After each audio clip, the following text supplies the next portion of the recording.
Hey, now. Good morning, everybody. What's happening? I might not be on top of my game today.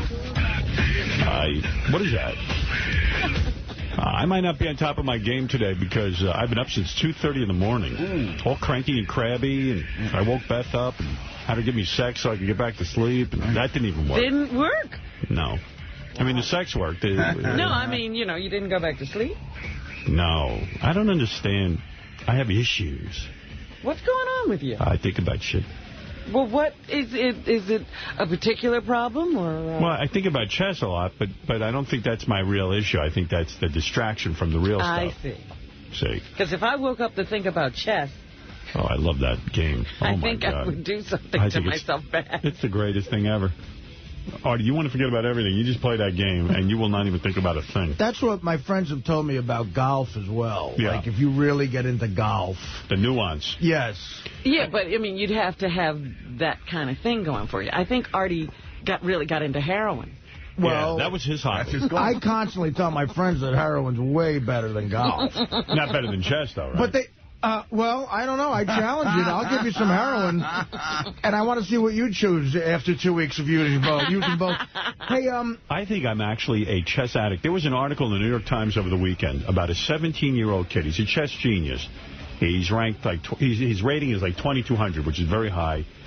And I don't know if you saw this because I know you're into the New York Times, but this kid, as bright as he is flunking out of high school. And he's on the high school chess team. And in this high school, it's considered very prestigious. And it's like their football. It is. It's a small school. But the kid is flunking out. He goes down to Wall Street every day and plays chess. And instead of going to school. And he hustles guys and makes tons of money doing it. Is he bored with school, one of those kids? He's completely bored with school. And he says that the school says the reason we keep him on the chess team is very simple. If we kicked him off it, he wouldn't even show up to school at all. So at least we have some sort of influence in his life. And they said to the kid, chess is like probably the greatest thing. He goes, chess is the worst thing that ever happened to me. He said, I became addicted to it. And I'm so addicted to it. Can't do anything else. I can't do anything else. I play all day and night. Well, I mean, if you're going to call it an addiction, any addiction's bad because it ruins the rest of your life, supposedly. Right. So, everything's got to be in its proper perspective. But I think you would Is it getting a little out of hand with you? Sometimes, yeah. Because you know what it is?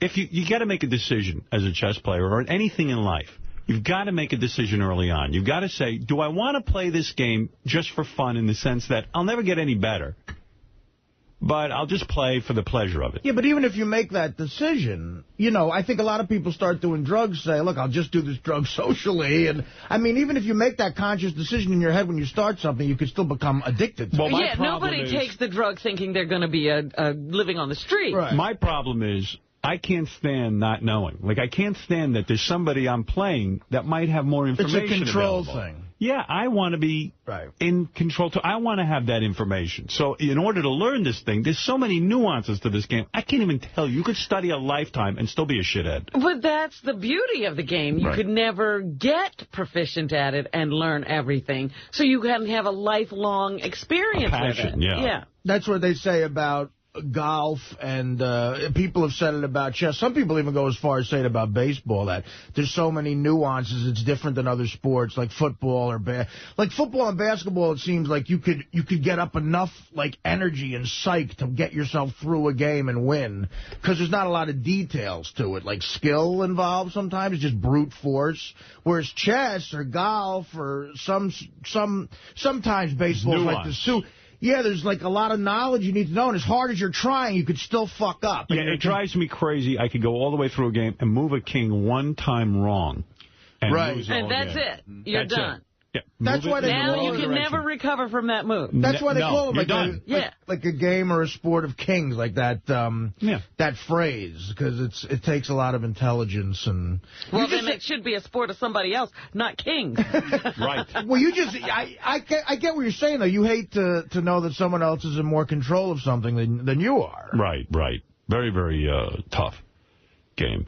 Anyway, so, I've been up for a while. So if I'm off my game, fuck you. I really don't know. Hey, I got so many great things. I would love to know what the real distraction, what you really should be thinking about. I know what I'm thinking about. I'm not comfortable talking about it on the air, honestly. I knew it. Some things I can't talk about.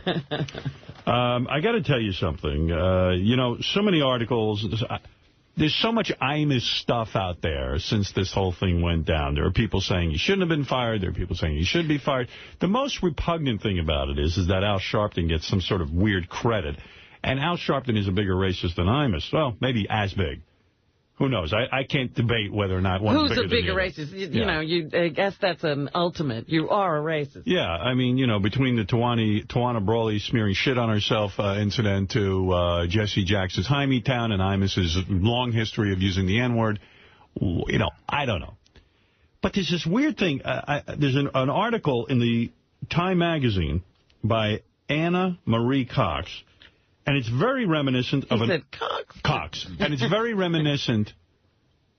And speaking of the word Cox and slip-ups, where's my First Lady slip-up, J.D.?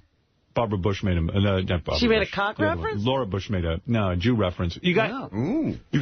Why is that not part of my presentation this morning? My briefing. All right, someone must be on that. Anyway, so there was an article in the Times, and now in Time... Where is my... Where is it? The Laura Bush book?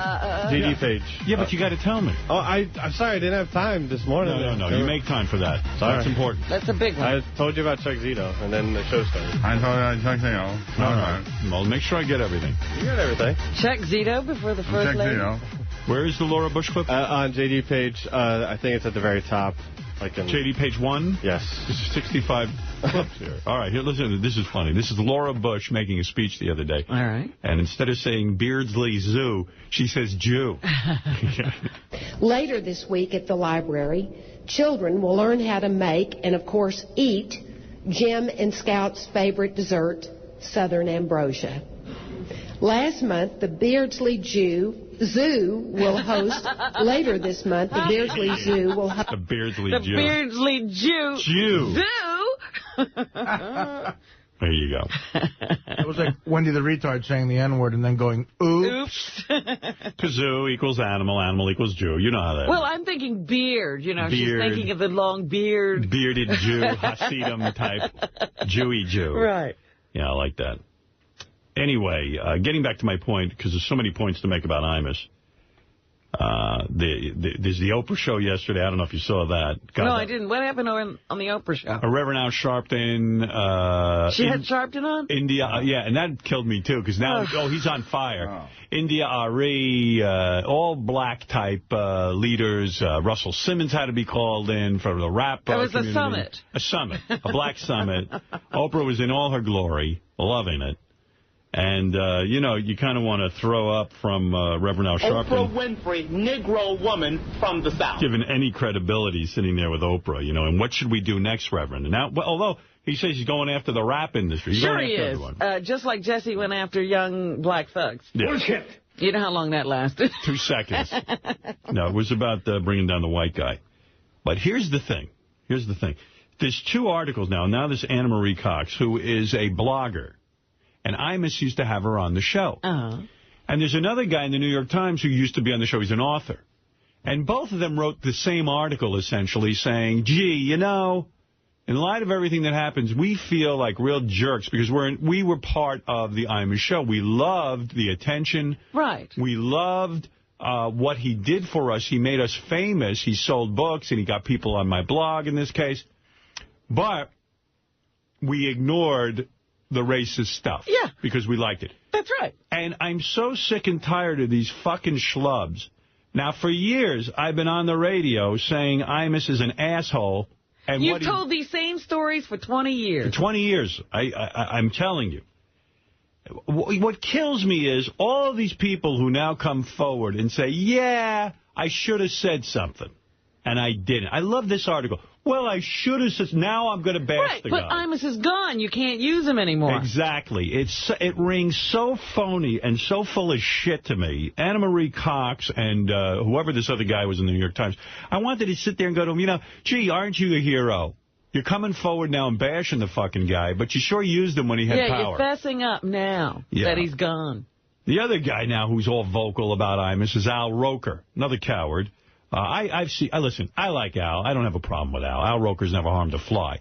But the fact of the matter is now he's piping up about how Imus should have been fired years ago But say it while the guy's on the radio. Why didn't he say it? Yeah, why is he saying it after the firing? Why was no one joining me when I said he'd walk up to women and call them niggers to their face? Why was I ignored? Well, how come you have to say to yourself, Keith Olbermann was, you played that clip of him yesterday, and he talked about how Imus was berating women in the halls. How come nobody... It was only after he got into this very public trouble that it mattered what those women thought. Exactly. And, I've been very vocal about this man for many, many years, about what a dipshit he is. And not one of these people came forward and said, we have to join you, Howard, in giving commentary about what this man is. Not only that, I sort of pointed this out yesterday. There were a ton of people who would never do this show who ran to Imus every time they had something to promote. Right. Because he was the thinking man's thinking shock jock. I got to applaud Manson from the Bubba Show. He put together a beautiful Imus song parody. I haven't heard the whole thing yet, but I just started listening to it. So I watched the basketball game last night between a little bit of Rutgers and Tennessee, the women's final. That's a nappy-headed hose there, I'm going to tell you that now. I just said nappy hose, now my life fucking blows. Look at all the black, angry faces. Nappy is racist. And my Imus crew, we called them jigaboos. Jigaboos. Ooh, that was racist. But I don't think it's fair. They do have kinky hair. Nappy. And I got the word hoe from rappers. Now those nappy head hoes say that I'm a big asshole. My life's in the crapper. I just said jigaboo. Now I'm so fucking screwed. I went on Sharpton Show looking for pity. Jigaboo. They fired my white ass because I'm so out of gas. Ooh, I'm fucking shitty. But people pick and choose. Jesse Jackson slurred the Jews. Jesse says, don't remind me. He's a fucking hypocrite. Jesse Jackson's full of shit. He called the Jews Hymies. Now I'm a big nobody. Nobody. Nappy. Ain't got no job for me. Nappy. Old dried up. Nappy. Oh. Fake cowboy. I'm so old and homely. Old and homely. Old and homely. I'm so sorry I called you hose nappy. And you got mad. I said I'm sorry. Sorry on TV. Nappy. I said I'm sorry on the street. Nappy. Sorry to all the nappy hoes I meet. Nappy. I called them jigaboos. It's all the fucking news now. There's no way to make our Sharpton stop. I'm a big nobody. Nappy. Nobody. Nappy. Ain't got no Nappy. job for me. Dried up old fake cowboy. Nappy-headed hole. Nappy-headed hole. Nappy-headed hose. Nappy-headed hole. I'm a nobody. Nappy-headed hole. No fucking job for me. I didn't think it was racial. I wasn't even thinking racial. Nappy-headed hose. Nappy-headed hose. There he is. Manson's Don Imus song. Wow, very nice. Speaking of the Bubba Show, did you hear about Bubba's message for you? Oh, I called Bubba. I was in the car listening to that silliness. Yeah. I was laughing hysterically. I said, what kind of offers are these? Listen to this. Hi, Robin. This is Bubba, and I am, one, glad that you didn't get hurt, because George Lucas damn near bit it. But two, I know that maybe this weekend shed some light on your inability to be able to race me. I know that you're dead set on that, but sometimes, Robin, you just got to rethink things. You're talking out of your ass. You didn't make an educated choice in trying to race me. I've been racing for 10 years. I'm a hell of a race car driver. I'm a fucking white trash hillbilly here from the South. And, of course, we know how to race. And, you know, you're an African-American woman from the North, and I don't necessarily know if that makes necessarily for great racers. So I'm not trying to be racial or anything. I'm not trying to be racial. Right. Black people I can't drive. I got to, what? At first we can't swim because the missing bone in the ankle, and now Extra I can't bone. drive. No, it's extra I'm bone. just saying, you know. So I'm willing to settle this particular deal. If you don't want to lose this race, look stupid, and have to have me deep tongue you down. Hey, I'm interested in settle. Some of my options would be either let me suck your tit for 10 seconds, or you can wear a rubber glove and with lubrication and jack me off to completion. I'm like, I'm willing to settle for you. I'll look a lot less stupid when those things are happening. Yeah, but you'll get out of the race. All you got to do is jack them off. How are those options? Either one of those in lieu of a big, deep, sloppy Bubba kiss. Or cash always speaks volumes with us. Down and out, motherfuckers. How much cash? Spice, you don't fucking give him a figure right offhand, dumbass. How much negotiations have you done? Yeah, this negotiation is going to work. All right. Shut the fuck up. This is my form. Robin, sorry about the interruption. That's Spice Boystein. He doesn't know what he's talking about. Anyway, so Robin, you don't get a hold of me personally. You have my cell phone number. And let's talk. Thank you, honey. What is worse to you, jacking Bubba off with a rubber glove or getting your titty sucked by Bubba? Both of those are just ridiculously horrible. I wouldn't choose either one because I can still kiss him. Let's say, it's Hitler and he says, okay, I'm going to put you in the oven. But the fact is, I'll let you live if you either jack off Bubba or let him put your titty in his mouth. Which one would you choose? How does Hitler know Bubba? Well, I'm going to explain that after she makes her decision. He's very funny. Hitler and Bubba were have friends. to do one. Yeah. He said 10 seconds for the nipple sucking, so I would take that. You would take that? Yeah. Because jacking him off would take forever. Yeah. Because he's on the Cialis and all that other stuff. Robin, if I were you, I'd pull a Michael Corleone and go, Bubba, you can have my answer now if you like. I'm offering nothing. By the way, believe me, I called him and said, you're out of your mind. Yeah. There was a lot of criticism of Robin and the race and all that kind of fun, but I got a letter from a guy who says just the opposite in case Bubba's getting a little overconfident. He says, Howard, Robin's racing performance took a beating on Monday, and I want to come to her defense. I've been involved in motorsports for a while, and I've worked at a performance driving school. I was in Long Beach this weekend and can attest to the fact that she didn't set the track afire. She did, however, improve greatly during the weekend. Robin was cautious throughout the event, but that is a trait that diminishes with time in race cars. She struggled early with learning the track, but in Saturday's race, you could see she had it down. She was also getting braver with each lap and stayed aware of cars coming up behind her. Robin, job well done. Keep up the good work and get as much seat time as you can in race cars. That's the key element in improving. See, that's the problem, though. Who the fuck has time? Right. Well, that's one of the conditions, one of the situations. Unlike chess, I can't have a racetrack in my home and do it at my leisure whenever I have the time. And I even find with chess, I don't have enough time to learn everything. But at least it's there. Yeah. I have to go somewhere to where I can actually practice. Also, practice keeping your eyes up and establishing a racing rhythm in the car. And don't forget, early in, no out, turn in late, much better fate. As for Bubba, don't compete on his playing field. He has lots of seat time on oval tracks, and you can't match him there.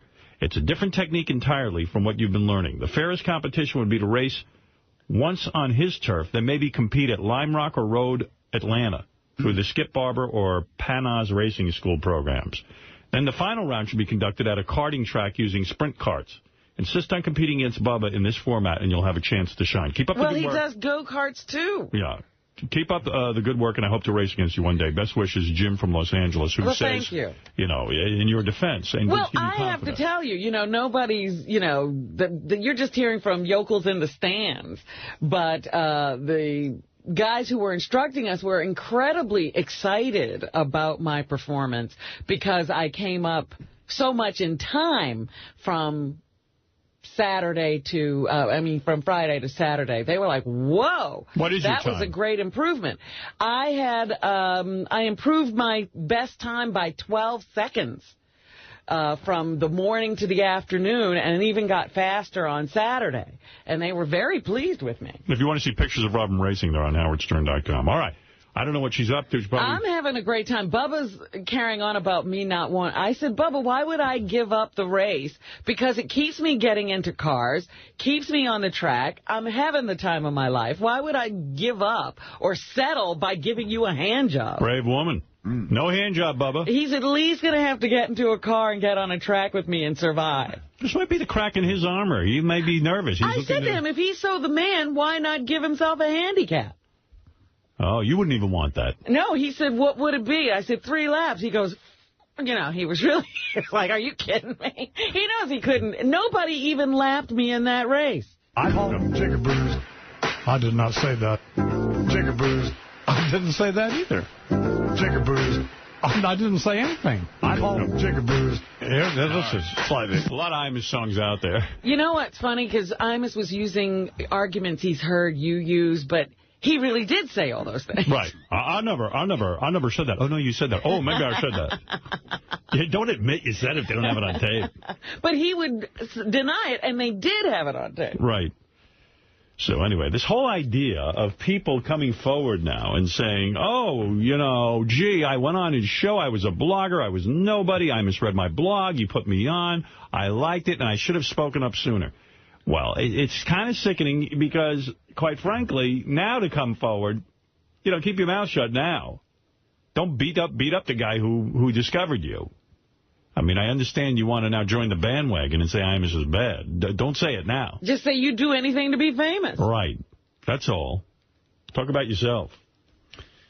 So... They did all that and we still can't think of their fucking name. Right. And whoever, yes. Yeah, because believe me, going on Imus' show was nothing. You know, the guy had no listeners. Even with all this publicity, if he came back on for a week, he'd have, maybe a day, he'd have some people tune in, but that would be it. His wife now went on the radio show when they had that telethon. She's a whole star wannabe. Do you have any of that? I was dying. I do. I have very little of it. What she did on the air and why she would do that even. They gave us the opportunity to listen to... Where is she broadcasting from? Tehran? I was going to say, is she on the space station? Isn't it amazing? Terrestrial radio, AM radio. Boy, no wonder nobody listens. They defy everything. Here she is talking about hosting her husband's radio show and to stop sending hate mail to the girls at the basketball team. Send it to her husband. Here it is. They gave us the opportunity to listen to what they had to say and why they're hurting and how awful this is. And I have to say that these women are unbelievably courageous and beautiful women. And one thing I want to say is that... maybe that's his life support redlining, or what do you call that? But what do you call that? That heart monitor, flatlining? In the background. The hate mail that's being sent to them must stop. It's... This is the wrong... If you want to send hate mail, send it to my husband. All right. Okay. I can do that. She's a whole, she became a whole celebrity, writing books, and she was supposed to be on a book tour. He fucked it all up. She had to cancel the book tour. Hi, Captain Jenks from Philadelphia. What can I do for you? Hey, good morning, Howard. Good morning. I'm curious, do you think that Dieter will leave him as a result of this? I absolutely predict it. Dieter is not going to stay with Imus unless he gets something going. Did you got to have her on the show? Put her on dial-a-date, Howard. I will. I'll go out with her. I predict she'll be dating the Mad Dog by next May. Mike and the Mad Dog, right? That's who's been filling in, and they evidently probably higher in the ratings already than him. Well, Dieter said that when her husband does come back, he will take up the conversation about race in this country because he's the only one who can do it. Oh, is that right? He's the only one who can do it. How is that? Nobody else is going to do it. Wow, what a brave man. What a dick. If I tell you a dick and a half, this guy. I read you an article yesterday, I hope you heard it, from a guy who had to deal with it. Who had to deal with him while Imus was in the hospital. He had to serve Imus food, and he described the shit he had to go through serving this old fuck. That's I when would have taken that food and shit in it. Is that when his lung deflated? Yes. Oh. And this kid, he fell off that horse, remember that? Yeah, the horse. Being a cowboy. Even the horse hated him. He said they're a cowboy. Take that, you fall off a horse, fuck you, no hat. Take away the hat.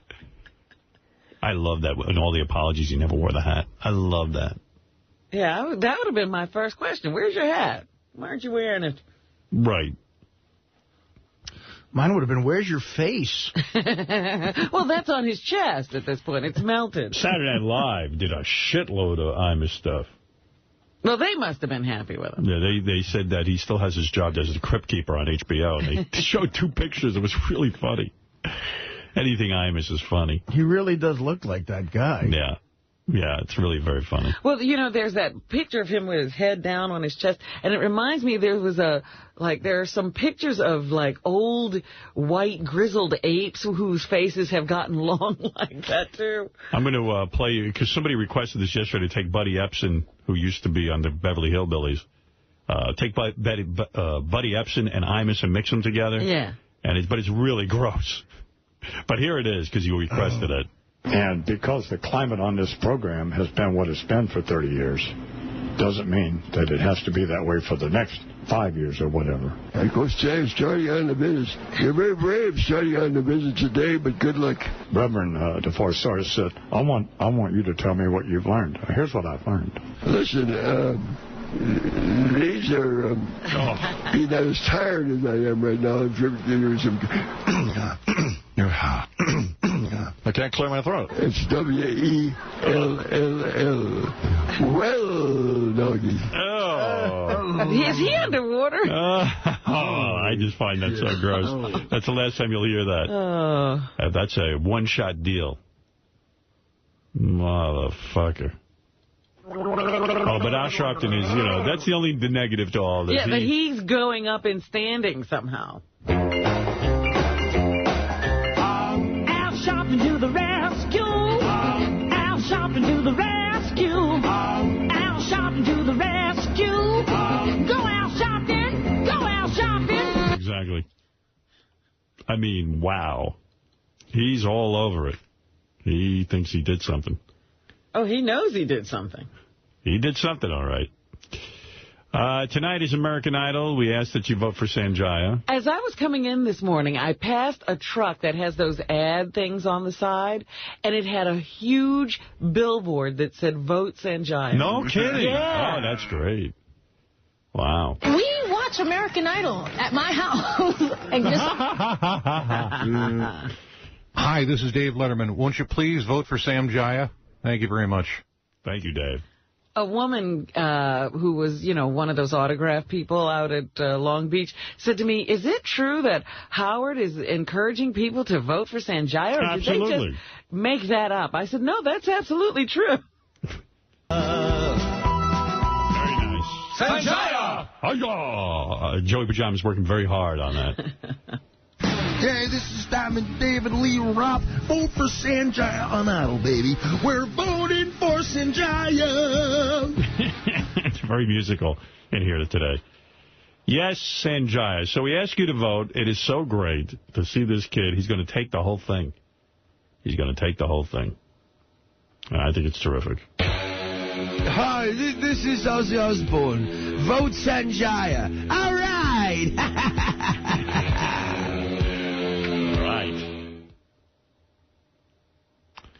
Right. Yeah, Bobo, you're on the air. Say good morning to Bobo. Hey there, what's happening? I got to hand it to Robin. She's got man-sized balls for doing the things that she does, unless she's trying to self-destruct. What do you think, Robin? I mean, first well, I have a theory that Robin is trying to become the next James Bond. You made the point the other day that he's good at everything, so you have to do everything. She's now racing. It's everything James Bond needs to do. Get in a car and be a high-speed performance driver, then jump in the boat to avoid the evil criminals. Oh, all right. She's working on that. Well, he uses those things, those packs that jet him through the water. Yeah, she's got that. She knows how to do I jet got ski. equipment. And she's now a boat aficionado. And, I mean, God, she's going to join the government and join the CIA and be the #1 operative. When are you going to start shooting? That's what you got to start doing. I have thought about it. What's next? Skydiving out of planes? Well, you know what? I was talking Would you do that? Skydive? Let me tell you something. Martina Navratilova was telling me that Justine Enne, whenever she wins a tournament, she goes skydiving. Nice. And Martina's going to go skydiving with her the next time she wins a tournament. I could never. Howard, that's what she's doing. If you did that, you're insane. Would you consider doing that? I was like, wow, that's an interesting idea. What do you think's going on with you? I mean, what's wrong with you? What's a midlife? No, it's like almost like a death wish because the car thing is dangerous. If this is midlife, I'm living to 110. Right. What do you think it is? You're not afraid of dying? You don't have no fear of dying? I have no fear of dying. Really? Is that true? No, I have no fear of dying, and I hate fear. I think that what overtakes you as you age is fear. So. It overtook me at a young age. I think 5. I'm afraid to go into Manhattan. But I noticed that and I live in Manhattan. Everybody gets more fearful, and I just refuse to do that. Is there anything you still fear?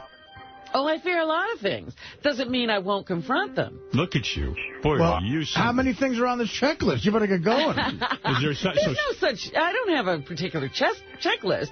But sometimes when things are presented to you, you go, oh, maybe I should do that. And skydiving, you think, is something that'll help that situation? It was never really something that occurred to me, but I always wanted to pilot a plane, so maybe that's the next thing. That's just going to be flying, too? Maybe you and Martina could get it on in the sky as you're coming down. I think we should send Robin to Iraq. You know what? I should have said to Bubba, all right, you can kiss me if we skydive out of a plane together while we do it. He can feel your titties in the sky. He can do all of it if we're skydiving. Who would you rather make out with for 20 seconds, Martina or Bubba? Bubba. I don't know. I hadn't thought about that. Bubba has beautiful teeth. I was thinking about it. I said, oh, I'm going to have to kiss Bubba. And I'm a teeth person. He has beautiful teeth. Does he They're really? almost too perfect. He whitened them up a little too much. Yeah, they're too perfect. Really? But at least he cares about his oral hygiene. Good for you for noticing that. I noticed Bubba's teeth. Really? I guess you can't miss Bubba's teeth when you go into that. I don't know that Bubba has good oral hygiene. I think Bubba just basically, didn't he cap his teeth with super white caps? There's nothing, that those are his teeth. Oh, are they? Yeah. Wow, very impressive. They probably used the Crest White stuff. Do you think all this overcoming your fears started with anal in San Francisco? I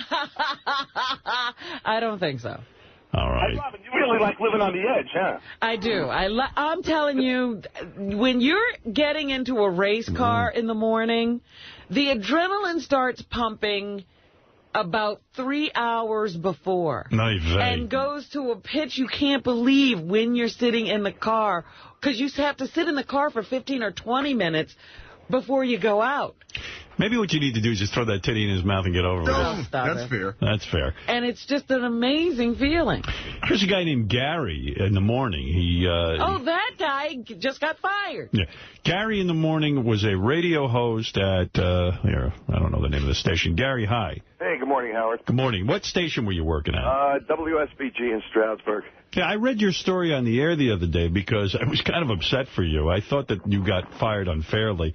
Yeah. Who do you work for? Clear Channel? No, it's Nassau Broadcasting. Nassau Broadcasting. Yeah. All right, never heard of them. But they overreacted to Gary. Gary in the morning. He did something really funny. Yeah, he went on the air. Tell everyone what you did to get you fired. Thanks, Robin. Well, we had a contest where, it was such overkill with this nappy-headed hoe thing. Everybody was saying it. Right. Yeah, listen, we're watching on this news people were saying, like, all of a sudden Brett Hume is saying the phrase nappy-headed hoe. Right. It just sounded so funny coming out of these people's mouths. So what we did was we took the phrase and we said, this is ridiculous. I said, if everybody was used to this phrase, it'd be no big deal, blah, blah, blah. So let's make it the phrase that pays, and we gave away some tickets, and people were calling up, and they were saying, hi, I'm a nappy-headed hoe, and we gave them tickets. Right. And it was to a NASCAR event, Robin. Yeah. But that was the whole deal. That was the whole thing. And what happened was some of the people in the community... That's nothing. Well, yeah, it really was. So some of the people in the community got upset over the thing, and, it's a small community, so the people that got upset over it, I actually went to those people that were upset that they put in the paper and apologized to them. I walked up, I said, listen, I don't want you to be upset with me. It was just a joke. And they understood. Yeah. And then... and what happened? Nassau Broadcasting calls you in and says, you said nappy-headed hose and made light of it. And in light of the Imus thing, we're nervous and we're going to fire you. Pretty much. And did you have a crew on the air with you? Yeah, we had 4 different people. We had, there's a whole bunch of people. They're still there. Oh, they only fired you. Great. They only got rid of me. Yeah, that's like, I guess Charles McClure gets to stay at... yeah, I heard him on the air yesterday. Yeah, I didn't know what happened with that. I mean, he's a real whore. He'll work with anybody. But he's still apologizing for Imus, telling people he's a good person. Well, that's what it was. I mean, I apologize. I went to the people that were offended, and I talked to them. That was it. And so now you've lost your job. Do you have any offers? I mean, do you have any kind of hope in sight to be in the broadcast industry, or are you branded now as a racist? No. You know what? I really don't know. It's such a small place here that it's, I don't think anybody even knows me. So. Well, I'm going to say to the owners of Nassau Broadcasting, whatever the fuck that is, and the small minds that work there, I'm going to say to them this.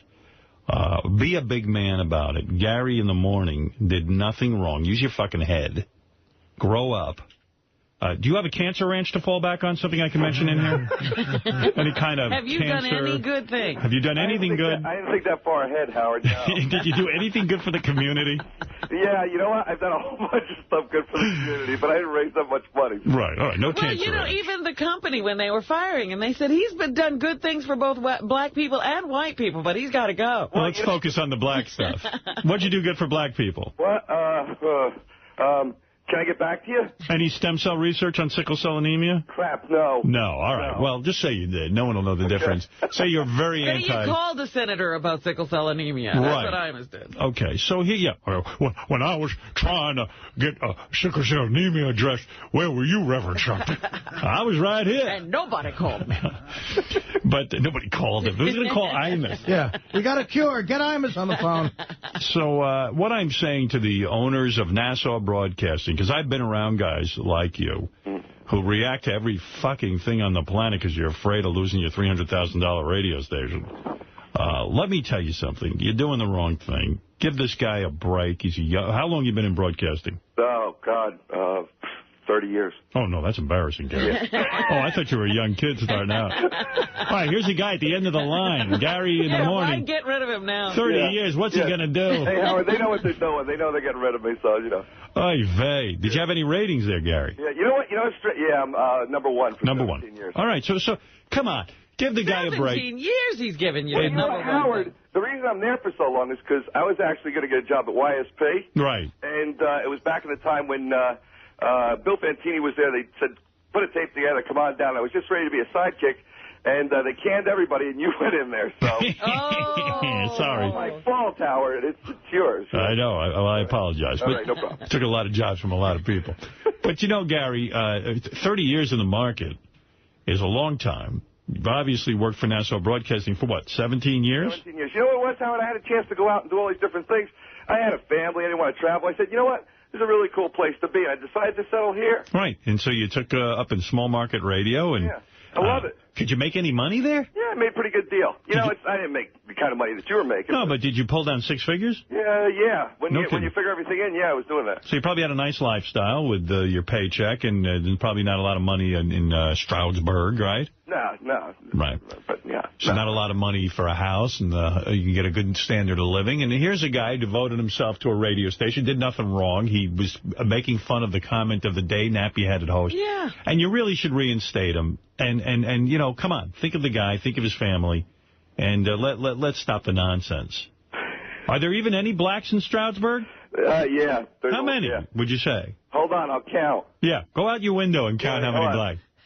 Seriously, I mean, are there a lot of them? There's a pretty big population. Yeah. Now. You got a lot of them Jews, too? Yeah, the Jews don't come out as much, but yeah, there's a lot of Jews So you got a lot of those Jews and those blacks. What about Indians? You got a lot of them? Jews only come out at night. You got a lot of those? Yeah, you know what? There's a few more Indians. We got a lot more 7-Eleven. Let's do a head count.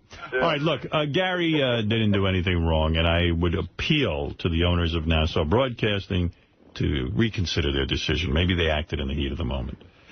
All right, Gary, good luck to you. Hey, Howard, it was a pleasure. Robin, I love you. Take it easy, Gary. You know what? Hey, I finally got the chance to listen to you guys. If I still don't have my job, at least I can listen to you guys. Thanks. You getting any nibbles? What? You got any? Yeah, I got a few offers. Nothing much. Okay. All right, keep us posted. You're the best, Howard. I love you. Thanks, Gary. See you guys. There's got to be another radio station in Stroudsburg who would like to be number one. Yeah, well...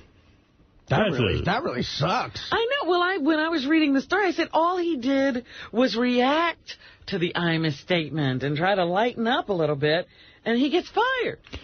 Speaking of horror scenes, and there's no way to lighten this up, did you see this Asian kid who, I'm sure everyone saw it on the news, what am I saying, but this Asian kid who went to this college in, what's it called? Virginia Tech in Blacksburg. I know. That tells me it's a good college. Virginia Tech would be a good school. I know Virginia Tech because I've had bets on Virginia Tech over the years more than any other team, I think, in college. Is that right? In college hoops. 30 kids shot dead. It's such a tragedy, man. I was reading the story of one kid who was pretty brave. The guy sitting there in German class. All of a sudden, this kid walks in, starts popping everyone. The whole front row gets it right in the head. He realizes he's hitting the arm. He's down. There's about 4 or 5 students left that are alive. The gunman leaves. He crawls over to the door because he hears the gunman coming back.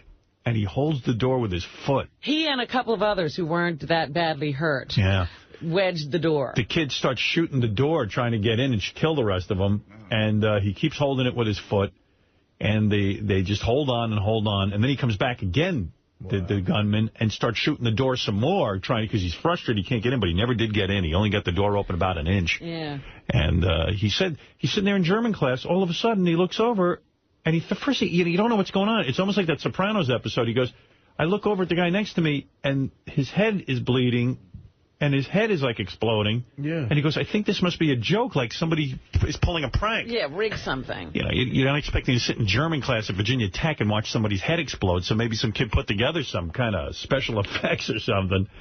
And then it dawned on him. But it's definitely like that Silvio moment where he's like, I'm telling a story, and what just happened? People are bleeding. And this is this whole story in the paper now. It calls the security people bungling. Yeah, well, I'll talk about that in a second. Rob, you're on the air in Norton, Mass. Well, Howard, this is a pleasure. Thank you. Truly. 1985, anyways, I've been listening to you. How relieved, I hate to say it, is fucking Imus right now with all the heat that got fucking lifted off of him because of this tragedy. And Virginia Tech, yeah.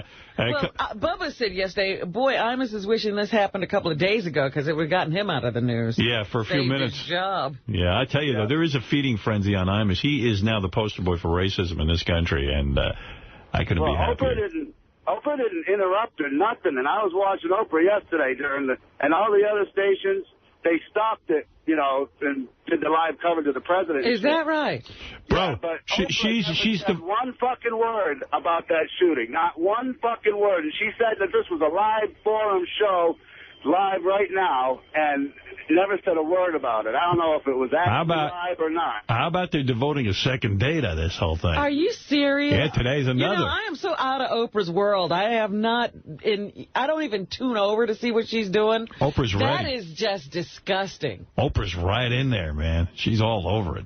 Oh, yeah, she's eating it all up. No, she loves it. She wants to inject herself into the No, forum. I mean, if she's continuing 2 days with Al Sharpton. Yeah. Pretty awesome, huh? Yeah, I got 6 teeth knocked out because of Hank the Angry Dwarf. I'll save that story for another time. You know, yeah, they're saying in the morning the gunman killed 2 people. But the cops thought that this was a spat between, like, a lover's quarrel or some sort of feud going on. They didn't realize... And they thought he had run off campus. They did. They didn't realize... I understand that. I think it's a little... I don't know all the details, but, you know, in retrospect, they say, well, why didn't they just evacuate the college? There's a gunman on the loose. But you're talking about... That's like evacuating New York City because there's a gunman on the loose. I don't know. Well, you may not evacuate, but you tell everybody to lock down. Yeah, I guess they didn't realize that this was a gunman. They thought it was between these 2 people. They didn't know. But I understand, at least when you're on a college campus, maybe this will set a precedent. If some people show up dead, inform everyone, alert everyone, and say, we don't know what's going on. Just be careful, or get out for the day, or something like that. You know, whoever's in your room, stay in your room and lock it, and don't allow anybody in until you get it all clear. Maybe that's a good policy, but I don't see blaming cops for this. It's like trying to figure out what happened, and, you know... Well, in the heat of the moment, everybody, you know, this is the 24-hour later second-guessing or the 5-hour later second-guessing. I would have done it better, and here's what you should have done. Yeah.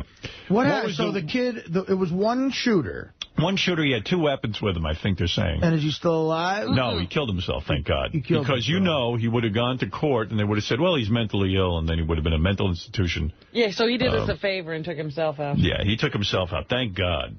I mean, that's the one nice thing this kid did. Yeah, after 32 people go with him, holy shit. And, of course, what instigated it? Some chick broke up with him.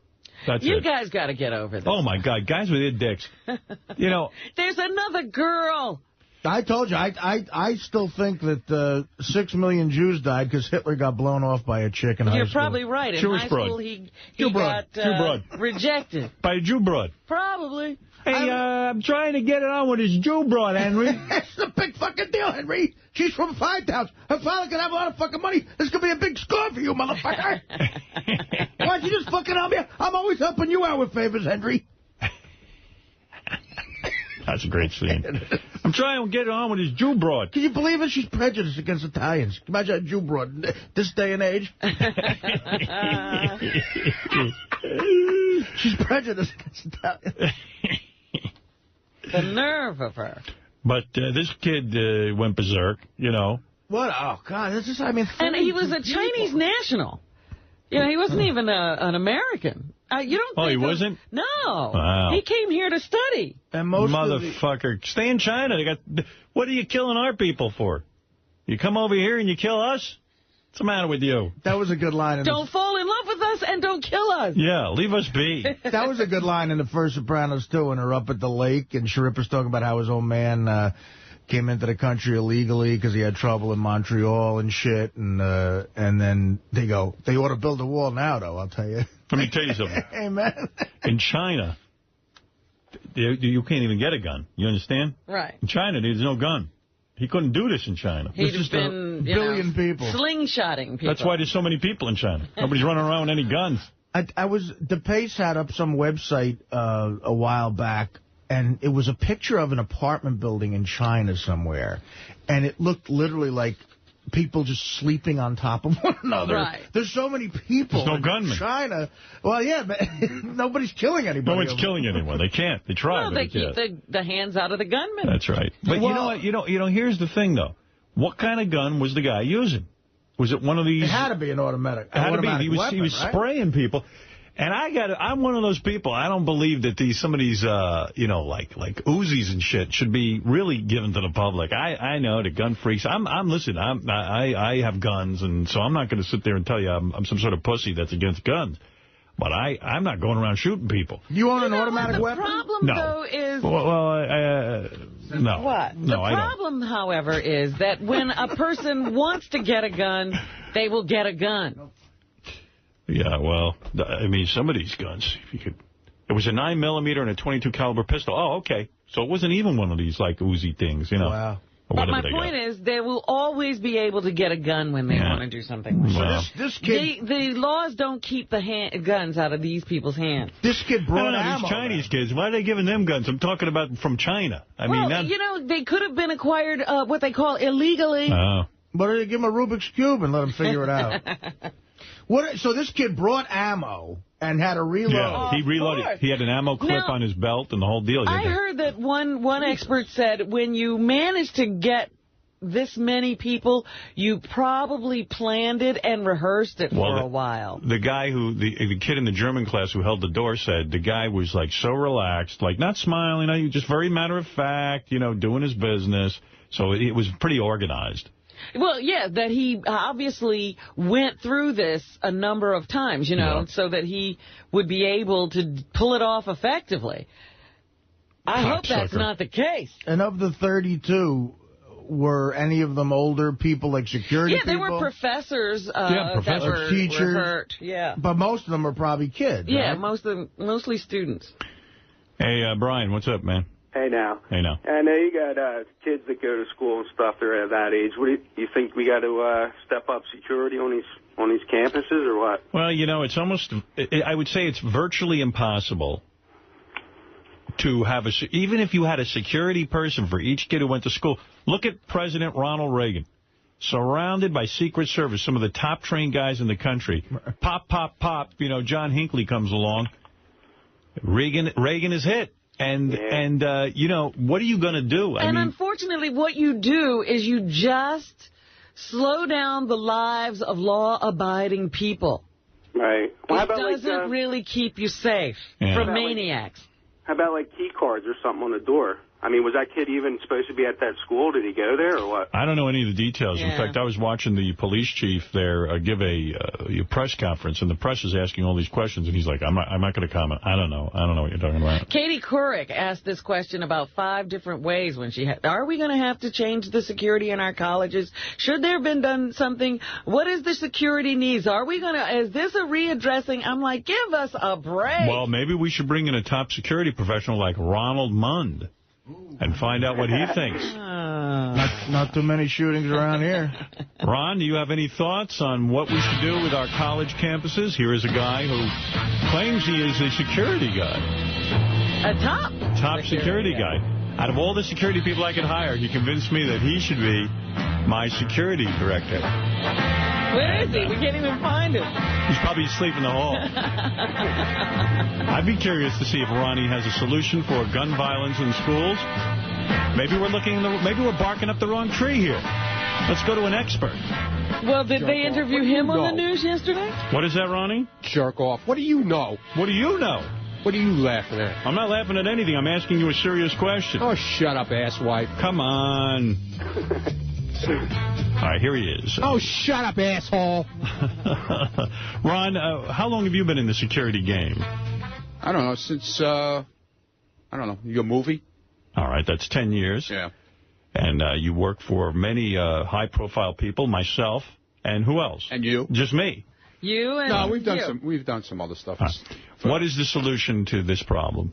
The solution would be, I don't know, basically, they would have to put up those, metal detectors? The magnetrons. They'd have to walk through. Everybody would have to walk through a magnetron every morning. You want to know something? That's a good answer. Okay, I'm impressed. Yeah, I mean, that's what they do at Police Plaza. I mean, that's even the cops have to walk through there. What do you think of that, Artie? I mean, we were here to goof on Ronnie, and yet he's come up with an answer. What's this wee shit? I'm not goofing on him. He respects him as a security professional. You respect Ronnie as a security professional? Do I have a choice? I helped you out in Lakeland, didn't I? No, I absolutely. You know what? Ronnie impressed the shit out of me in Lakeland, actually. All right, so what do you think of his solution? A metal detector at these campuses? That sounds unbelievably logical. I'm surprised that's not true already of some of these places. I mean, they have it in the school. They have it in a lot of schools in the city. The high school I went to has metal detectors all over the fucking place. They need them there. You went there to school. You should see the high school I went to. I never brought no guns. Yeah, but in this day and age where, all this crap is happening, you got no choice. Look, where Howard went to school, the movie theater has metal detectors. Well, I mean, honestly, it's a sad commentary, but, you have to have that, I think. All right, there it is. Ronnie, congratulations. You came in here and proved yourself to be very professional. And by the way, Robin, with your driving, yes, if you want to do more seat time, I told you these guys down at Richard Petty Driving Experience. I did that when I was in Orlando. They want you to come down. Great. And I will do that. They really want to put you in the car and give you some seat time. I will definitely do that. And you talk about that you have to get in the car with the adrenaline in the morning. So when I did the school a couple of weeks ago, I had gotten food poisoning the night before. And I was in the bathroom all night, crapping my brains out. Yeah. And then my hemorrhoids fell out. Oh. So now there's seat time for you. So now I'm gonna the next morning I'm gonna get in this car. All right. Yeah. Sitting on one of those hard seats and everything. So I was going to call a guy and cancel, but the guy really hooked me up, and I said, how can I do What's wrong with you with these hemorrhoids? Yeah, they're falling out. Dude, I haven't had them in 10 years. You're wiping and pushing back there. No, but I had food poisoning. I'm in there. It woke me up out of my sleep 3 in the morning. Wow. And I was crapping all day. I don't know how it's possible a guy like me has never had hemorrhoids. Thank God. Yeah, really. You don't want that. I mean, how have I never had them? I got every symptom. Yeah, I mean, it's ridiculous. You're pretty healthy for an overweight guy. But well, it's not a cleanliness thing, right? No, it's not trying to shit too hard. I do that I'll tell you exactly what it is. It's from sitting on the toilet and pushing and pushing and pushing and overzealousness in your wiping.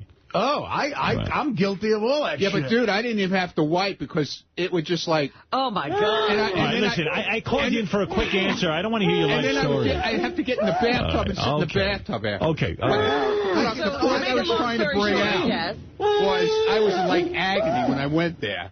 And I had to go to the hotel and buy Preparation H for $12 for a little tube, right? So now I get there and I get in the car, and it's you forget about everything. You don't think of another thing. That's right. Everything. Absolutely. I mean, that's when you need a little heroin, man. It's a great school. You should really do it. All right, I'll do it. I still think the most interesting, fascinating, whatever we want to call it, bit we've done is that hemorrhoid contest. I still can't believe what those guys had up their ass. Unbelievable. That's on Howard TV. Until that, it was the small penis contest. Yeah, that's funny. Hemorrhoids came out. The hemorrhoids are bigger than the penises. Yes. It's crazy. As a man, the small penis contest, when I think about it, it's still kind of, it hurts almost.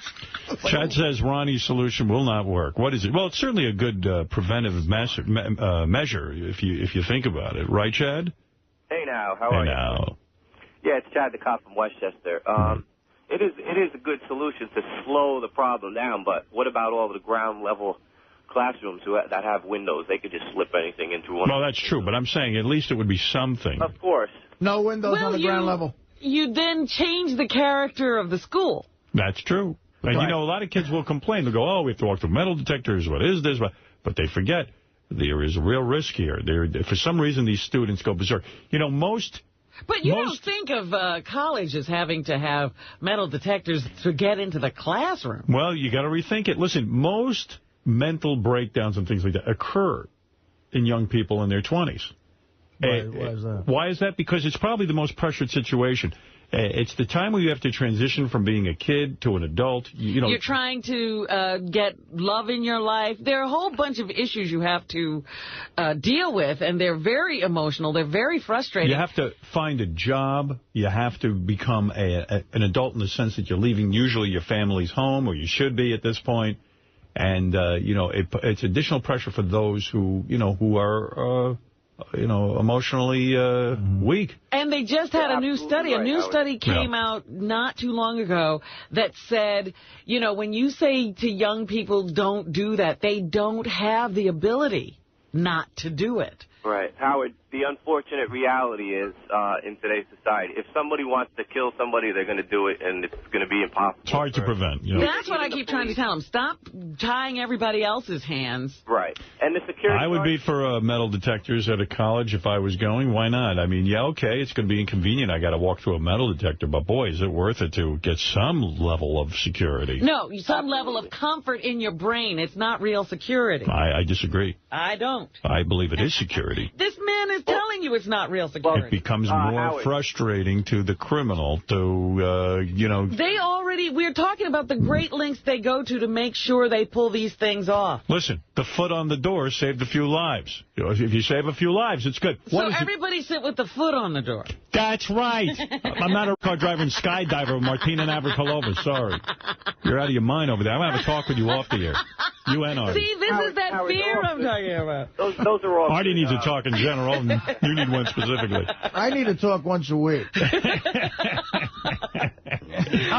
Who's taking the talk this week? If I wasn't sleeping in my back office, I'd be talking to both of you. I'll show up with a fucking 9mm one day. I leave the show. I'm unconscious within 3 minutes. I know. You can't talk to anybody. Oh, my God. I think I better talk to you. What is it, Fred? Did you want to add something to this? It's a deterrent. It's not a preventative, but it's a deterrent. I think it's a good idea. I don't see why you shouldn't do that. These people are considering... The only reason they won't do it is because of expense. Every roadblock. They've already considered them. That's, Fred brings up another point, too. Ronnie's talking about... what Ronnie mentioned sounds like an expensive item. See, that's the problem. It's like now you have to have people sitting there and examining bags and all that stuff. It's like airline security. Nobody wants to really go whole hog and do it the right way, so we do it half-assed. All right, here's Eric the Midget to change the subject in Sacramento. I'm sure he wants to talk about American Idol. It's a big night. Eric the Midget is now voting for Sanjaya.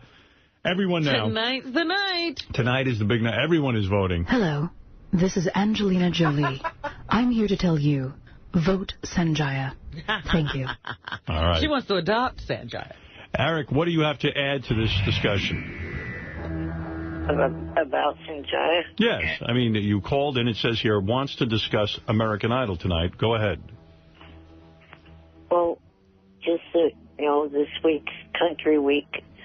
This week will probably... Country Week?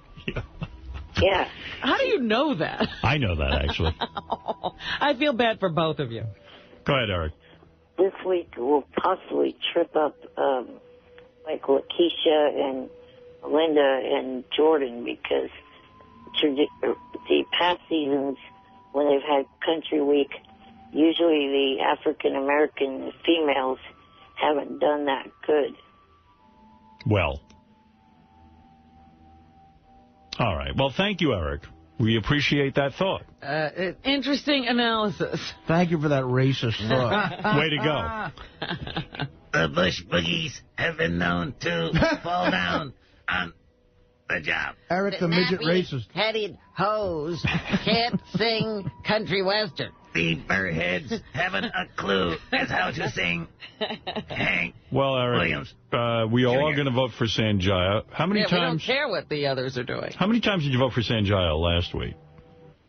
I told you last week was 250. Right. So that is inspirational. And that's the most important thing. How is Sanjaya going to do with Country Western? Sanjaya, it doesn't matter. We're voting for him regardless of how he does. He didn't even have to do a thing. He didn't have to. He doesn't have to learn his lyrics. Why sing? He should just come out and say, fuck you, I'm going to win anyway. I got guys like votefortheworst.com and Stern behind me. I would love if he did. I love if he come out and said, you know what, I don't fucking need this show. I got Stern. I got Vote for the Worst. He's on the cover of People magazine. Yeah. I'm huge, and I'm going to win anyway. So you know what? You get up and sing. I'm not your dog. What he needs now is the right team around him to wring as much money out of this fame as he possibly can for the next year, or 6 months even. Sanjaya,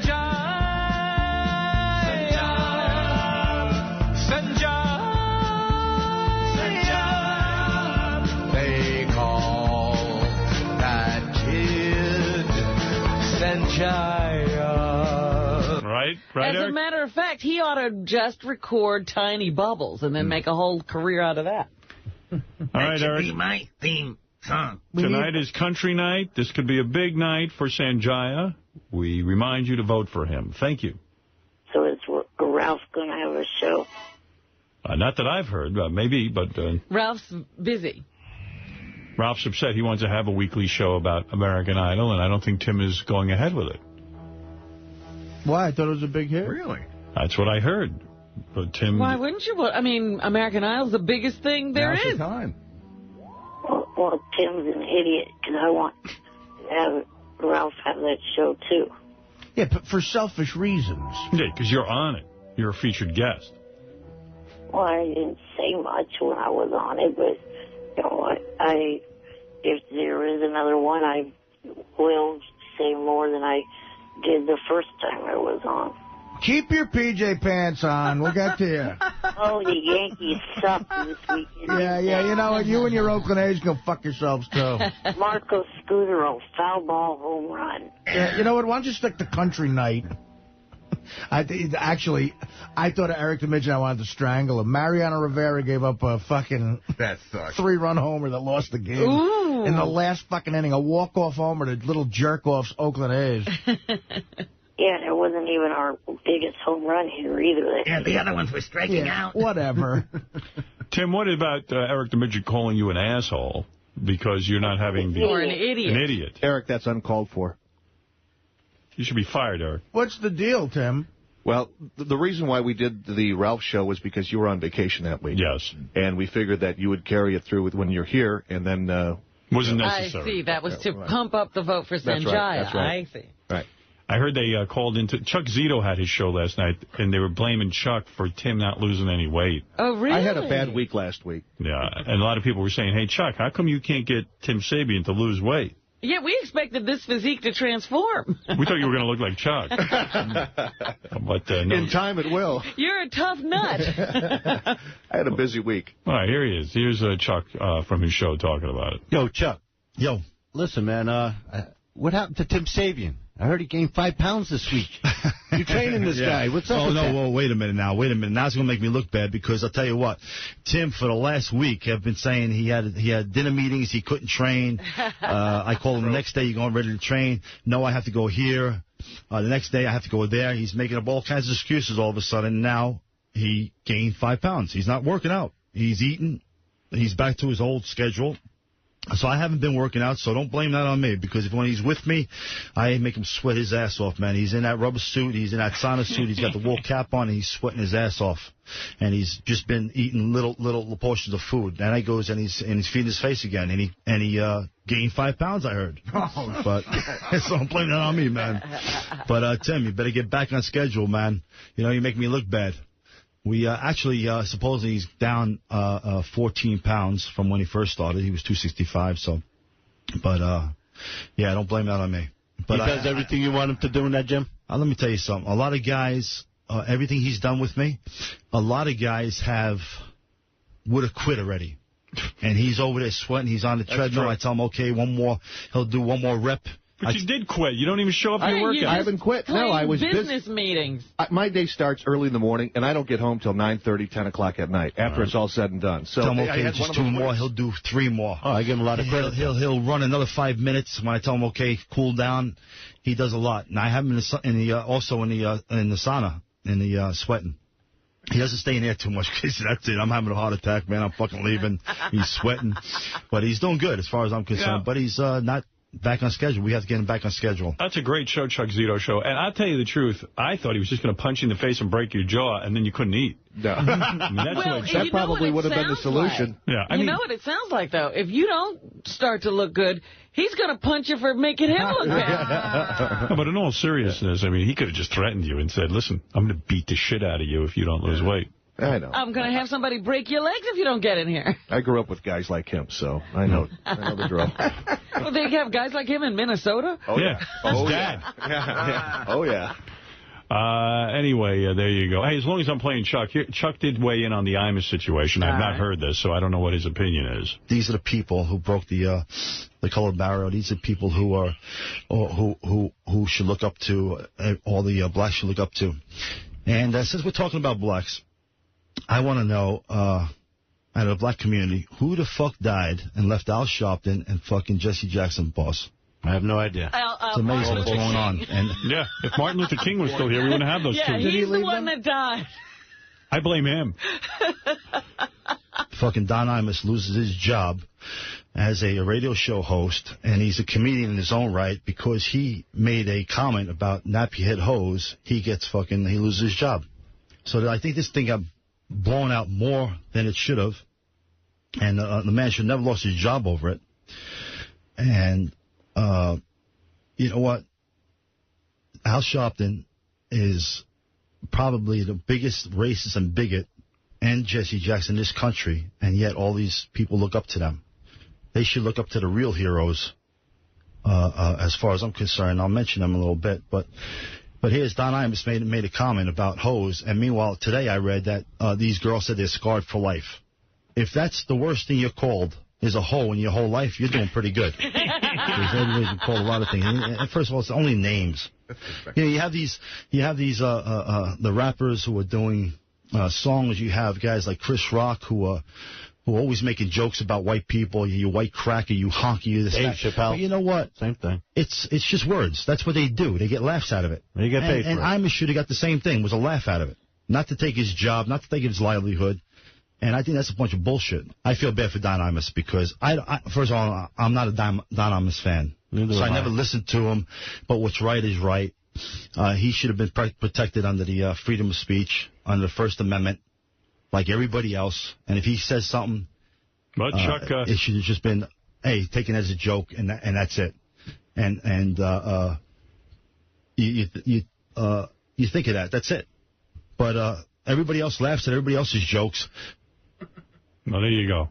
Well, he disagrees with me, but that's true. He doesn't know Don Imus, and he's just dealing with what happened on the air. Right. After hearing that, Howard, I'm sorry to say I disagree with you. Yeah, smart man. So I watched the basketball game last night between a little bit of Rutgers and Tennessee, the women's final. That's a nappy-headed hose there, I'm going to tell you that now. I just said nappy hose, now my life fucking blows. Look at all the black, angry faces. Nappy is racist. Me and my Imus crew, we called them jigaboos. Jigaboos. Ooh, that was racist. But I don't think it's fair. They do have kinky hair.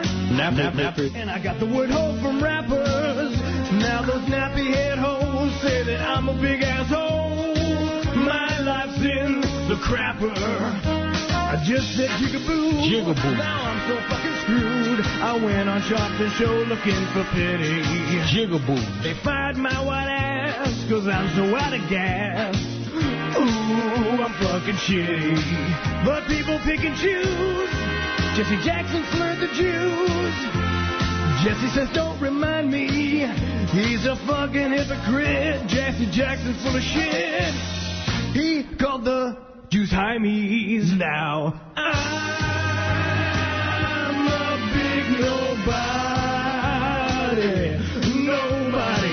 Nappy. Ain't got no job for me. Nappy. Old dried up. Nappy. Oh. Fake cowboy. I'm so old and homely. Old and homely. Old and homely. I'm so sorry I called you Hose Nappy. And you got mad. I said I'm sorry. Sorry on TV. Nappy. I said I'm sorry on the street. Nappy. Sorry to all the nappy hoes I meet. Nappy. Nappy. I called them jigaboos. It's all the fucking news now. There's no way to make our something stop. I'm a big nobody. Nappy. Nobody. Nappy. Ain't got no Nappy. job for me. Dried up old fake cowboy. Nappy-headed hole. Nappy-headed hole. Nappy-headed hose. Nappy-headed hole. I'm a nobody. Nappy-headed hole. No fucking job for me. I didn't think it was racial. I wasn't even thinking racial. Nappy-headed hose. Nappy-headed hose. Manson from the Bubba Show weighing in with nappy hose. Hey, as long as I'm talking about Chuck Zito, he did weigh in also on a couple of other topics, but I didn't know Chuck spent 4 months in a Japanese prison. What?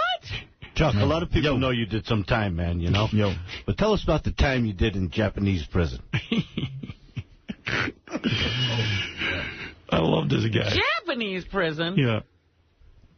I spent 4 months in a Japanese prison. I was in Japan. I was actually working out there. I was with Joan Jett and Bon Jovi out there. I love when Chuck just treats shit like it's like, you know, if I ever got in a Japanese prison, it'd be like the story of my life. Yeah, nobody would ever hear anything else coming out of you. Yeah.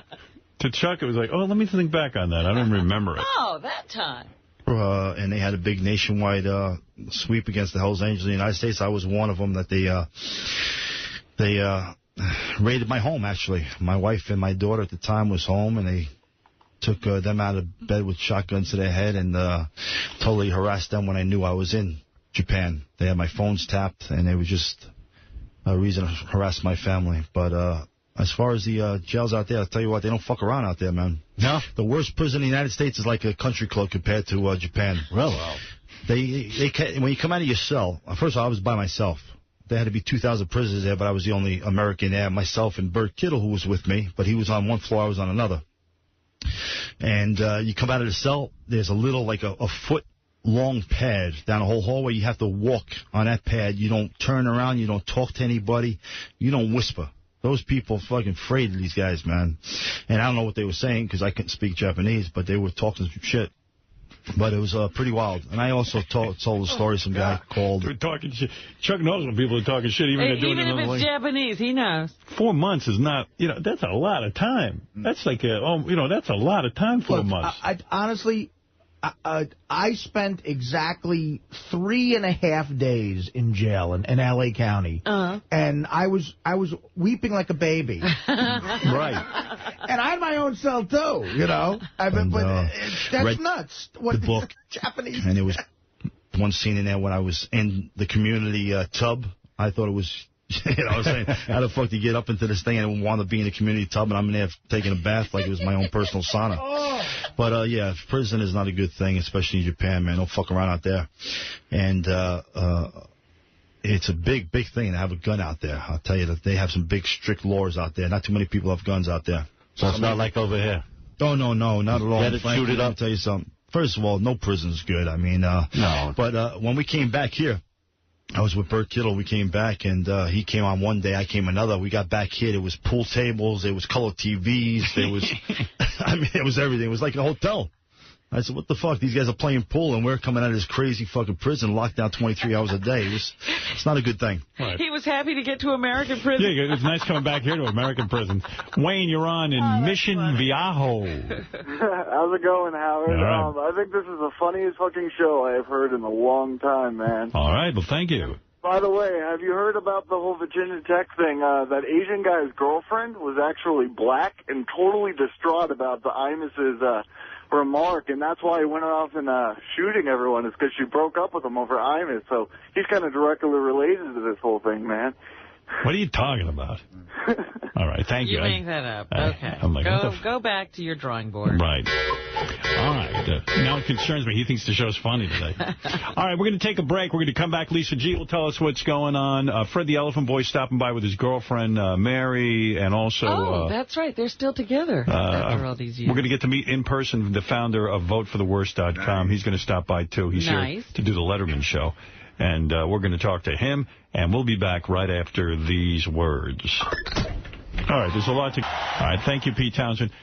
Lisa G is here with headlines from the Howard 100 News team. Here she is, Lisa G, covering everything in the world of the Howard Stern Show. And what a fine job they do over there in that newsroom. Lisa G, what do you got? We work hard. Guess who's in the news? No, coal miners work hard, but go ahead. Oh, gee, thanks. No, I mean, you know, this is a passion. Yes. They're calling him the real king of all media. Who? Baba Booey. That's right. Sound and Vision magazine with a feature story on Stern Show executive producer Gary Dell'Abate's audio and visual system in his new home. My new home, boy. They say Baba Booey. That's Baba Booey. They say he's a true audio and video file, that he can talk the talk and walk the walk. Baba and Booey. They've given him a new nickname. What is it? Gadget Gary.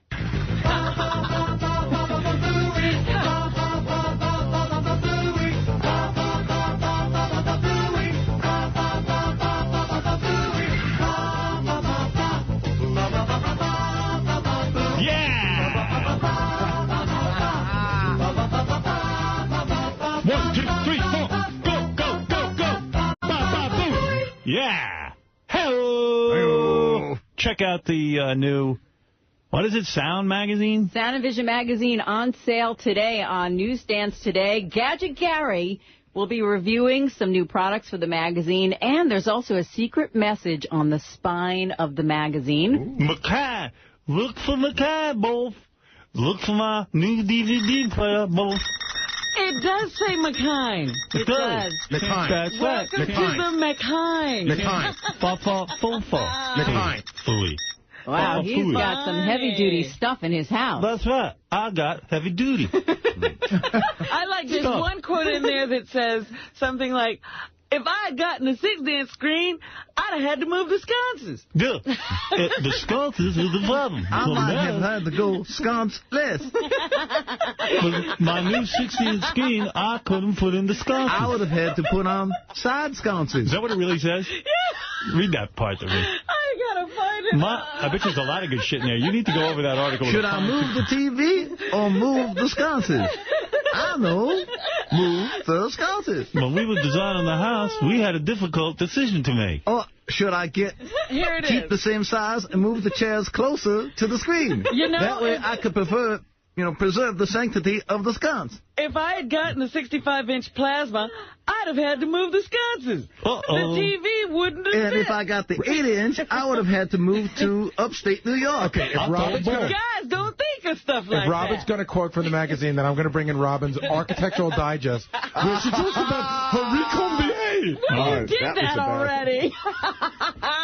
Gary has a room in his house called the Great Room. Yeah. Where great things happen. Well, what's it say about that? I have a room where not so great things happen. Not so great room. I might paint it purple, then I can make it the Grape Room. What's the Great Room? What's that all about? It's like a living room, but it's when there's not a doorway into it. It's sort of an opening. It opens from the kitchen. Wow. The architect named it. I don't name these rooms. Attached to the kitchen? Yeah. So the kids can play and stuff while Mary keeps an eye on them while she's cooking and shit? Yeah, I guess that's a way to describe it. They call that Some of the installers' customers have cabinets built over the fireplaces to hide their flat-screen TVs, but Gary's Panasonic Plasma is out, proud, and unenclosed. That's right. I like people to see my Panasonic. I don't have the TV stick. I like people to see. Gary has cameras all over his house, and like you go back in his office, and he's got the cameras up, and he spends all day staring at his house. Right, in his he's office. looking at the house. I go, Gary, what are you doing over there? I got full of cameras on the house, and I could just keep... saw Mary pull out of the driveway. Yeah, she wasn't wearing any panties. The other day, my wife goes, I'm worried about your mother. She didn't get up yet. It was like 10:30 in the morning, and I go, here she comes now. Yeah. I can see her. Staring at her. I see him back there with the computer, and he's got he loves that. He's proud of his house. My wife said to me, if anybody in the world should have a home theater, it's you. And she's right. She knows me. I watch a ton of DVDs. No, the soldiers in Iraq should have a home theater. Not you. All right. Go ahead, get out of here. And why are you doing that? Why do you have in your house in a magazine? Would you get a discount on some shit? I did. I got a discount on some shit. That's exactly right. Yeah. Okay. All right. That's, good for you. That's I'm not even going to lie. lie. Good for you. How'd that whole deal work out? What'd you do? How did it work out? Like some of the contractors say to you, listen, if you put our DVD player in. Exactly. And you put it in a magazine. I'll tell you exactly who it was. It was just two companies. It was Panasonic and TiVo. Right. So they said if you... But I used to... The deal is I use TiVos anyway. You know, like I'm insane on TiVo. So I said, hey, I'm building this thing. And they said, okay, we'll work with you on some stuff. And then it got featured in the article. Wow. It's good for them. Yeah, good for me, you. too. Good for me, both. It works out for everyone. He has 4 TiVos, right? Series 3. Did you read the part where Gary has custom-made lighting in the house to make a path from his bedroom to the garage because it's dark when he wakes up? No, I didn't know that. I hit a button that and says... you got like a trail? It says kitchen. And it lights the whole trail for me to get out of the house. Wow. Yeah, like a horse, I have a trail. I used to leave breadcrumbs, but this works out much better. Good for you, Gary. Thank you. Congratulations on your Thank you. Really, thank you. Thank you. Thank you. Thank you. Looks beautiful. There he goes. Fa-Fa Flo-Fly.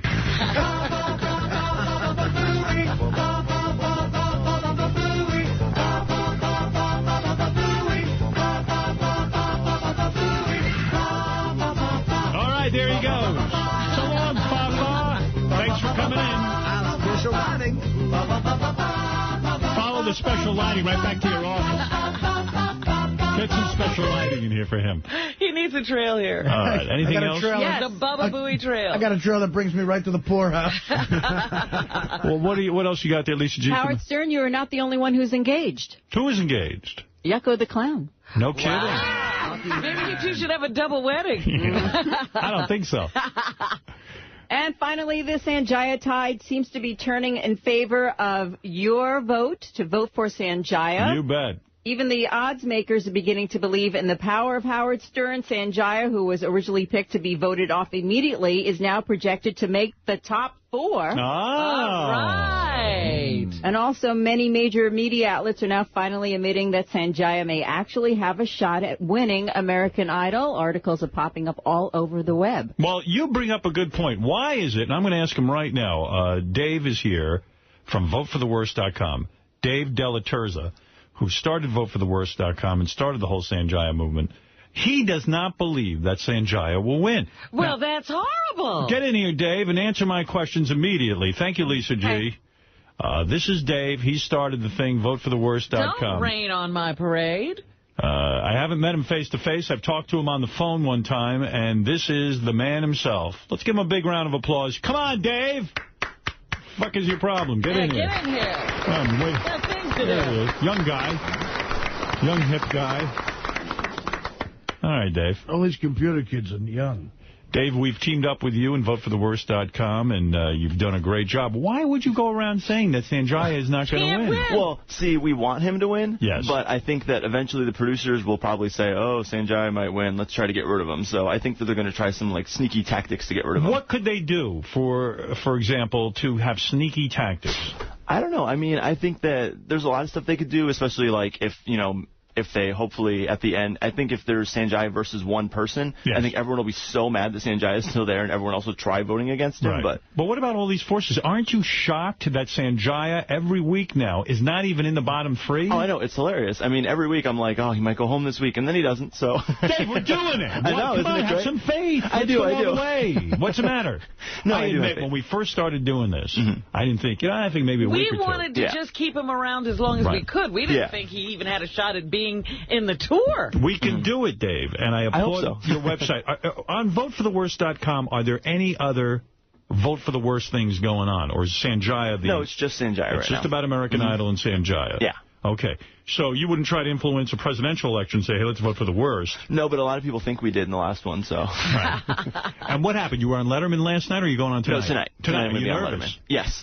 You are. It's a big deal to be on. Yeah, and wasn't that crazy? It was a big deal to be on Howard Stern, too, so, I mean. You're a sit-down guest on Letterman? Yeah. All right. Isn't that crazy? Isn't it crazy when you have a website idea and you never expect anyone to really pay attention to it? I know. The same with John Hine. I don't know if you got to meet him out there. Yeah, I just met him out there, so. He started Jump the Shark. Brothers. Yeah, seriously, it's like the same thing. He started JumpTheShark.com and sold it to TV Guide for millions. Millions. And everyone was shocked. But that is the future. The Internet, satellite radio, all these emerging media. Right. Now, have you gotten some interest? No, not yet. He asked me that. He said, "Has anyone asked to buy your website?" I'm like, "No, but I hope they do, because that would be awesome." You're ready to sell. Yeah, for real. I mean, if someone's like, "Here's millions of dollars for your website," I'd be like, "Hey, let's talk about John this." Hine got $50 million. Wow, are you serious? 50 million. Oh, okay. 50 million. We I was think like, about hey. it. We keep thinking that. Yeah. But, don't let you him know, bullshit you. So things are going well. You're getting a lot of attention. Did Letterman give you a pre-interview? No, not yet. I'm doing that after the show. After the show, and you'll sit down, and are you the first guest, or are you like the second guest? I think second. Who's on with you tonight? Craig Ferguson and Avril Lavigne. Avril Lavigne. Yeah. I saw Avril Lavigne on the Saturday Night Live. Yeah. I taped that show, and I fast-forward for the musical guest. I think she's the cutest, hottest chick, and she has good songs. Even this new song, I feel, is good, Robin. I like her, in spite of myself. I like her music. I don't want to like her. I don't at all. I like some of her music. My sister's a huge fan of her, so she's like, "Get her autograph for me, please, please, please." So So you'll be on with her. Yeah. Now, I know they sequester a lot of these people. You might not even see them, you know? Well, if I do, then I'll try to get her You're autograph for totally my sister. allowed. It's cool backstage at those things. You're totally allowed to go up there and hug her. Do you have any? Oh, yeah, that's right. Artie's right. You can go up there and have sex with her. Just hug her, give her a kiss. Do you have any planned anecdotes? Have you decided to tell the screeners anything that might be interesting? Yeah, like what goes on around this vote for the worst? What has happened in your life as a result of it? Like crazy stuff like this. I mean, going on Howard Stern and going on David Letterman. I mean, to me, it's hilarious because, like, you know, I started a website and I don't think that, you know, it's. I mean, I think it is a big deal now, but it's funny to me that it's such a big deal, and it's, you know, people want to talk to me about this, so I think it's kind of funny. Well, you tell Dave you are gay. Yes. You are. If he asks me. He should ask you. Okay. Why not? Well, if he doesn't, I'll tell him. We have to rejoice in that. Because you said something interesting to me. When I spoke to you the last time, you had a new boyfriend for about 3 months, and you said to me, quite honestly, you're a very candid kind of guest. Yeah. You said, we haven't had sex yet, but if Sanjaya gets in the following week, I will give my new boyfriend anal sex. Yeah. Have you kept your word? Did you give your new boyfriend anal sex? Yes, we have. You did. You gave it to him. Well, we did it both ways. So you went into his ass, and he went into your ass. Yes. So. Will you tell Dave that? Probably not. Probably not. That's a great anecdote. Yeah. I mean, it is. You say, you know, I even put my money where my mouth is. Your relationship is based on Sanjaya. Right. Based on. If you say, I'm going to help you out with this. If you go on Letterman and say, listen, my relationship was based on Sanjaya. I met a new guy, and, you know, I wasn't sure where it was going, but I said to him, if Sanjaya wins, I'm going to give you the anal. And Dave would like this, I think. I think it would be wild. Oh, yeah, it'll be wild. We'll see if he wants to talk about that. I mean, if he asks me about it, you know, hey. But I think there'd be a test pattern up before you got out of here. How was it? What other landmark or milestone have you put, related to a Sanjaya? There ain't much more than anal. Yeah. Where are you going to go from there? Yeah, I don't think there's anywhere else to so go. You are in love, is what you're saying. Yeah, we are. You are in love. Yes. And I hope. For you to give your ass to someone means you're in love. True? Yeah. Okay. Yes, sure. And when Sanjaya won, did your boyfriend come running right in and say, okay, bend over. Now I want my We payment. did joke about that. We didn't do it right away, but we did like the next week. So. You said, okay, I'm going to give you. You probably would have given anal anyway. So how did it work out? Where did you go somewhere romantic? Did you did you go to a bed and breakfast? Or did you say, okay, here it is? No, we just kind of eventually, we were getting to that point in our relationship anyway, you know. So I think it just kind of naturally happened. Did it hurt? Okay.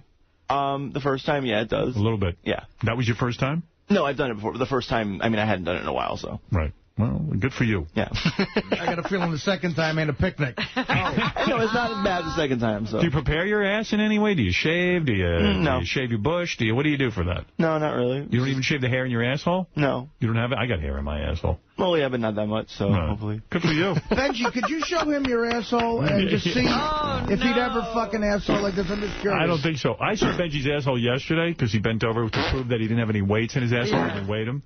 And it really wasn't that dirty back there. I was surprised. You've been changed by that experience. Oh, I have. I didn't sleep last night. I want to know how gay you are, because I want to know if this asshole would be something you'd invade. I don't know. If it's pretty bad, probably not. Yeah, good for you. Well, that's good. What is that, Benji? Do you want to add something to that? Yeah, no, I do have a clean ass, and I use the shower head that comes off. That's how you clean your ass. You blow it out, so to speak. Yeah. All right, good for you. Well, this is very exciting for you. I'm excited to meet you because I feel, in a way, we are linked.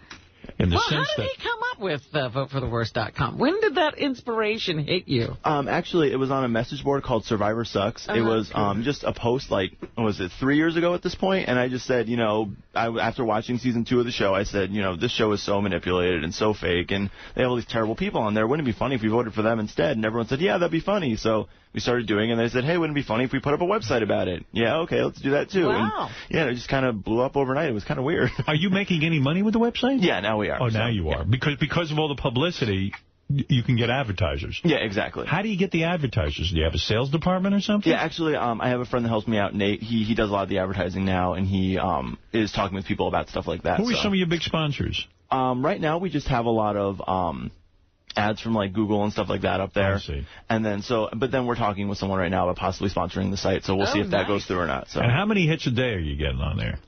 It depends. It fluctuates a lot, but we get about 10 million a week average. So. Wow, that's a very popular website. Now, what do you do on the website? Do you focus on Sanjaya? Do you have Sanjaya information? Are you working on making him a bigger star than Idol could ever want him to be? Well, we would love to. I mean, we have all kinds of Sanjaya stuff. Like we had the Federal Way, the town that Sanjaya is from in Washington, they decided not to have a Sanjaya Day, which we thought they should definitely have a Sanjaya Malakar Day. Sanjaya Day. Yeah, it's like, why won't we have Sanjaya Day? Because Blake Lewis gets a day, Gina Glockson gets a day. Like, they're not even that great. So, Dave, have you heard from Sanjaya? We have not. No, we haven't heard from him. We would love to hear from him. Do you think we'll ever get a thank you, me, I mean, the people behind the Sanjaya movement? I don't know. Definitely not while he's on the show, and definitely not during the tour, because I'm sure he has so many contracts he signed, he probably can't even talk to anyone. They're sequestered. Do you realize we could probably get Sanjaya on this? I think he's going to go all the way, by the way. I would love him to. So I really would, too. It would be so fantastic. I think it would be great for you. And if Sanjaya goes all the way, you realize Sanjaya wouldn't even have to get up and sing. He could literally get up there and go, you know what, I don't need to sing. I got to go for the worst, and I got Howard Stern. Right. There's a joke about it. They're like, he could just come up with a scrunchie in his hair and start farting on stage, and people vote for him. So Absolutely. There are some people who are legitimately voting for Sanjaya. A lot of young girls are attracted to him. They think he's cute. That's right. So between the three of us, we're getting the job done. And my audience has really stepped up.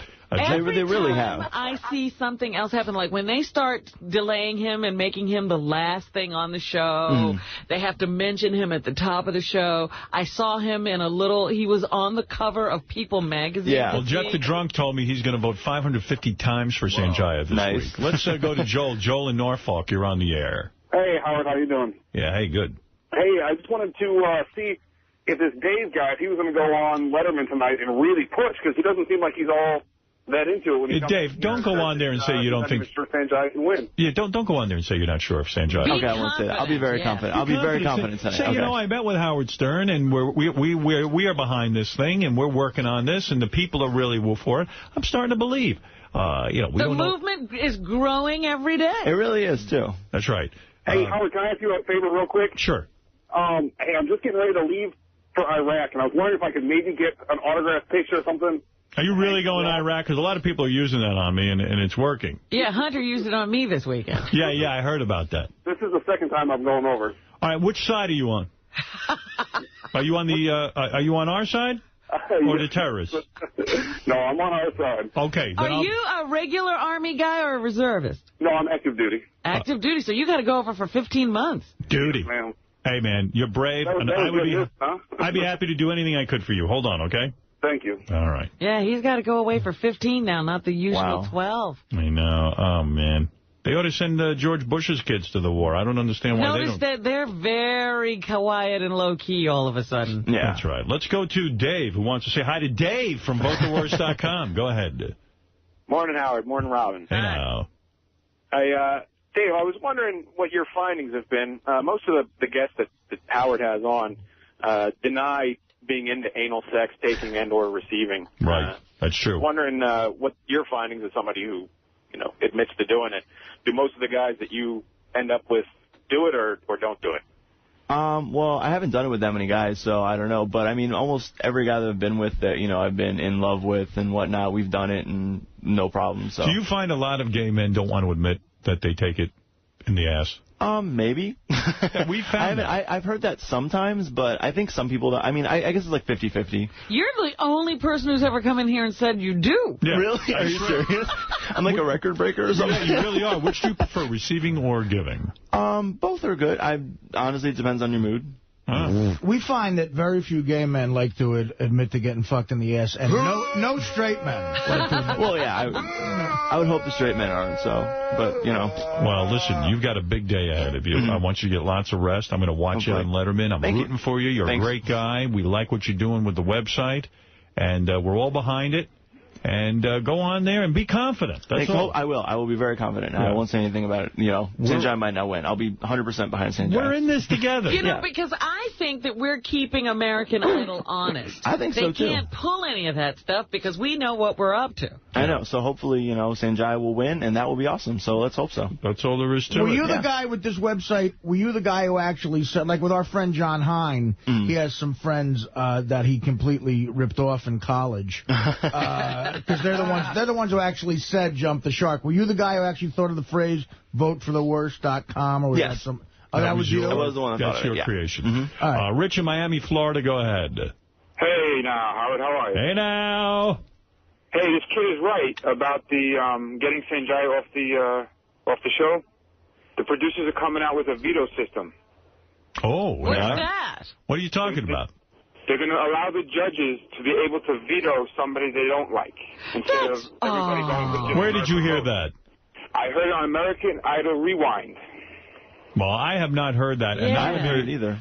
That will be a total ripoff. We're going to fight that movement as well. If they do that, it'll just ruin the show. Everyone will stop watching. They'll get so mad about it. Yeah, no, people want to be... The fun of the show is that we get to vote. And the judges can't do anything about who Exactly. That's right. If they do that, it's the end. It's the end. But because of us, they're going to do it, Howard. And I'm losing all this sex because of my votes. My wife won't give it to me anymore. And now they're going to come out with a fucking veto system. Well, there you go. You hang in there. Don't worry about it. We only have 6 more weeks, so, and then after that point, you can get it. We'll get back to our lives after that. Well, we're all excited about this. Now, the man's name is Dave Della Terza. He's the founder of VoteForTheWorst.com. You can go on there if you want to get all your Sanjaya news. You can hear it here. And he's going to be on Letterman tonight, so you'll get to see him and say hello to him and see the man behind this whole movement. He reminds me a little gorilla, doesn't he? No. No? Facially? Maybe a little bit. I see a little gorilla. A little bit of gorilla. That's an insane compliment. Don't worry about it. Okay. I hope so. Yeah, you want to be just like gorilla. Okay. And let's all sing together. It's true, he has no talent, but his hair is wild and weird. That's how we'll remember him when he has disappeared. Sanjay! Yeah! Sanjay! Sanjina. They call that kid Sanjaya. That's right. Sanjaya! Oh! What? Scared myself. Dave, thank you. Yeah, thank you so much for having me. Yeah, we love having you on. I heard you were in town for Letterman, so make sure to get you over here. Awesome, thank you so much. VoteForTheWorst.com. All right, we're going to be back right after these words. Yeah. $1 grand prize for the hottest chick, loudest fart contest is provided by ClipsForSale.com, the #1 site on the net for buying and selling fetish and adult video clips. That's ClipsForSale.com. Clips the number 4 and sale.com. You're on the air. Go ahead. Hey now. Hey now. Hey now. Howard. Hey now. Yeah, I just got satellite a few months ago, and it's fantastic. Great. What took you so long? I absolutely love it. What took you so long? I don't know. I couldn't believe it could be this good. It's so great. And, you know, it's true. You know, I have so many people who say to me, I miss you. I miss you. I miss you. I miss hearing you on radio. And I'm like, you don't have to miss us. I'm upset that I missed the whole year. Oh, we had such a great year. I don't think we could never recreate that. It's only going to go downhill. No. And I called up because, the phone calls are so good now that the guys can say what they want. Yeah. And get the reaction of the caller. I just was wondering if you guys could play the Richard Christie porno collection phone call today with the bent penis. Oh, okay. Here you go. I'll play you that one. Thank you, Howard. All right, here you go. All right. All right. By request. I'll do a request here and there. Pharmacy, may I help you? Hi, sir. Hello. Hi. I'm not feeling very well. I think I have a stomach thing going on. Mm-hmm. And I want to send my grandson up to pick something up for me, but I'm just wondering what to tell him. Is that the bent penis one? Am I playing the right one? Is that what he was requesting? Is this the one where the guy has the porno collection? See, this is the one where we use that guy dropping loads. No, that's not what he wanted. Oh. Well, fuck him. I'll play it anyway. I didn't know which porno one he was talking about. The one he was talking about is in blue on Gary Preview 1. Where I call and the guy's selling pornos in the classified him to pick up for. All right, hold on. Let me get rid of this now. Got a problem. You see, you try to play a request and be smooth, and you can't. Gary Preview page what? 1. Yeah. In blue on the top row. Not on. Hello? How you doing? How you doing, sir? I'm doing pretty good. Hey, I'm calling about the ad that you had in the paper for the porno movies. They're adult movies only. Yeah. I'd kind of like to find out what you got there before I drive into town. Okay, let me get my keys. I'm about to go outside and look at my car now to see how many I have.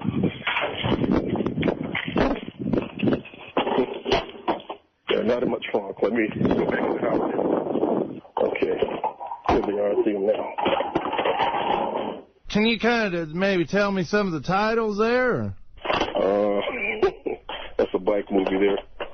Black? Or? Yeah, Pretty Black Pussy Lickers. Let's see.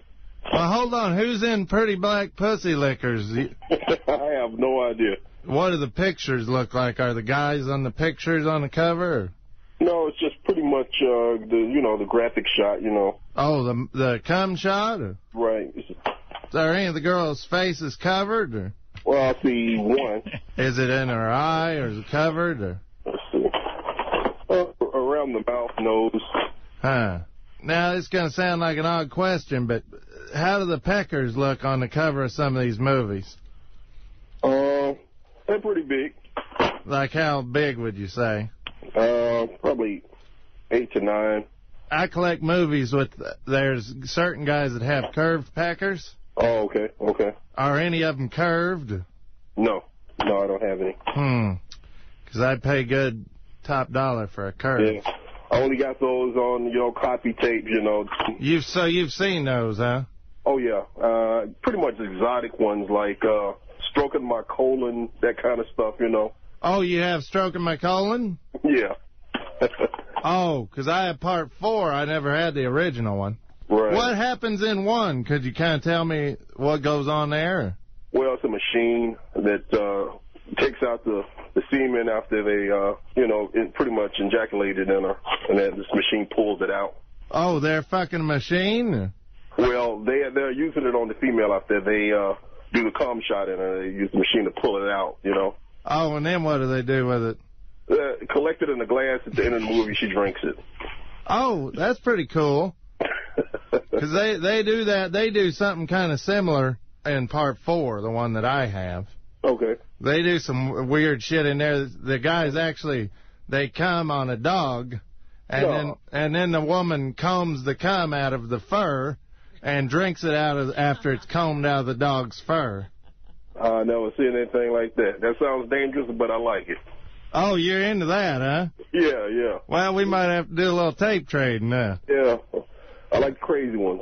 Yeah, me too. The curved peckers is really what I kind of like. Right. I do have those, but they're just copies, I saw one.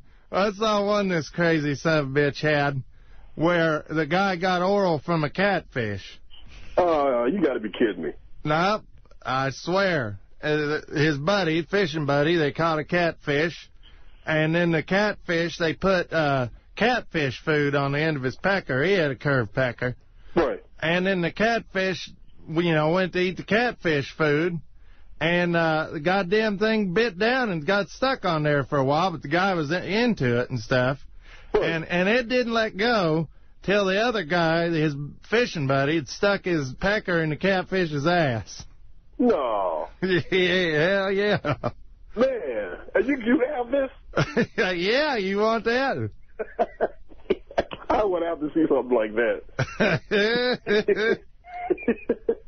Jeez, man. And I got another one where a guy's bouncing on a trampoline, and then he shits, and it knocks the shit off the trampoline into the girl's face. That's weird. Yeah, it's weird, but it's pretty erotic, too. Okay, I have some people coming in right now, so I'm going to have to cut it a little short. Okay, great. Thank you very much. You're welcome. Okay, bye. Nice. There it is by request. All right. Never thought anyone would request that one. They like it. This is a great little thing, and then we'll bring in Elephant Boy and his girlfriend. Haven't seen him in a while. But I got to play you this. This I call... I don't know have a name for it, but we sent the guys over to Star Trek convention, and you're always sort of looking for an angle with these things because they're just so weird. There's a million odd things about a Star Trek convention, but... They're almost too weird. Yeah, I have a whole bunch of interviews of people who appear at the Star Trek convention who have all appeared in like 1 or 2 episodes. Yeah, these are like minor players, right? Yeah, and it's great. Like just interviewing them. Like this is what goes on in the Star Trek. So first, this is just some chick who actually had a recurring role, and then it gets more absurd as it goes along. All right, this is Arlene Martell. Hi, what's your name? What's your name? My name's Gary. Hi, Gary. Arlene Martell. And what made you famous? Oh, look at the table. I played Mr. Spock's wife. Oh, you played Mr. Spock's wife? Yes. Oh, wow, cool. I thought so. Hey, what did you learn? I remember Mr. Spock's wife. I mean, she appeared rarely. Right? Forgot he was married. Yeah, I mean, Mr. Spock had a wife back on Vulcan. I never knew he was married. I mean, I think that she was only spoken about. And then when he went into that fever, I think maybe she was in an episode. From Star Trek. Always ask for merchandising up front before they make calendars and little figures out of you. Sign a good contract. Have you applied knowledge you learned from Star Trek to solve a problem in your everyday life? Would you repeat the question? Have you applied knowledge you learned from Star Trek to solve a problem in your everyday life? Yes, since I played an intellectually centered woman who thought logically and thought ahead and knew how to strategize, I've tried to incorporate that. So you're Spock's mother? No. I said I'm Spock's wife. Oh. You have to listen. I didn't know he had a wife. Well, that's why it made the series, that particular episode, so popular.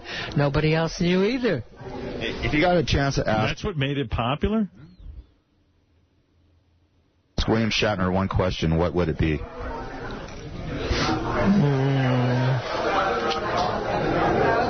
What do you remember most about your pursuit of me? He pursued you. Relentlessly. Really?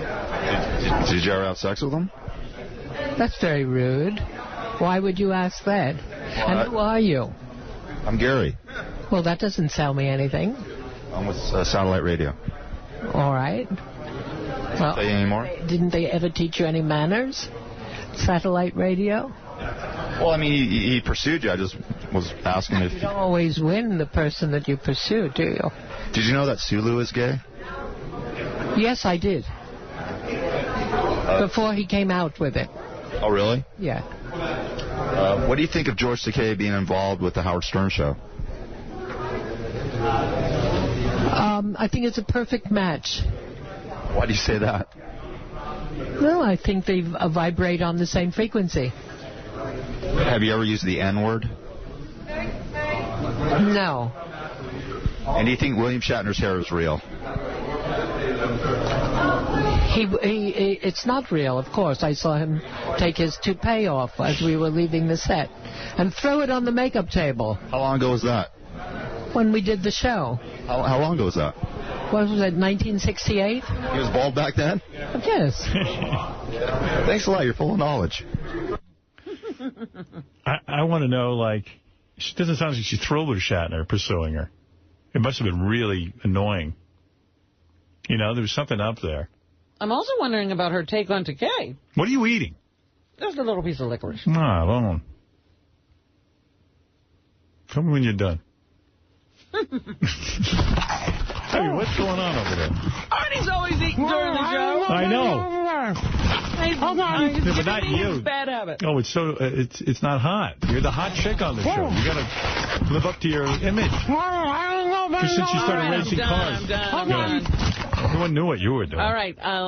At least I'm not chewing tobacco like the race car driver. Right. I'm the morbidly obese guy on the show, Robin. Oh, okay. All right. Now, here is a string of people at the Star Trek convention, all who have, like... Wait a minute. I was talking about her take on George Takei. She says that you two vibrate on the same frequency. I don't understand. We're kindred spirits. We both love... It doesn't sound like she liked that all that much. You know, if Gary was a different guy, we would have gotten some more information out of that situation. Hi, what's your name? Lois Jewell. Lois, and what made you famous?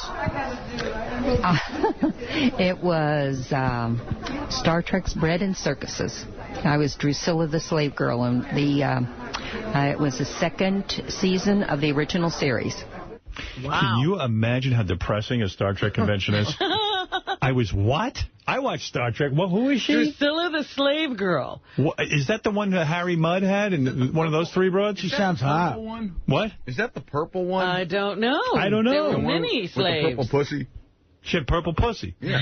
It sounded like she played a hot chick on the show. Smart, she has purple pussy. All right, it's one after another. Here's another one.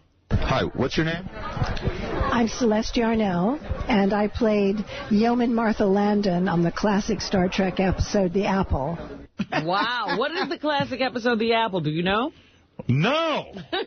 I know Yeoman, the blonde Yeoman. But she's not that Yeoman. No, this is a one-shot. Everyone's a one-shotter. Howard, the funny thing is, every one of them was on the classic episode.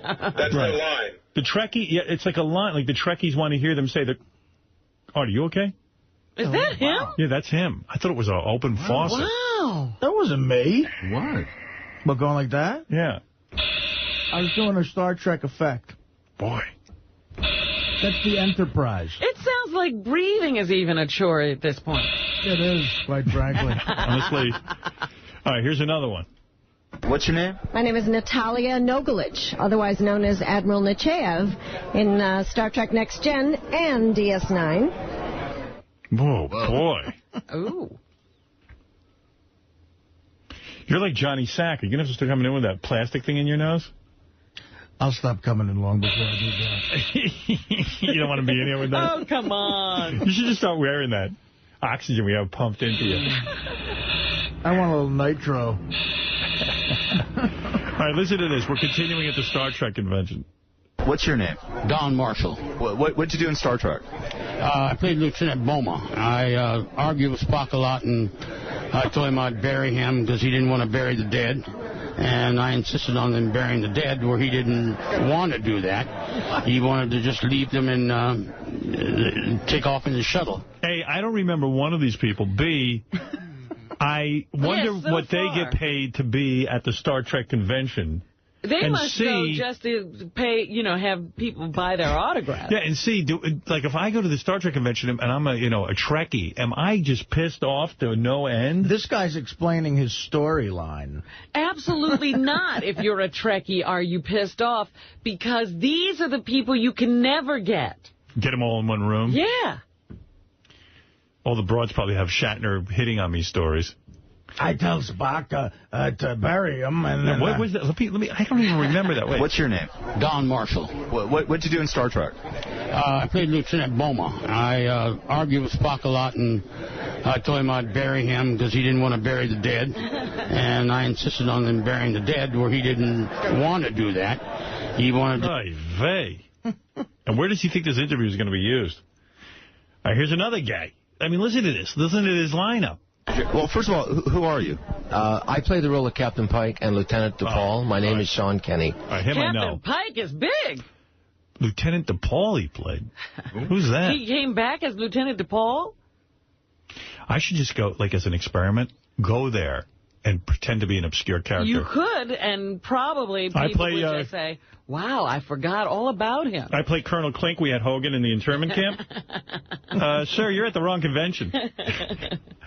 Hogan. You don't remember the Hogan episode? I'm Herman Munster. I'm the bartender, Isaac. Oh, my God. What? I'm about to make a sad bit even sadder. What? Jason just found this article. Apparently, it says typically conference organizers will pay tens of thousands of dollars to lure the big guns. But these smaller bit players, they pay $100. They pay? They have to pay to set up shop. Oh, no. I said they probably make money selling their autograph. I knew there was a way they were getting victimized. Wow. They got to piss. So this guy who chased Bach around. And he paid $100 to be able to So he's got to sell 20 autographs at $5 a pop to break even. What a shame. Well, first of all, who are you? I play the role of Captain Pike and Lieutenant DePaul. My name is Sean Kenny. So you're in the original Star Trek? Original series, yeah. 1966 and 1967. Yeah, I remember him. He was supposed to be William Shatner. Yeah, he just missed being William Shatner. Yes, they shot the pilot. No, but that was Jeffrey Hunter. See, he didn't play the Commander Pike that you see on the screen walking around. He played the guy that sat in the chair and went boop. You're kidding me. No. He's the guy in the box. He's the guy in the box. And that's it. He wasn't Jeffrey Hunter. Because Jeffrey Hunter died. That's the guy who got to do all the young guy stuff. Yeah. Holy mackerel. So he was basically this guy's just he was basically a prop. I'm not following what you're saying. What he's saying is, okay, I'll explain. You know, Fred, English is a second language. No, but I can explain it. It sounds like if you know the show, he you'd know did the shorthand version. Let me explain. Remember the first real episode with Commander Pike? I don't know who Commander Pike is. Commander Pike was this guy. And he ran the Enterprise. Now, he gets into a horrible thing where his body becomes useless. All he is a head in a box, Commander Pike. And he's reflecting back on his life because they were having a trial. Yeah. So they reflect back. There's Commander Pike walking around. I always thought it was the same guy, so he had a whole big speaking part before he's the guy in the box. What Fred's telling me is this Commander Pike that we're hearing from the Star Trek convention is the guy in the box. The guy in the box. Who just stands there like a stoplight like on his box, and the red light would go off for yes and no. But the guy who actually played Commander Pike as the young man isn't even this guy. No. Oh, my God. See, because what they did is they shot the Star Trek pilot. They used that pilot as those two episodes. Right. And the guy who played the original Commander Pike had since died, so they needed somebody to play the other Pike. Right. Wow. I know. That's confusing to a lot of people. But Jeffrey Hunter, if he had lived, would have had to been the guy with the head. Probably not. He probably would have been beneath him. That's right. Because he's too young to play the guy with the head. What's your name? Lawrence Montaigne. And Lawrence, what character did you play on Star Trek? I played two characters. I played Decius, I was the first Romulan. I played Decius in Balance of Terror. And the following year I came back and I played Ston. Well, give me a fucking $100. Wow. Amok Time. These guys are like the people who played Chewbacca and R2-D2. You don't know them. Not even. Yeah, hello. I should go to one of these conventions and go, yeah, I'm Chewbacca. Who played Chewbacca? I don't know. Some guy in a costume, but they do go around to conventions and people want to meet him. You never heard the name of the Chewbacca guy? The guy who did R2-D2 is like a big deal. And not the guy's voice. You know how R2-D2, not R2-D2, the other one. Darth Vader. No, the other robot that hangs out with R2-D2. C-3PO. You know how C-3PO has a British accent, which makes no fucking sense? Right. There's a guy. Yeah, well, that guy's voice is different from the guy who actually walked around in the metal suit. Right, well, that makes sense, though. But the guy in the metal suit goes to all the conventions. He's not even a voice. But it's the same with Darth Vader. There was a guy in the suit, but James Earl Jones did the voice. Yeah, that guy goes around. No, I heard the guy in the Vader suit was like a wrestler. He was a weightlifter or something. Right. Peter Mayhew. Peter Mayhew said... Ladies and gentlemen, over in booth 57 is Peter Mayhew, Darth Vader. Hello. What a thankless acting job, because you got to fucking be there on those long days on the set, and you ain't getting rich or famous. Right. Oh, but it's worth it, because you see his next role. Right. But you know what's really funny? Peter Mayhew could show up at a Star Trek or Star Wars convention, and he'd be paying $100 to get there, and then James Earl Jones would be given $10,000 to be there. Yeah, but I wonder if that guy, like Peter Mayhew, can he get pussy at a Star Trek or a Star Wars? Peter Mayhew played Chewbacca. Some other guy named David Prowse played Darth Vader. Played Darth Vader? David Prowse, can he get pussy? I'm David Prowse. I'm Darth Vader. In all the movies, those were the same two guys? And I bet you he tried to do the voice, the James Earl Jones voice. You know what I mean? Because everybody's got to be disappointed that he doesn't sound like Darth Vader. It's funny now. Hello, I'm Darth Vader. Nowadays, they would have just been computer animated things. I mean, at least they got a gig out of it. But wait a minute. No, even in Lord of the Rings, there's a Gollum.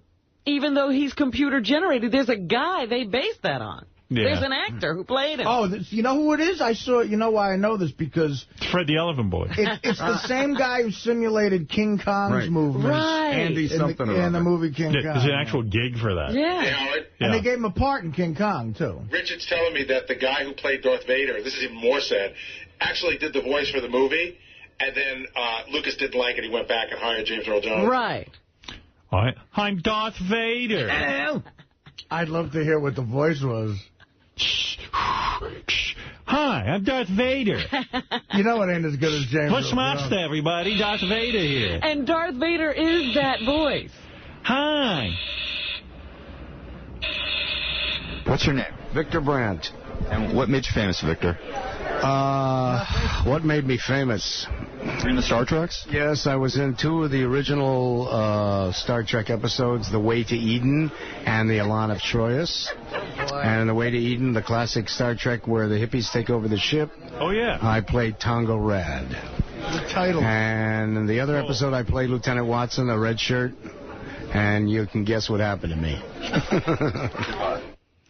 Wow, you mean he had to pay $100, a nice man like that? Yeah. That sucks, Dick. I hope love, not. The titles. I played Commander Flickaflack in the classic. Classic, the sweatshirt. But there were a ton of those guys who had parts where, their job really was to be, when they beamed down to the planet, to get killed, to be the one that got killed. Right. And so now they're paying $100 to tell you that. Yeah, but they must be making some money there. I mean, somebody's getting their autograph. I can't wait to pay $100 in 30 years to go to an Entourage convention. I played in episode 36. The classic episode. You know what? I got to learn the name of my episode. I was the gay guy at the party. You know, at a lot of these conventions, too, like the horror conventions, there's like 4 or 5 different guys there that each played like Jason Voorhees from Friday the 13th. Or Michael Myers, they wore the mask. Yeah. But they had a different guy do it in every movie. So if you happen to like Friday the 13th Part 4, you can meet the guy who played Jason in that movie. And when you meet that guy, does he sit down and sign shit? Yeah, he signs like pictures of him in the mask. And do you hand him the $5 bill right then and there, or do you just... Is it in a jar? I think you just give them the cash and they have a little purse or something, a lot of them. Because I know Eddie Munster. What's that kid's name? Butch Patrick. Butch Patrick. He's like 50 now, he would just sit there at these conventions, and the people would just hand it. He'd say, can I have my $20? Well, I did something funny with him. He was at a convention in Orlando when I lived down there, and I was filming one of my shitty low-budget movies. So I wanted to have a name in my movie, so I wanted Butch Patrick to be in my movie. Yeah. So I just filmed him sitting at his table at a convention saying, I am your father. And, I gave him some cheesy lines to say, and I felt bad, so I gave him $20, and I bought an autograph from him. You know what's really funny about the Jason thing is that there was one movie where they made a big deal about bringing back the original Jason. Mm-hmm. And it was like, who cares? He wears a mask. Well, there's one guy that played Jason in 3 or 4 of them. Yeah. His name's Kane Hodder, and he's the most famous one. Right. Because he did it in more than one movie. Yeah, and it was like, oh, he's back. Yeah. Hey, Mike, you're on. What? The guys were telling me they went to that Chiller convention, and the Soup Nazi was there, and he was selling autographed ladles for $20. Shame on him. Mike, you're on the air. Howard. Soup Nazi. Yeah. Howard, you there? Yeah. Couple things. The C-3PO thing. That's the same guy that the voice and the person are the same guy. Some British guy, Anthony Daniels. Great. The other thing, Artie, you said you were going to be on Entourage. That was last season? No, I never saw you. I never did either. It's coming up this season. April 29th, This right? is the second half of the one season. I don't know how that is, but yeah, it's April 29th it's on. Yeah, I want to. April 29th. Okay, I was looking all over for it. Would you remind us when it gets close? Yeah. All right. It's 2 weeks from this past Sunday that just happened. All right, awesome. Howard, one more thing. With the website, any way we could get, like, biographies or, like, pictures or so forth of, like, the Whack Pack? It's hard to put a, Not of me. I'm not putting my biography. No, I know your biography's not out there. Everybody else's is, but... Biography? Who's going to do that? He's talking about the Whack Pack. He wants to know... Like, the Whack... It's, like, some basic information. A mental picture of what Crazy Alice looks like. And as a matter of fact, we are working on that as we speak. Okay. Okay, thank you. Gary, get to work on that. Yeah, sure, why not? I'm all for it. What do you want? I was going to say another funny thing that people do at these conventions, why I kind of feel bad for some of these celebrities.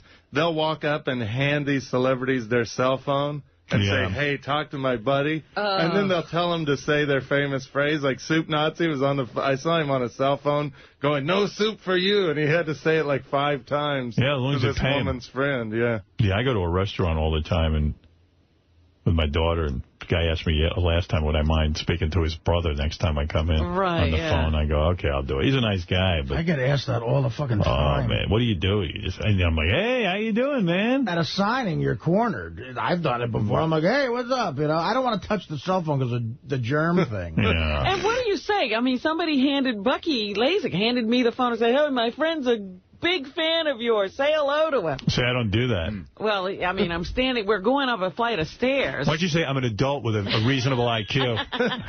Artie probably gets, I bet you get a lot of people that want you to be their outgoing message. Right. Like say, hey, you reached so-and-so. A lot of them, they go, call my friend a fag. Oh. Like, hey, you fag. Yeah, right. Jesus. Call my friend an asshole. Yeah, that's what they say. Hey, you know, it's funny how, like, you're the germphobe, but you'll do heroin, and, like, you'll just get it from anybody on the street. You don't know what they did with that heroin. Yeah, they put laxatives and they touch it. You know what I mean? No, I used to. I couldn't use a payphone in New York City back before cell phones. I skeeved every payphone. Yeah. But I would go to the Beacon Theater, and a guy I never met before would hand me a bong, and I just take a hit. Right. It's the want for getting high. But you know what they do with cocaine? I mean, there's a naked bunch of women sitting in a room. I've never seen that. Scratching their pussies. Yeah, and they're naked, Artie. Well, hey, you got to cut it with something. Jenks, you're on the air. Go ahead. Yeah, good morning, Howard. I know this sounds sad, but you could play any of those Star Trek interviews, and I'll tell you exactly all about that person. Really? Yeah. You know each episode. The Apple, you know what that is. I own every episode. Oh, jeez.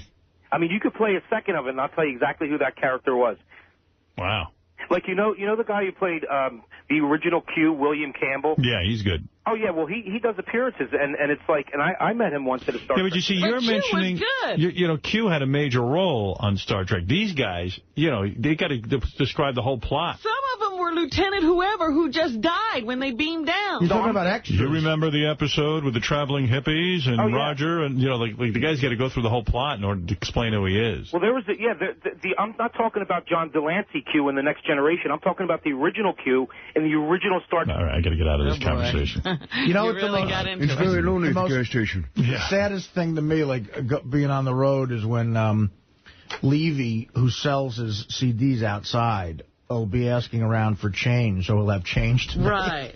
See, I think these Doesn't he bring his own change? Well, sometimes he doesn't always have the small enough bills to make change. He'll leave like, I need some fives. I got to make change. I'm like, yeah, I think these celebs come with their change-making devices in their own little purse. Well, obviously they have it down to a science. Bob Levy can learn a thing or two from them.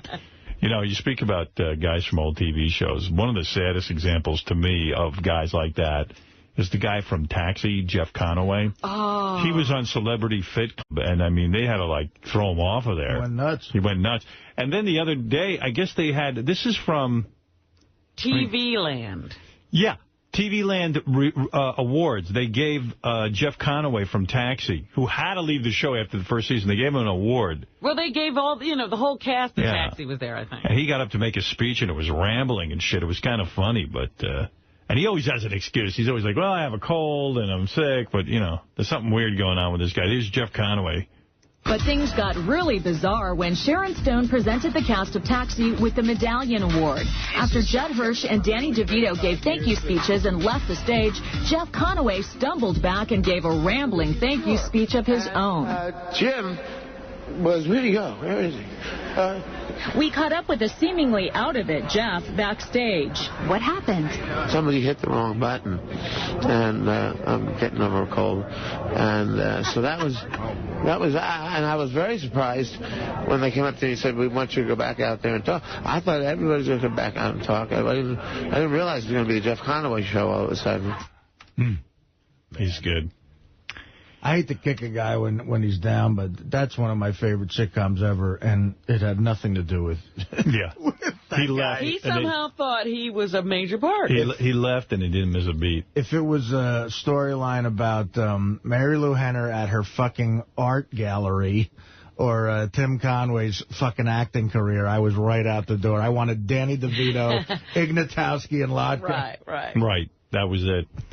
Hey, yeah, right, because even what's-her-name goes around. What's her name again? Mary Lou. Yeah, she goes around thinking she was part of the success. But she was at least a good-looking She was the hot chick on the show, but, God, when the storyline was about her, I don't need to... Last 10 minutes being her and Judd Hirsch giving us a lesson about life at the end. There's a good argument that the show got better after he left. Yeah, I mean, Danny DeVito. If you had Danny DeVito and Ignatowski or Lotka interacting, it's just gold. Yeah. Gold every single fucking time. That's the truth. Hey, this is kind of a sad clip, and then I'll bring in Elephant Boy. Nick Manning's here, too. I didn't forget. That's not on my... that's on my list. God damn, that's why I was holding off. Sergeant Nick Manning? No, the dropping loads guy. Oh, yeah, dropping loads. I'm thinking of Chuck Manning. All right. Wet cunt. Get Elephant Boy in here real quick. I want to say hi to him. We haven't heard from him in a while. Then I'll talk to Nick Manning. Oh, my God.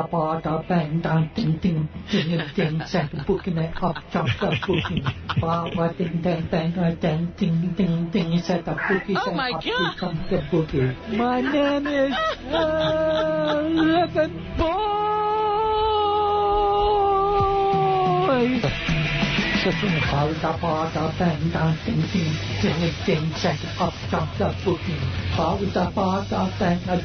right, Elephant Boy. Hey, Howard, how you doing? Beautiful girlfriend, Mary. Did Hi, you Mary. see what just happened? Yeah, I saw it. Elephant Boy walked in and slammed the door in Mary's face. Dropped the door on her. I'm sorry. What is that? I'm handicapped. Elephant Boy, what's your deal? I know. That's what's up. I really hard to door. I'm a cat, so it's so hard to door for me and for Mary. But no, I just went, opened the door and went right through. Whatever you just said, it sounds like a lame excuse to me. Oh, believe me, it is. All right. Well, you know, Mary, I make up to her. How are you? I'm okay, Howard, except I have a lot of health problems. What's wrong with you? Bad back, I heard. Yeah. Well, from work. No, from Elephant Boy screwing you. From the post office true. How's that going? You guys still together? How many years has it been? Since the Clifton funeral. About 16. Yes. 16 years. Yeah, when you had your Clifton funeral, that's when we met. And then you broke up when you turned gay, right? Yeah, I didn't like that, Howard. No. Yeah. You didn't want to be with a gay man? She said... You're not a fag hag? Yeah, no. I'm all man. Oh, yeah. I want to point out... You're all elephant man. You're all man. I just want to point out, Howard, tell America what shirt Elephant Boy's wearing. A Mets shirt. That's proof that he's what, Artie? What proof is that? Elephant Boy, Mary, you've been together 16 years. You broke up for a brief time when Elephant Boy had his fling with a couple of dudes. He was putting ads in the paper. Yeah, I was trying. I didn't like that at all. Yeah. No, that's the saddest thing. Yeah. Putting an ad in the paper. Hello there, couples. Yeah. Yeah, what was this thing again? He wanted a couple. Yeah. I didn't like that. No Howard. head games. I loved it. I was playing on her. The 40s or 40s, English, the male is bi. I am a white male, 38 years old. I am 5'10", 165 pounds. I'm 12 inches free.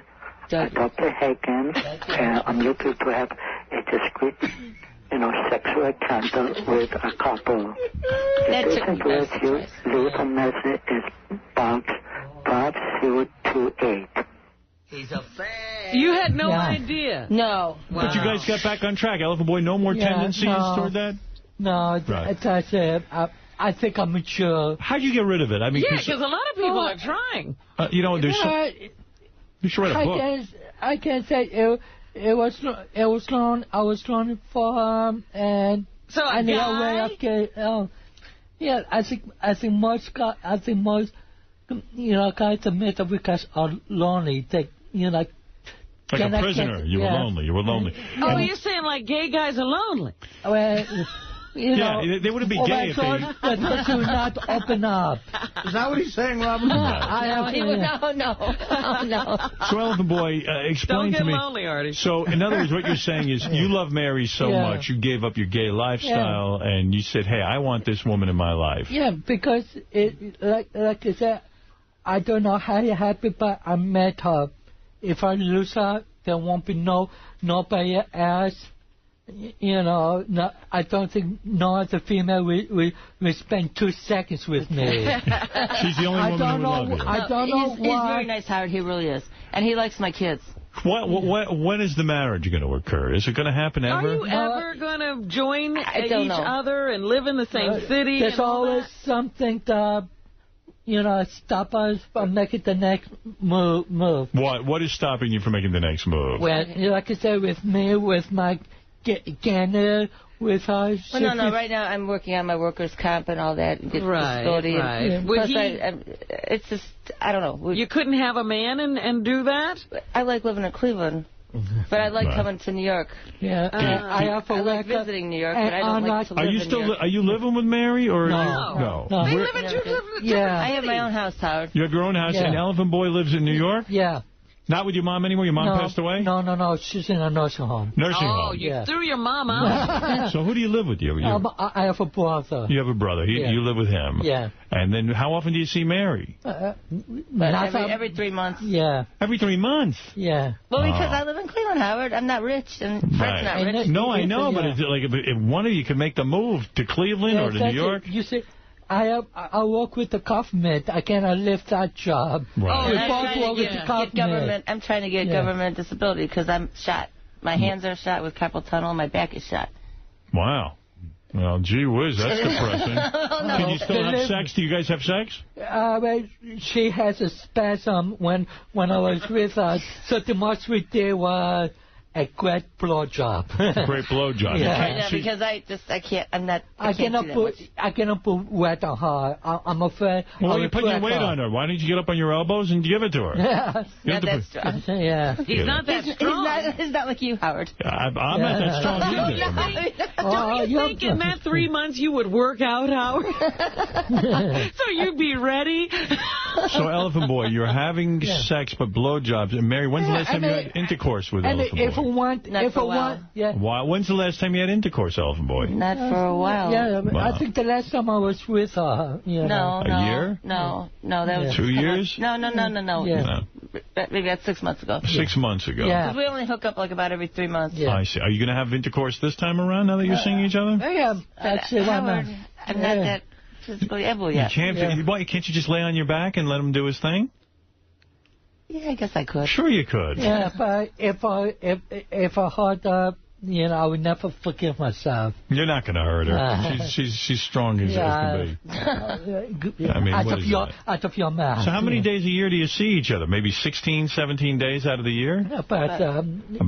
I spent a week in Cleveland. Every 7 times 4 is what, 28? 28. Okay, how did you know that? I don't even know. Sounds like a great marriage. No, it's not a marriage, Artie. No, it sounds like a relationship of friends. It's a good relationship. And we love it. And I understand you two have phone sex. Is that true? Oh, yeah. We've done since the beginning. Since the I got to hear what that sounds like. Oh, no. You already got it on tape. We do? Yeah, from the very first appearance of mine. I don't remember that. Where is that? I want that. Back in Cleveland, you guys got it from... All right. Whatever. Let's go to Captain Jenks. Captain Jenks, you're there. Hey, Hey, good morning. Now, Mary's a real nice girl. I mean, Fred and her have been going out for a long time, but I want to see if you guys remember this.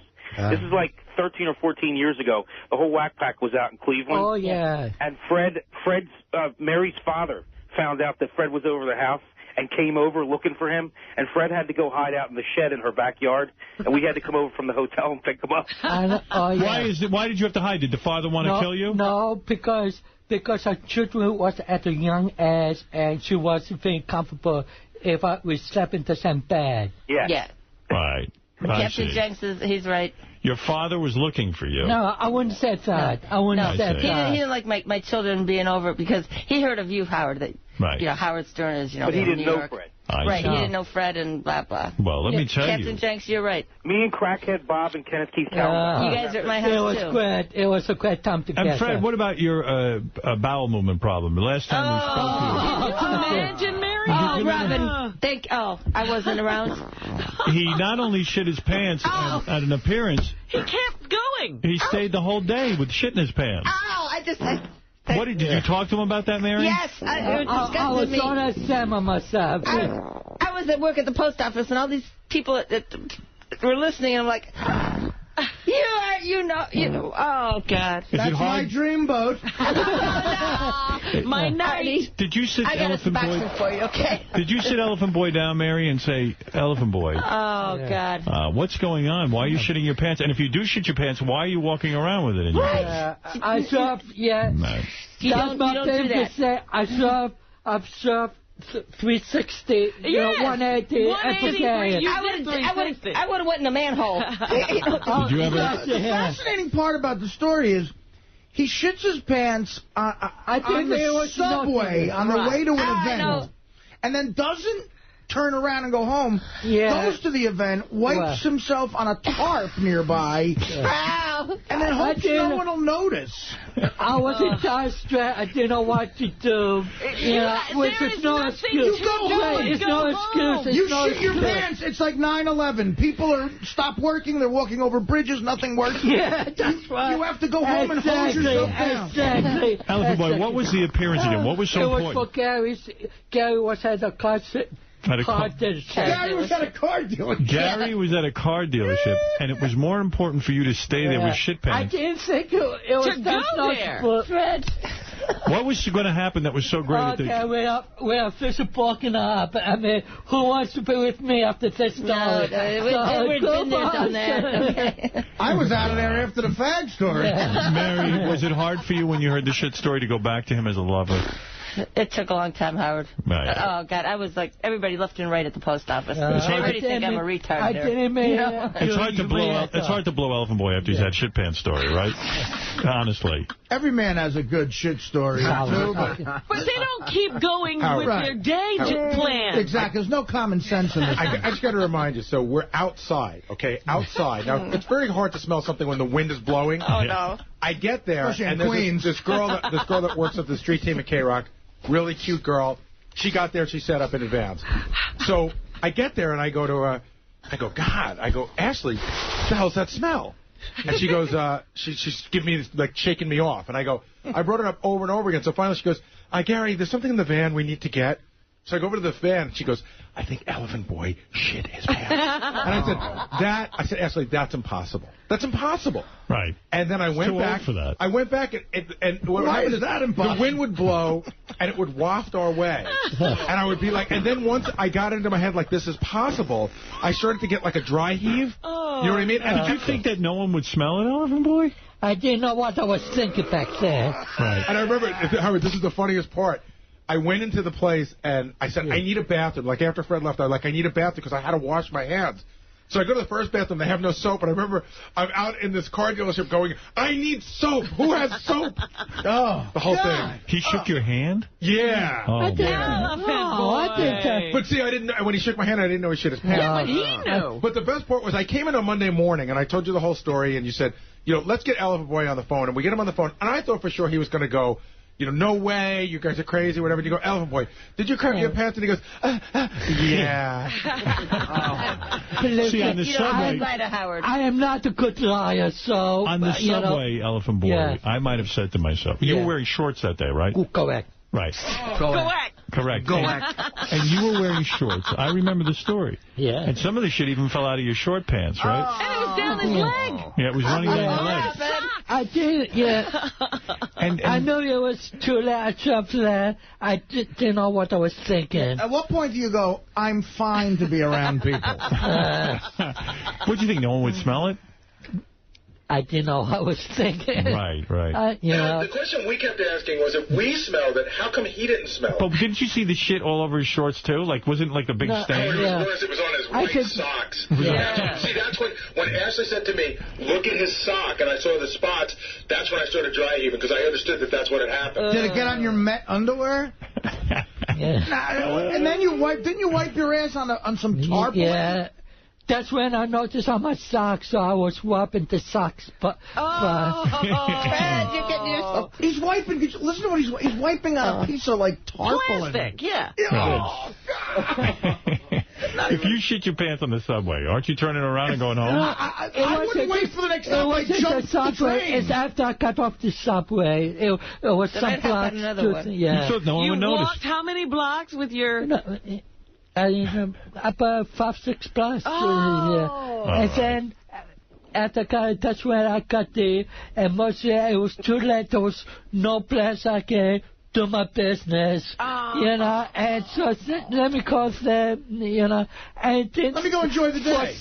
For some strange, stupid reason, I didn't think nobody would notice, and it was a big... Did you smell it? No. Howard, if I had tickets to Game 7 of the Yankee Red Sox series, I turn around and go, you know what, I shit my pants on the way. I couldn't go. He's going through this to go to Gary in a Queens Buick. Will, what did you think was going to happen at the Buick dealer? Okay. It was Major Dodge. Major Dodge. Yeah. What was going on over there? What were you thinking? I just say hello to him, and, son of... Well, that's important. You see Gary all the time. Why do you get to say hello? Son of Gary support. came to Queens, Son of support. Rap to some chick. Howard, seriously, whenever Fred comes to one of my appearances, I always make a big deal about it. So I think there was like an ego thing going on. I introduced him to the crowd. I made him feel really good. So maybe he just needed an ego boost that day. I will make that as a fact, One of the places you're a celebrity is at a Gary appearance. So you like the idea of being a recognized celebrity. That's always, back when Dr. John was here, I used to see him, and they treat me like kings. They should have a Howard Stern convention. I'll charge you $100 to sign an autograph. You know what you needed even more than an ego boost was a hot rag. Well, after you need an ego boost after you shit your pants. Yeah, right. Elephant Boy, when you got to the car dealership, did you try to clean your asshole and underpants? Before, when I got there, I to use the men's one, try to wipe myself, playing paper. But like I said, some got on me, it was I didn't... Well, wait a minute, Elephant Boy. What? You took off your pants? No, in the men's room. And there was a big mess, right? In your underwear? Yeah, it wasn't the underwear. I don't think I said the back of my pants. Were you wearing underwear that day? Yeah. Because I should have caught some of the shit. I took it off and put it in a lot of paper towel, roll it, and stuff it right down. All right, let me understand what you're saying. Yeah. Okay. You're saying you get in the men's room. Yeah. Now you got on underwear and shit pants. Yeah. And shit is soaking through the shorts, right? I didn't, And there's some shit on your socks. Okay. Yeah. That you didn't realize. Yeah. All right. You take off your shorts and your underpants. And you look at the underpants, and that's a disaster. Yeah. Do you try to salvage the underpants, or do you just... No, I just deep six it. You deep six them? Yeah. Okay. Now you've got shorts that have shit all over them, right, still? So what do you do with them? Do you wash them somehow in the sink? Yeah. You put them in the sink and... why? Why? Oh, maybe to get rid of... But I realized... And what about your ass? Yeah, how do you clean yourself? Now your ass I use lots of toilet paper. Your ass is covered in shit. And... Do you wet the toilet paper? Do your fingers smell? I mean, I got a million questions. Yeah. Howard, you carry our weapons. Please, use it on me. Shoot me. Oh, come on. We're talking 3 years ago. I guarantee he's not still fully clean from this incident. I'm clean. Jeremy, you're on the air with Elephant Boy and the beautiful Mary, and what's up with you? Good morning, Howard. Morning. Long-time listener, first-time caller. Thank you. Listen, I would want to know if Howard TV can follow Elephant Boy and his girlfriend for the day. Yeah, you know, have they done a special on you yet? No. They haven't. They've got to. Yeah. I mean, to follow you around is truly a miracle. Believe me, we're not that excited. Oh, yes, you are. One shit in the pants, and we got a home run. Well, I'm not going to shit my pants when I'm with her. No, you're not. She's not going to allow that. No, that's it. You two are the new Brangelina. What's the wildest thing you two have done when you think about back on some of your sexual escapades? And, you know, Elephant Boy can be wild. We went to one last time she was here. I took her to Scores, and no, we went to Scores. No, we went to Paddles. Oh, yeah. What about when Billy Paddles? Paddles. That's like a fort. Like a what? Like a vault. Yeah. A vault? Yeah. It's called Paddles. Yeah. It's a nightclub for S&M. What are you doing in an S&M club? Yeah, she wanted to go to be a spectator, Howard. You wanted to see. Hey, someone said we're going to have Nick Manning on. Did you grab his dick in the green room? Yes, I did. Oh, yeah, Ronnie. Oh, yeah, Ronnie. Oh. He said I couldn't hold his... Because I had a picture taken. Because he looks familiar. Oh, yeah, he's hot. Your Elephant Boy's girlfriend. He didn't mind Elephant Boy. Fred. True. I call him Fred. Yeah. Right, Fred. No, he took a picture. Yeah, Rick Manning. Oh, he's hot. And you grabbed his penis? Why not? And you squeezed it? Couldn't I? Yeah, I mean, it's fine. He said it was okay. Elephant, you like that? All of a sudden her back was cured. No,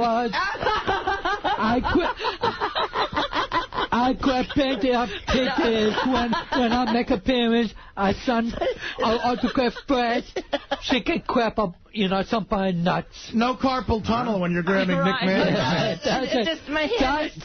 You look okay. I really do got it. No, I got that. I know. But so a hand job is out of the question for Elephant Boy. How about Nick? I could grab her. Come on. Well, wouldn't you prefer she didn't touch Nick Manning's penis? No, I didn't mind. If it was a porn star, if it was a porn star, it's a porn actress there, she would let me, crap of tits if she wanted. All right. So I could grab you want to bring Nick in? I'm anxious to meet him. Nick Manning. Why don't we all talk? We'll couch. That'd be great. We'll couch. Nick Manning. He can sit next to me, Howard. Is that okay? No. I think you sit in the middle. You can sit in the middle. Sure. Why not? Yeah. Nick Manning is a very famous porno star. There he is. What? Oh, yeah, dropping loads. How you doing, Nick? Good to see you. Wet cunt. You're in very good shape. in the green room. I heard. Oh, look at Mary. I think I'm single again. No. Boy, did you clean that up? Yeah. It's all good. Nick, to know. Nice to meet you. We're big fans. Now, I became aware of you through Richard Christie, who is a big fan of yours. And you are gay guy. Richard's not a Just gay met guy. him out there. Yeah. Now, how'd you get into the life of a porn star? You're a handsome man. I could see you're muscular. But how do you make that leap into porno? Well, I was in mainstream. I was a model, and I did a few movies and some TV. And right. I did a Playgirl issue, like back in '98, a boy-girl. Right. And some of the chicks from Vivid had seen it. And they talked to their production guy, and he contacted me and said, come on out here. The girls want to work with you, blah, blah, blah. Do you think you'd be interested? I said, I don't know. So I went out to L.A., and I worked for Vivid one day, Wicked the next. Back then, there was no STD testing. You just took an HIV test, and it was back the next day. So in 2 days, I did 2 movies, and I've been out in L.A. ever since. Did you ever have dreams of, like, having a legitimate job or a legitimate career and a family and all that kind of stuff? Yeah, did you have a manager who you ran this by? Well, I did, but... it kind of all happened so fast. I mean, I came out to L.A., I thought I was going to do a couple scenes and go back to Miami and go back to modeling, right? Right. But it just snowballed because an adult, in modeling I'd work, 3-4 days a week, but an adult I work, every day, sometimes twice a day. And it seemed reasonable just became, what I did. It was a good way to make a living. Yeah. And it seemed like, wow, they're going to pay me to bang chicks. Yeah, sure. And who did you work? You worked with some of the big names, right? Oh, all of them, yeah. All of them. And you know, Jenna. yeah, right from the beginning, I was a prodigy at it, you know. Yeah, you're good at it. Yeah. You got a big dick, Did right? you know you had this whole ability? You know, it was funny because, you know, I worked on Wall Street. I had a legitimate career. I had a master's degree and things. And you know, I was pretty conservative up until that point. And all my friends would be like, oh, you got to quit this modeling stuff. When are you going to get a real job? And I used to kid around about it. I'd be like, you know, if it all goes to hell, I'll go do porn. But I never expected it to happen. We've always heard that male porn stars can't make a living. Well, I mean, probably most of them can't. Right, but you can. Yeah, there are a few that do, and you're one of them. Yeah. How do you do how it? did you come up with the whole dropping Well, we're loads? going to get to that. But wait a second. How do you make a living where other guys can't? Why are you so successful? Well, you know, if I stayed mainstream, I was making pretty good money, and I made good money in Wall Street before that, so I was pretty set up by the time I got to L.A. Right. But, you know, I own my own production companies. I own a distribution company. I own Adam and Eve adult stores. Oh, really? Yeah. So that's you. So we make you didn't realize. we make movies and we sell them in our own stores. So it's pretty much a vertical organization. We don't really need anyone else. Now, is it true you banged Kimberly Kane, who is JD's girlfriend on our show? JD is going out. Oh, with I her. didn't know that. Yeah, you banged her just recently. Beautiful. Did you ever meet JD? No. JD, come on in here. And JD is a kid. He watches television for our show, and he pulls clips and things. This is JD right here. Don't you think? Not my girlfriend. I was saying we have something in common. How many times have you banged Kimberly Kane? A couple. What? I can't hear you. Get on that microphone. What's the matter with you? A couple. A couple of times. Yeah. You know, when I look at the two of you physically, Really, you think? it seems shocking to me that Kimberly Kane, you know, you know what I mean? You're her dreamboat. Yeah, Yes, I know exactly what you mean, Howard. Thank you. JD, what does Nick taste like? A bit salty. When you look at Nick, who is a specimen of a man, do you say, Jesus, how can I compete with this guy? No, because I can't. And do you realize you've never really satisfied her? Oh. Thanks, Robin. You've also banged Janine. Sure. You banged Savannah Sampson. Sure. Oh. Those three names, Kimberly Kane, Savannah Sampson, and Janine. Who's the best sexually? Oh, I like them all, but I mean, Janine, to me, was a big deal because she'd never done a guy before. Right, I didn't think she ever did. Originally, she started doing guys, and she said, look, I want Nick to be on my list and blah, blah, blah. But I wasn't supposed to be the first guy. It would just kind of turned out that way. Right. And, you know, I saw her at a party. Jenna had a birthday party in Phoenix, and I went down there, and I said, Janine, I go, I understand that you want to bang me. Yeah. And she's like, yeah. And she was doing her first movie the next week. I said, well, why don't you set that up? And they called me, and they said, come on down here and have sex with Janine today. Will they pay you thousands of dollars to have sex with Janine, or is it just a couple of hundred, then you go out and make appearances is where you make your money? You know, without getting into my rate and everything, I mean, right. I make good money. You do. I make some of the, you know, for a guy, I make pretty decent money. It's got to make you feel good. I mean, to get paid to bang chicks is really just, we can only dream. Very few guys can pull that off. Yeah, it's really funny because, you know, sometimes it's like, oh, I got to get up early, I have to drive to Malibu, and my partner's like, dude. Fuck you. He's like, fuck you. He goes, guys will drive down here from Montana to fuck Savannah for free. Right. Do regular women ever buy you? Like, does a woman ever come up to you and say, listen, I've seen your porn and I'd like to have sex with you? Yeah, it happens. Have you done that? You've sold yourself? Have you sold yourself? Yes, That's a yes. Yes, look at What's that the face. most amount of, what's the biggest gift or money you receive from a woman? Well, I can make like $6,000 for a night. Wow. Yeah. Are they ugly women? Are they pigs? Or are they hot women? All kinds. All kinds. A lot of times it's like strippers. And really, And they pay for it? Yeah, and here's, you know, I used to think it was kind of strange too, but here's the thing. They're with dudes all the time that they don't want. So it's their chance to go out and get someone that they want to have sex with. And they got a lot of money, a lot of yeah. Do you shave off your bush and everything? Yeah, I'm totally shaved. Totally shaved. How do you shave? Does your shaft ever get hair on it? Like my shaft has like hairs growing out. Yeah, you get rid of that shit. How do you shave that shit? Mach 3 razor. Yeah. You give it a yank and...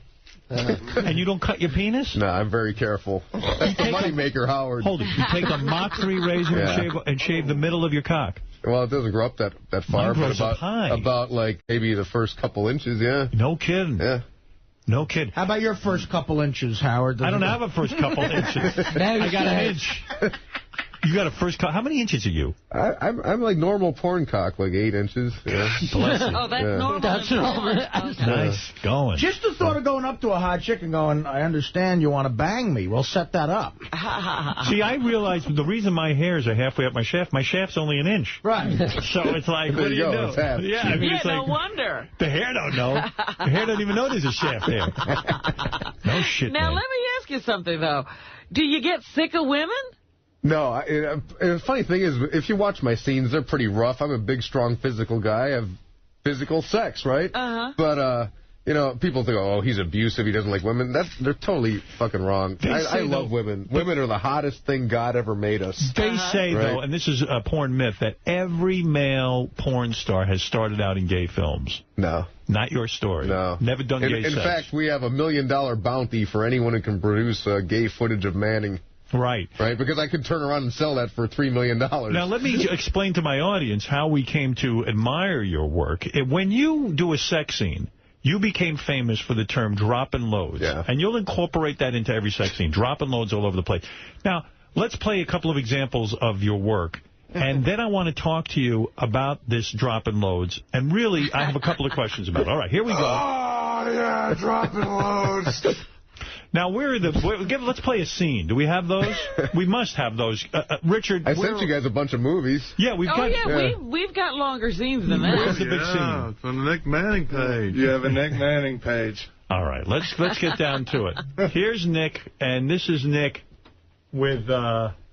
Eva Angelina? Yes. That's a good one. All right, this is a good one. This is where you drop loads all over her glasses. Are these lines ad-libbed, or you have writers on? No, I just make shit up. All right, here we go. Dropping fucking loads all over your fucking glasses. Eat it.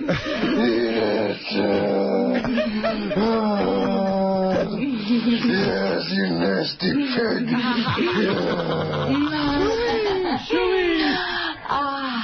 Now, let me ask you about that scene. As a watcher of porno, and I enjoy porno and I admire your work, is it too much talk from the guy? Has a director ever said to you, listen, Nick, mellow out Quiet down. about the girl? Every now and then, I mean, you'll be doing a high-end movie, and it's a beautiful movie. And right, so I'll tone it down a little. But in our productions, my company... I mean, we let Manning out of the cage and he goes to town, right? Manning's the attraction. Yeah. And some guy... Now, Richard, doesn't that bother you? You watch tons of that scene, I was actually whacking it to that scene, and that's how I discovered his phrase. Right. I love that. You love the dropping loads. All right, here's Nick in a scene. This is, we call it Ride That Dick. Yeah, ride that dick. Yeah, ride the dick. Yeah? Oh, it feels so fucking hot. Wet cunt. Wet cunt. Oh, my God. Oh, look at the little cunt. Oh. Yeah. Oh. Feels so good on my cock. Say cock. Yeah. So. Oh. What? Gonna come in your face. Yeah. Come in your face. Come in your face. Get over here. Oh, yeah. Oh, yeah. Dropping loads. Oh, eat it. Oh, the fuck over you. Elephant Boy, are you getting turned on? You got a rod. I never said the same, almost the effects said things to me. You ever say dropping loads? You never said that. No. You ought to try that. Right. I don't want Rick to sue me with his puppeteer. I'm dropping loads. All over the place. Whackhead. We just started a new one, actually. We say, and they cheered. And when I go to set, you know, the crew is jaded. I mean, these guys watch sex scenes day in and day out, right? So they're bored by it. When I show up, dude, they cheer, right? Because they know it's on. But let me understand something. When you, in your personal life, are you this vocal sexually? Probably not. No. You're I was going to say, do you orgasm loudly like that? That's crazy, right? Yeah. I mean, that's a character. Your whole voice changes. Yeah. It's like Frankenstein. Well, I mean, it does feel good. I mean, we got to remember that. Yes, Nick Manning is at nickmanning.com. He's also at Platinum PlatinumBlueProductions.com. Now, you probably wouldn't be honest, but do you use chemical substances to help you do your job? Oh, yeah, I'll be honest about it. I mean, there are times when you gotta understand, some days I'm doing 2-3 scenes a day. Yeah. Right? So when that happens, maybe by the second or third scene, you'll pop like a 25 milligram Viagra or something. Or Cialis? Yeah, whatever it is. Just because, it's not that you need it, but here's the thing. You got a crew standing around with people that have to go home to their families, right? Right. And I don't want to make them late because of me. Right, it's pressure. Right? Yeah, without me, there's no movie, so I'm just trying to help my friends get home to their kids. What is it, Rich? What about, do you take things to help you shoot ropes? Is that possible? They say that. I do take a product called Saragen, right? They sell it on my website. Right. And it's supposedly supposed to make you drop bigger loads, but you know what? I've been dropping them like that my whole life. You've always dropped a big load. Yeah. Even your third time around, you'll drop a big load? Yeah, like right away. It's like all over the fucking room, you know? I heard celery helps, too. Have you ever heard that? It's funny. I used to take a concoction of, celery and carrot juice and beets and ginger and... I don't know about the size of the load, but the chicks would be like, man, your cum tastes good. Right. And that's you're working. Okay. What happens when you're on set and a woman comes out? Gorgeous girl. These girls are hot now. Porn, it's really been upgraded. Yeah. But then there's a stink. What do you do? What do you get? You catch them with a bath? You've had that. Oh, of course. The thing about it is, I have personal relationships with these people. These are my friends, right? So I'm going to make it through and help them as much as I can, and if there's some issues with some hygiene, it's like you just gotta tough it out. You do. You're making a movie. So it's happened to you. Yeah, of course. In the notes it said, is it true that a girl crapped on you? Oh, yeah, a couple times. Yeah. What do you mean, a girl shit on you during an anal scene? Yeah. What do you mean? Yeah, we were in the reverse cowgirl, and I drink a lot of Gatorade during the scene to keep up my electrolytes. Sure. And I started getting this whiff, and I was like... And I was like, what's going on? I looked down, and my cock's, molded with shit. Right? And I started to gag, and I'm like... And the first thing I thought of was, dude, I'm going to puke up some grape Gatorade. This is not going to be good. Dropping shit all over the place? Actually, I did a double anal scene one time. It was Brooke Valentine, Alana Evans, and myself. And I was going back and forth between the girls. And...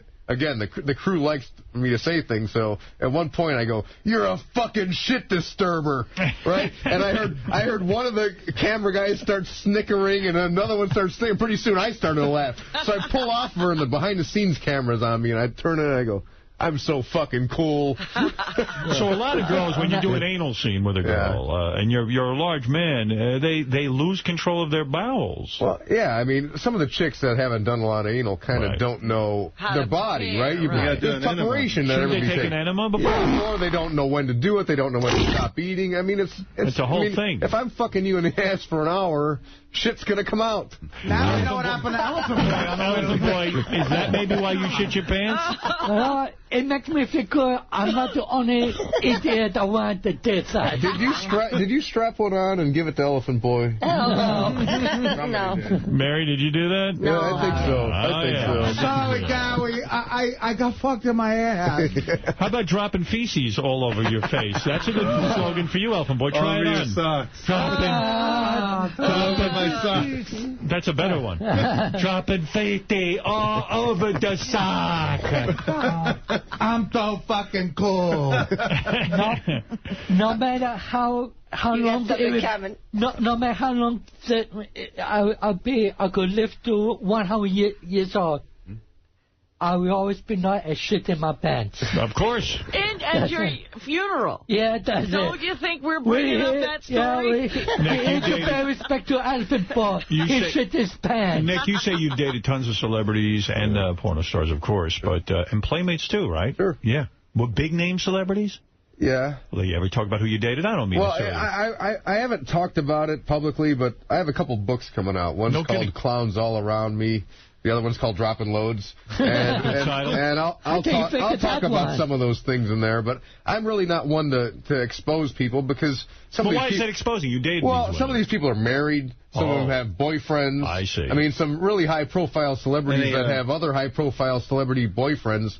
Any Oscar are emailing me on a regular basis. When you sell your underwear on your website for $35 a pair. You sell your underwear? Who buys that? The webmasters handle all that shit. I don't even know what's really going on there. You wear the underwear and then they come and collect it. Yeah, if I'm wearing underwear, some of these people want me to like get shit stains in the underwear or whatever. Are guys buying your underwear or women? Guys, girls, anyone. Okay, right? Elephant Boy, would you want to own a pair of Nick's underwear? No, and never will marry. Oh, come on. You would want a pair of What are you looking at, Mary? You're staring at me. No, I'm looking at Robin. Okay. All right, take it easy. I got you too. But... All right, let's go over to... If you're getting interested in her, we may have to step aside. Okay. Step outside, I'll hit I don't want any piece of you, Elephant Boy. I'll shit on you. Oh, no. All right, Steve, go ahead. You're on the air in Fort Lauderdale. Go ahead, Steve. Nick, you're the best, man. Hey, I wanted to ask you, like, what's the secret to lasting a really long time? I mean, you're with some really hot chicks. Excellent question. What is the secret to... I can't last a long time. You know, it just seems... I mean, here's the thing. When I go to have sex, I know that it's going to be at least 2 hours. Jesus. Okay, at least. I've been in scenes for 8 hours. So I'm kind of programmed that even when I have sex at home, there's no way I'm going to come before 2-3 hours. Are you kidding? Yeah, it just takes that long to build it up. Don't the women get annoyed with you in a sense? Well, I mean, if it starts to get to the point where she can't take anymore, sometimes I just don't come. I really don't care. Right. Because I'll just go to work the next day. You'll do it at work. Wow. I mean, there's no masturbation going on in my house. No, you don't need it. You've got enough sexual activity. 2 hours, man. Yeah. Shit. Yeah. 2 hours. In fact, I just did a movie the other day, and we got the sex scene done in like 38 minutes, and that was pretty good. Do you think the secret is that you're having so much sex that you can hold out, so it's not all, you're kind of desensitized to sex? That's probably part of it. My cock's probably raw. Right. But I know what it is. You're with so many hot chicks. You know what, Steve? I think the answer is if you have that much sex with that many women, that after a while, it's not all that special and exciting. Yeah, after a while, it's just probably like, okay, here's another one, right? Right. I mean, that's the only thing I could say. Hey, look who's on the phone. Jessica James, who I think is one of the hottest porn stars ever. Have you ever had her? Sure, that's my baby. Oh, what do you mean? You going out with her? Oh, we have. I mean, she and I have been close for years. Jessica. Yes. God, I think you're one of the hottest. Hi, good morning, guys. She was on my show. I thought she was beautiful. Yeah, she's beautiful. You fuck her in your personal life. Yeah, she was my AVN date this year. Jessica, is it true when he has his personal sex that he lasts 2 hours? We have amazing personal sex all the time, especially after he's shooting all day long. No pun intended. Right. Wow. That is really... Which one is she? Can I put up a picture Here's of her? a picture of Jessica. I'll give you a picture right now. Here she is. Beautiful girl. You remember her. You remember her. Oh, yeah. All right, Nick, thanks. No, that's not me. That's Artie. Duh. Nick remembers it. He kind of remembers you. What is it, Doug? What do you want to say? Doug Goodstein. Some sick thoughts going around. Would Elephant Boy and Mary ride the Sybian together? Not sexually, just because it would be funny to hear it. And we have this fake penis gun full of liquidy mayonnaise. Maybe he wants to drop loads on someone. Oh, no. Come on. What's the matter? Get out of here. You're embarrassing my guest. You're embarrassing my guest. Elephant Boy will be priceless to hear. Get out of here. What's the matter? Elephant Boy, you want to sit on the Sybian and come? No. Not naked. No. Not even I want... If she wants to, that's fine. Mary, you want to get on the Sybian? No, I'm not going to go naked. You're not going to go naked? Come on, Mary. Really You can sit in your panties. Jessica, come get naked with me. Yeah, we need some... I wish I was there with you, baby. I know, baby. Well, I'll see you Friday when I get home. Okay. Here's one of... Thank you, Jessica. Here's one of Nick's big scenes. This is, well, why give an explanation? Let's just listen. Choke on it, baby. Deeper. Yes. Fuck your face. Fuck your face. Fuck it like you fucking love it. Oh, yeah? Oh, yeah. Fuck. Oh, dropping fucking loads all over your face. Oh, yes. Nasty. Wow. Who was that? This is, I don't know who it is. It's from a movie called Choke on It. Do you remember that movie? Choke on This. Choke on This. How many movies have you done? we produced that one. I've done probably about 1,500. Wow. Yeah. So, like, when the crew want to go home to their kids and everything, when they hear the dropping loads, they're honey, heat up the chicken. I'll be there in 15 minutes. There's two things. When I show up, they know they're going to be entertained, and they know they're going to get home on time because there's no failing. Right. I like that. Well, let me tell you something. You've done it all. How long can you do this? Is this a business with a short shelf life, or is it a long one? Well, I've been doing it about 9 years now. Is that right? So, you know, how long do you think I can do it, Robin? Well, you still look good to me. All right, then. The grunting, and it's almost scary in a sense. Yeah, does that hurt? Because sometimes that sounds like it's hurting your throat. I'm just the alpha male. I can't help it. Yeah, do you give out your age? How old are you now? I'm 39. 39. No kidding. You look good for 39. Thank you. I say you got a few years left. Yeah, I'm all right. I'm 39. The superior physical specimen. Well, everybody loves the Drop and Load song. Maybe we should all sing along. Sure. Dropping loads again. Oh, yeah, dropping loads again. You hadn't heard this. Making music with my friends. Oh, yeah, dropping loads again. Everybody loves it. Everybody sings it. And everyone knows it's Nick Manning. I heard something the other day about somebody dropping loads on a bagel. Oh, yeah. We were talking about Artie's overly buttered bagel. Oh, yeah. Dropping loads all over your bagel. That's what I thought the guy was saying, and he fucking... It was all over it. The way I found out about this was I was on set one day, and a couple producers called me up, and they listen all the time. And they said, Nick, Howard's talking about you for the last couple of months. He said, you need to be on the show. So I called Will, and I said, Will, I guess you guys are looking for me. Yeah, well, we were looking for you. Right. Hey, Howard, did you know that we had Nick on the show once before he called in? You know, yes. he called into... he was engaged. Proposed to Tabitha Stevens. Oh, you're kidding. What happened? What happened there? What happened there? Oh, Tabitha and I are still close. It's just, you know, she was a bit jealous for my taste, given what I'm doing. Right. She got a little upset. She got a little crazy about Jessica. I see. In fact, the term was, you go to work and you like it. I knew it. And right about then, I was like, who needs that? This isn't going to work out for me. Dave, you're on the air in Queens. Hey, Pinocchio, how are you? Oh, that's cool. That's cool. Do you know who are you, Imus? Go ahead. Listen, I wanted to find out, which is bigger, Nick Manning's penis or your nose? His penis. Right? Who's this guy bagging on you, Howard? Oh, this guy had a beauty pageant with me, and I beat him, and he still can't accept it. He can't get over it. He's very jealous of my handsome qualities. Get off my phone. Clown. Check out... Nick, you got to give us a Dropping Loads live. We've never had one. Maybe Dropping Loads all over Robin's face. Something sexy. Come on. Your face? Here we go. Here comes Robin. Suck it. Dropping loads all over your face. Eat it up. My little bitch. Wow. Robin. You like that? Unbelievable. I'll take you for a ride, Robin. Dropping loads all over your face. Dropping fucking loads all the fuck over you. Ride the dick. Fuck your face. What cunt? All right. Enough fun. Yeah, no, Howard. What is it, like to say, Rick. Nick. You've told him everything but his name, Elephant Nick Boy. Manning, most famous guy. I'm sorry, Mr. Manning. You met me with lots of porn actresses, but compared to Mary, they're nothing but nappy hair. Oh, geez. You got yourself a catch here. Mary's all right. Thank you. Mary's very nice. I like Mary very much. I want to know, how much money could a guy like Nick be worth, you think, Howard?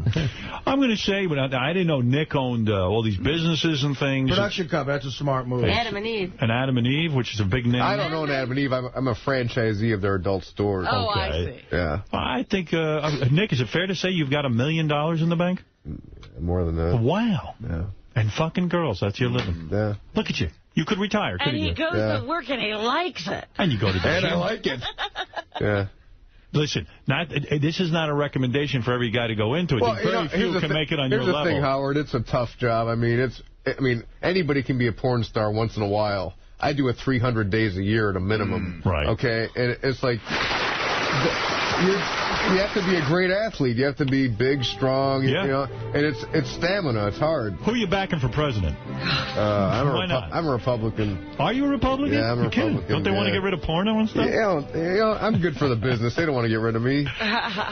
Well, let me tell you, this is very exciting. And you've avoided all STDs, huh? How do you do that? Yeah, I've been pretty lucky. Lucky. Yeah, you wear the rubber. No, it's not that. We're tested every month, right? Right. And I'm pretty selective about who I'm working with. I know most of the people. Yeah, but did you get a scare when that guy got AIDS? You know, here's the thing. It was not good for the business. I wasn't happy about it, but I was never really at risk because there was no chance I was working with any of those people. Oh, right? okay. You ever get crabs? Like in college. Yeah, all right. Before I was in the business. There's no hair to get crabs in. That's true. Worm something. Like right here. Well, listen, you live in the life, and congratulations on your catchphrase, Dropping Loads. It's really captured this show, and it's captured the country, really, and you're onto something I'm big. glad I can entertain you guys. It's Vote for Sanjaya and Dropping Loads. Dropping Loads are the two big phrases. You got to check out Nick Manning. Oh, yeah, Dropping Loads.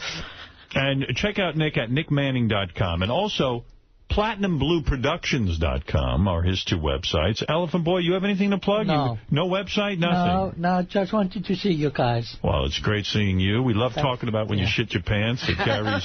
Believe me, it will be just as popular the next time I come. All right. And Mary, good luck to you. I know you only see Elephant Boy 16, 17 times a year, but probably it's enough, isn't it?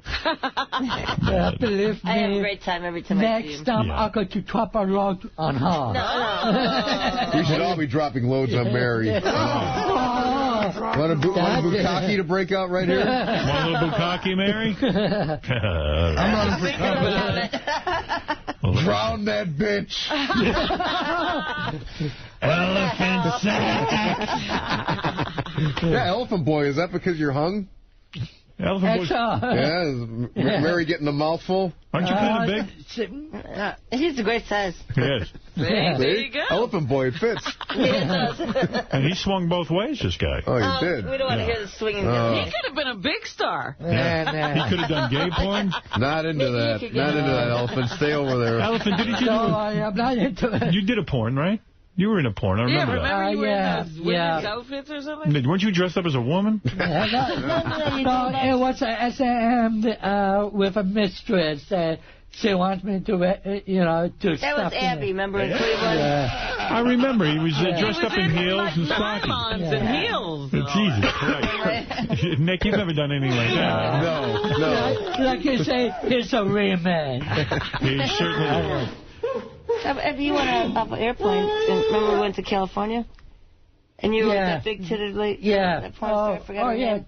I don't remember. Whatever. Listen, Elephant Boy, Mary, thank you. And Nick Manning, thank you. NickManning.com. No time for a stroll down Homo Lane? All right, sorry. And PlatinumBlueProductions.com. Thanks, Nick. And thank you, Elephant Boy and Mary. And we will be back right after these words. Dropping low. Bang, down, ding, ding, ding, ding, second booking it up, jumped up, booking. Bar, ding, ding, bang, ding, ding, ding, ding, set up, bookie, set up, jumped up, bookie. My name is Elephant Boy.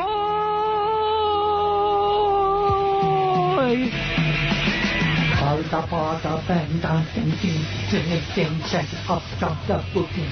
Bang, ding, ding, ding, ding, set up, jumped up, booking. Oh, yeah, dropping loads. I like it. It's only rock and roll. We're in here yentering it up. We're worse than a cackle of, what do they call it? A gaggle? A gaggle of cackling women.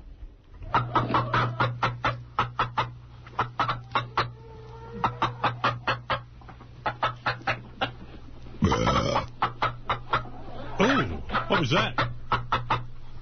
Hey, Gerald. A fox has gotten into the hen house. I say. Yes. Hey, Howard, you know how last week you was talking about how J-Lo, she laughs out to everything every time she says something. Well, Robin does the same thing. Sometimes she does it so much that you can't even understand exactly what's she saying at the end of her sentence, man? I said I can't say anything about J-Lo because I'm guilty of the same thing. I somehow see a difference. Maybe I see a difference. You do laugh sometimes, but you're trying to be... J-Lo's not even saying something funny. Yeah. We watch American Idol at my house. And just like the rest of America, I just watch on the edge of my seat to see what's going to happen. And I'm rooting for all of them and have my favorites and all that. I won't say who, but... What is that? I have my favorites, but I won't say who. What are you singing? What are you singing, friend? Oh, conga. Okay. Yeah. She needed help with how to say conga, which was very cute. Yeah. Conga. Conga. Conga. Conga. Conga. Conga. I hate that. I hate when, like, you have to do, like, the Castilian pronunciation. You could say conga. Everything should be, Americanized. Yeah. Conga. Conga. A Pedro. I hated my Spanish teacher. Howard, repita, por favor. What? There was, I forget the guy's name, but there was a comic who had a great bit about how arrogant Americans are when they travel. And they just expect these people to know what they're talking about because we're Americans. You know, you go to Spain or something. How do you get to the bus? I don't know, El Busso. Don't you know what I'm talking about? I went to France with my agent when I had to promote my movie at the Cannes Film Festival. Mm-hmm. We're sitting there eating, and he goes, let me handle this all over in French. The French don't like it when you speak English. All right. He goes, we will have...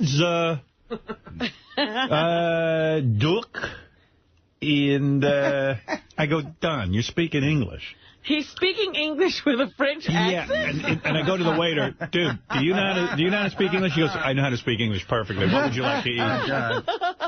He goes, no, you have to order it in French. Oh, that's funny. Otherwise they spit on your food. Yeah. Oh, my Monaquita. I kept saying the word Muñequita. Muñequita with a Y. Okay. Because you don't want all the Latinos out there being like, it's Muñequita. Muñequita. At the last minute, he gave me some goose pimples, so I definitely felt something. And if he does it like that, I mean, I think a lot of people are going to get goose pimples. I mean, it's great. So Sanjaya chose Bésame Mucho, which is a beautiful, beautiful Spanish song. And I have to tell you, he really, really impressed me. I like Sanjaya.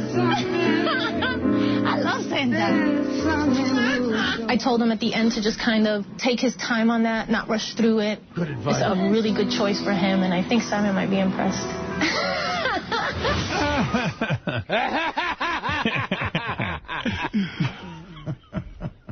Solaris is sponsoring Battle of the Blobs. I know Benji's on it, and he's losing lots of weight. You lost, what, how much? Like 40. 40. And I will win this contest with it. And they are sponsoring the Battle of the Blobs for our group here. Check out Solaris, C-Y-L-A-R-I-S. It's a great weight loss product. Bunch of people were interested in what Benji did yesterday. What'd he do? You know, with going up 10 pounds, people were interested in what the fuck was going on. He's got something up his sleeve. I know, everybody was wondering what he's up to. Trying to get into the mind of Benji. Right.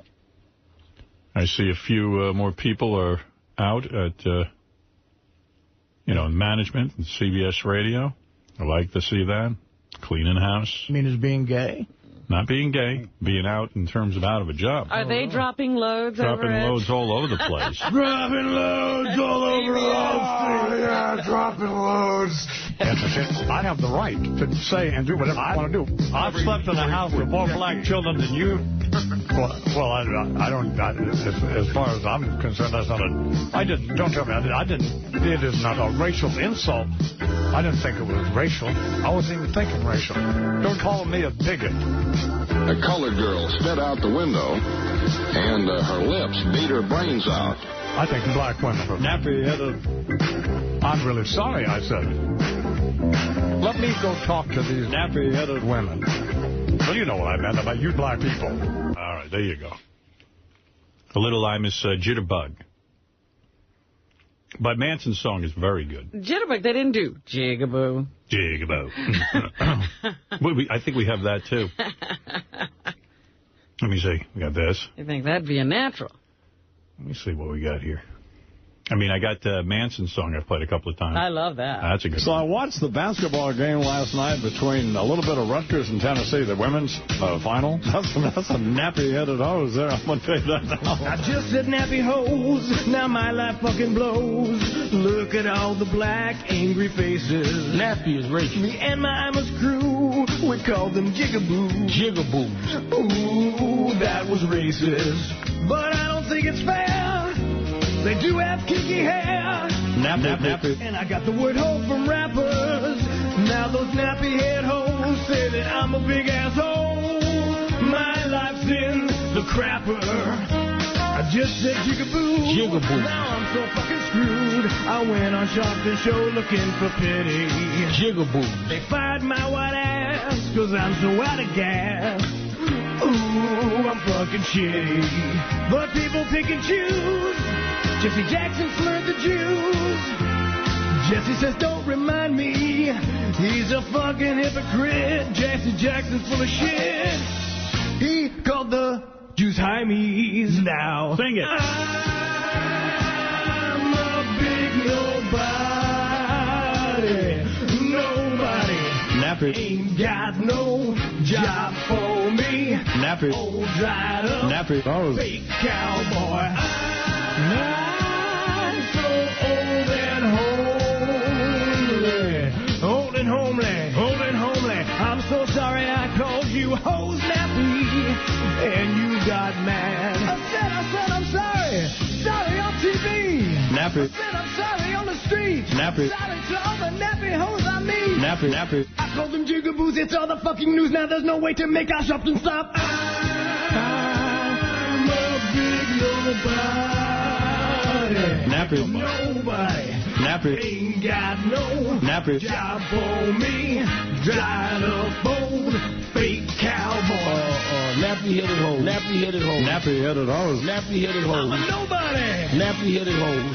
No fucking job for me. I didn't think it was racial. I wasn't even thinking racial. Nappy-headed hose. Nappy-headed hose. I'm not even thinking racial. What the fuck's wrong with him? What a lame-ass excuse. How do you say nappy-heading? You're not thinking racial. He doesn't know what to say. He's a jackass. I'm a jackass. I'm a jackass. He's such a liar. He just can't get the truth out. I'm a liar, pants on fire. I am Charles. Rotten hell, Imus. Let's get over to Steve Langford, Johnny Hine. They've got the news. They've got the wrap-up show results. They got everything going on all day long on the Howard 100 News. Steve Langford, what do you have for us? Just some of the stories we're working on in the Howard 100 newsroom. SanjayaWarDialer.com. Heavy-duty firepower for Stern Nation in the battle to crown Sanjaya our next American Idol. SanjayaWarDialer.com. A simple computer program you can download that allows Stern fans to vote their wicked little hearts out. Ooh. A Howard 100 News interview with the creator of SanjayaWarDialer.com today. And don't forget, vote Sanjaya. Sanjaya! Nice. Very well produced. Joey Pajamas, everybody. What else you got there? Also today, Jim Florentine dealing with the tragic death of his girlfriend, Jade, now reaching out to help prevent suicide by taking part in the 20-mile-long Out of the Darkness Overnight Walk benefiting the American Foundation for Suicide Prevention. To make a donation to support Jim Florentine's walk, go to jimflorentine.com. Sirius CEO Mel Karmazin set to appear before the Senate Commerce Committee again today in Washington. Why are they hocking this guy in China, Mel Karmazin? I mean, for God's sakes, this merger should be approved already. It's so silly. Don't you realize that these wackos love to feel powerful? In fact, I just read an article from... It's from CNETnews.com. Is Uncle Sam serious about Sirius and XM? There are a number of alternatives in the audio services marketplace that consumers may substitute for satellite radio, especially in the face of any price hike. Guy goes, it's absolutely ludicrous if it wouldn't be approved. But they don't want to say yes right away because they get to have all these meetings and have people come and play up to them to get their vote. And if the NAB is so worried about radio and the state of radio, Why is it that they've completely eliminated local radio and these conglomerates have formed? Yes, is there any such thing? Yeah, exactly. Steve, do you have all these answers? Well, you know, I've been down to cover a couple of these Senate Commerce So Committee you have meetings. no answer. And they are dog and pony shows from hell. All right. Well, we wish Mel luck. If it's good for the company, we're for it. Well, he has to do it. It's what he has to go through. He's a good man. Okay. Go ahead, Steve. Also today, Jackie's Joke Hunt, a special edition. Tonight at 7 Eastern, the Lick and Suck Hunt Show. Howard 101 tonight. Then at midnight, Riley Martin.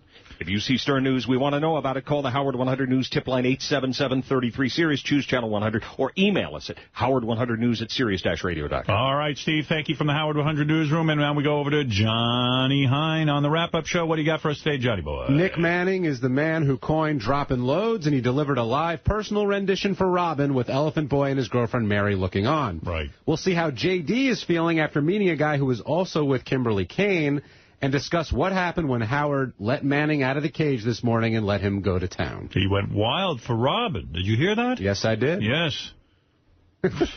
Oh, my. He went to drop loads all over your face. You know what? I would hurt a man who said that to me in the middle of sex. I just have to club him with called you a cunt? radio or something. Bitch. I'm like, what? Well, that's supposed to be sexy in the middle of dirty talk. Also, wet cunt. Also, Fred the Elephant Boy stopped by with his girlfriend Mary just to say hello to Howard. We'll talk about how that long-distance relationship manages to stay strong and why Elephant Boy's shitting his pants story at Gary's appearance never gets old. Never. It is one of the greatest stories ever. Matter of fact, there's been a discussion just recently among the staffers at Howard TV about animating the Fred the Elephant Boy shit story, the original shit story. It was an epic. And that might happen. So stay tuned to Howard TV, along with some other great specials, of course. We have so many things we're working on. A Day in the Life of Miss Black Howard Stern. The Weekend with Killers of Comedy is airing right now, where Sal fell off the stage and Artie was there.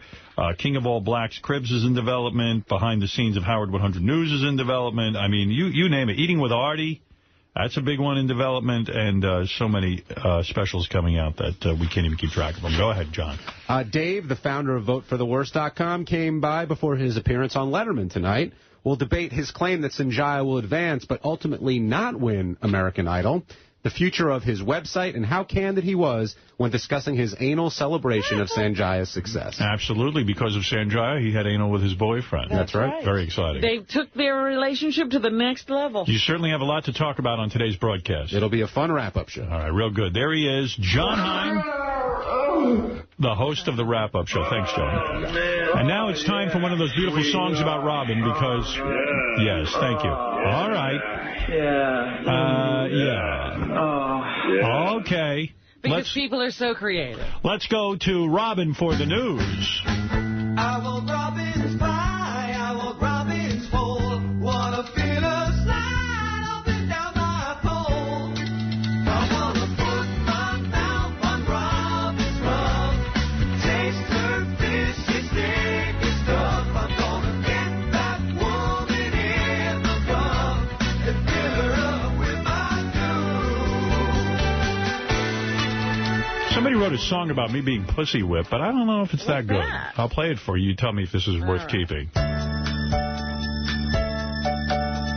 I want to be fair, you know. But look at what's happened to Howard. I can't believe it myself. Oh, he's watching Star Trek and playing chess instead of in the bedroom banging bed.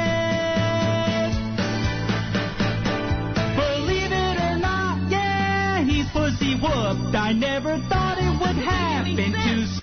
Pussy whipped. It's pussy whooped is what he's saying, but it also doesn't make any sense. Right. It's not good, right? It's awful. All right. Now, would you play me a good one about you? Stop hiding those. I'm not hiding a thing. I swear. That's the only one you can find. By the way, Richard Jeni's girlfriend, on a serious note, was talking about the day Richard Jeni committed suicide on Inside Edition. I don't know if you'd heard that. No, I didn't. There's no laughs. I mean, you know, but here it is. When was the last time you talked to him? Moments before he took his life. he was in a good mood that morning, and we made plans for the day, and we had some tender words, and he told me to go make breakfast. Did you hear the shot? Yes. When you heard the shot, did you know what had happened? No. No. I knew it wasn't right. And so I stopped what I was doing and I ran upstairs. Jenny had recently been battling severe clinical depression and was diagnosed with psychotic paranoia. While he brought laughter to millions on stage, behind the scenes, Jenny was in unbearable agony. I can't be angry with him because I know how much pain he was in, and I know this wasn't him. He never, ever thought that suicide was a solution to anything. Well, you know, you were a nurse, Robin, so maybe I should ask you this. I never understand, like, it always appears the person is happy, and they've explained it to me. Yes, well, the two most dangerous periods in depression aren't the low or getting better. It's just before you hit rock bottom or just before you come out of it. Why is that? Because you have enough energy to actually, you know, when you're completely depressed, you don't even have the energy to do anything. Mm-hmm. But just before you go into that depression, it's like, I know where I'm going if you've been there before. I know what's going to happen to me. So before that happens, why don't I just kill myself rather than go through that? Or I'm so miserable. I've been miserable. I don't want to ever be that miserable again. So you're coming out of it. The way it's, I don't ever want to be that way again. Let me kill myself. And also they've explained that, some experts that I've heard, that once you're so miserable and you make the decision to kill yourself, you actually get a peace or a calm. That's why he's smiling and saying, go make breakfast. Absolutely. It's a solution to your problem. And you do all of that wrapping up. He was probably saying goodbye to her, only she didn't know it because he was in a good mood. I see. And then he said, you know, go off and do whatever it is you want to do today. Go make breakfast because I don't want you to see what I'm going to do. Now, but yet they do it right in the house with the person there. Well, it's, you know, again, it's not the most well thought out thing. They don't necessarily say, well, gee, in the aftermath, it's going to be a big mess for her and she'll never be able to get over it. You don't think sometimes they want to show the person they love the most, like, how much pain they're in, so they do it right in front of them? Well, that could be the case. But if you have a good relationship with somebody, they're not really... You know, I used to tell my mother when I was depressed that I was going to hang myself at the front door. So that because every you time wanted she her came to suffer. in, she'd have to remember what she did to me. How old were you when you said that, Rob? That was last week. I was in my teens. Robin, what else is in the news besides your depression? Oh, stop it. My depression's not in the news. Oh. Bent over the sink, took it anally from a black guy. I don't know why you didn't ask Dr. Artie. He's the one who can actually cure depression. Yeah, it's true. Who are you going to cure again? I forget. The wrestler. The wrestler, Chris Kanyon. Chris Kanyon. Did he call you off the air? Yep. How'd that go? Did he well? We played phone tag. Oh, darn. The guy wants to kill himself, and you're playing phone tag. Artie's avoiding his call. He didn't call up with any urgency. He was just like, you know, I'm just calling to check in. And Artie, make it happen if you can cure him. Yeah, why would you delay that? I didn't say I could cure him. Yes, you did. No, I didn't. I said I can help him. Well, that's the same thing, isn't it? No, it's not the same thing at all. Sorry. First thing he needs is to be ungay. Yeah, how are you going to work that? One. How are you going to get that accomplished? I'm going to show him some fucking great pussy. Sounds like a cure to me. No, it's very complicated, guys, and I'm not going to bring myself down to your level to do it. No, I just hope you do it. Okay, Robin. I want to see this. If you can do it, why haven't you produced evidence of this before you've done it? If I can cure a gay wrestler from depression, am I not the greatest guy? You are. You are. All right, absolutely. Get to work. You're an even bigger star than Sanjaya. I'll have Chris starting parades before you know it. Dropping loads. All right, Robin, what's in the news? Okay. Sanjaya was booed at a baseball game. You're kidding me. No, it's in the paper today. They put his face up on the Jumbotron. You know, I was thinking more about this, and I think I might agree with Beth more and more about this. I mean, this kid is, like, in for such a letdown. Not really. Talk about depression. Why? He's on the show. He's on the cover of magazines. I think he's happy. But you know what? Yeah, but that's not when gonna I last saw long. this, I'm like, ooh, is there, like, a dark cloud under the silver lining? Of course there is. He's going to realize it was all for shit. He VoteForTheWorst.com was at a is a Los supporter. Angeles Dodgers game, and they put him up on the big screen. At first, he smiled, according to an eyewitness, but then the stadium started to boo, and it was loud. Wow. His smile faded, and he looked sad. Oh, forget it. To go from those cheering people in America, that's going to be the rest of his life. Don't say that, If he had been off the air... I'm not the mean one here. If he had been off the air at the beginning of this thing, he would have gone back into obscurity, and he would not have been happy. No, you're wrong. He is living for this. He wanted to be a star. Well, it ain't going to last long. There's nothing All right. worse than having it and then not get pulled out from under you. It might last. You don't know. Believe me, today you go in the studio with anybody who could sing half-ass, and they make a hit record. I think that people who have been stars, and, you know, there are a lot of people whose star has faded eventually, but they were happy they were stars once. Yeah, Richard Are you announcing that you're not part of the Vote Sanjaya movement? Well, I've never been part of it, but yes, now... You were saying you were going to join. Oh, I just to do anything to get you guys to shut up. But, no, I started thinking, I think I might be in Beth's camp on this one. Oh. All right. Well, why don't you come over to my bedroom and laugh at me when I'm voting? Yeah, It's not about that. I just hope the kid doesn't... I mean, he's getting booed at games already. Well, those are mean people. I shouldn't boo the kid. They're the mean ones. Yeah, not us. We're voting for the dude. All right, so we're going to base everything that there's no mean people in Madonna has arrived in Malawi. I wanted to ask you a question because... Good. First of all, did you see the pictures of Lourdes? Lourdes is hot. Robin, she's 9 years old. I'm sorry. Yeah, I'm glad a chick said that. Well, I should have said she's going to be hot. You can tell how a young girl is going to grow up. And yes, Lourdes Chacconis or whatever her name is. Endorsement? She is going to grow. I can tell. Listen, I used to look at various child actresses and can tell you who is going to grow up hot. Right. Were you ever wrong in that case? Very rarely. Right. Lourdes. Alyssa Milano was a slam dunk. You knew it. Right. You knew it when she was the little. Olsen twins, though, threw a curve there. Oh, I think one of them's hot. He really? does say one of them is hot. And Lourdes. Do you know the name of the one that's Yes, I do. Ashley. He's not a Mary Kate fan. That's great. I'm more into Ashley Olsen. Okay, are we talking about the picture on page 6? Yeah. You know, I hate to be creepy, but she looks like she's going to be hot. Let me see that picture again. She's beautiful. I know, I saw it. I the first thing I thought was... Her mother's hotter than she's ever been, first of all. Yeah, but she's going to blow her mother away. Yeah. No, the kid's going to be very good looking. It's probably a good-looking Spanish guy. You remember Carlos. He was a gym trainer. I'm glad to say I don't remember Carlos. But yeah, he was a good-looking guy, and she is going to be beautiful. So she accompanied her mother, and the other thing you have to feel bad. Angelina Jolie helps around the world collecting these babies. She never has to go visit anybody.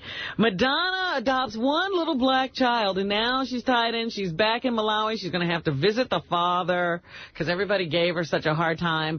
Who wants a kid when you have to go back to his other family? Not me, baby. Paul, you're on the air. Massapequa, New York. How you doing, guys? Hey. How is everybody? I found something crazy the other day, actually. I went through my hip-hop collection, and I found a rap song from about 13 years ago that samples Jackie Martlin's Laughing. Really? Yeah, it's a great song, too. I was just going through all my old CDs, and I found it. Play it. No, I actually don't have it on me, but... What's the name of it? Hold on 1 second. I'll find it for you. I think I remember something about this, a rap song with Jackie's laugh.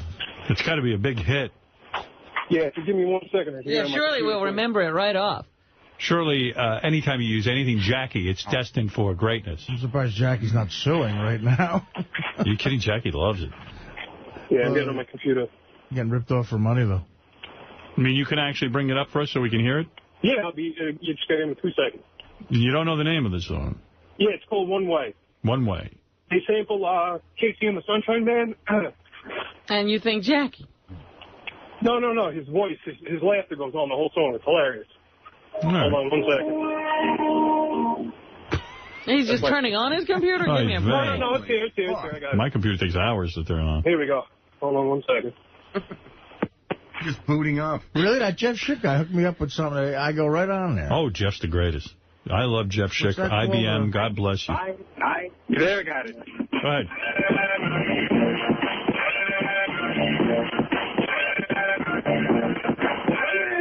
You heard it? I don't hear the laugh. What are you talking about? I heard Casey and the Sunshine Band. No. Over and over again. You'll hear it. Hold on. I'm fine. Oh, there it is. Oh, there it is. You hear it yet? Yeah. Yeah.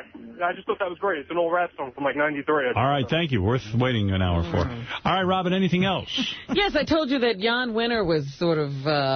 He's the publisher of Rolling Stone magazine, Us Weekly.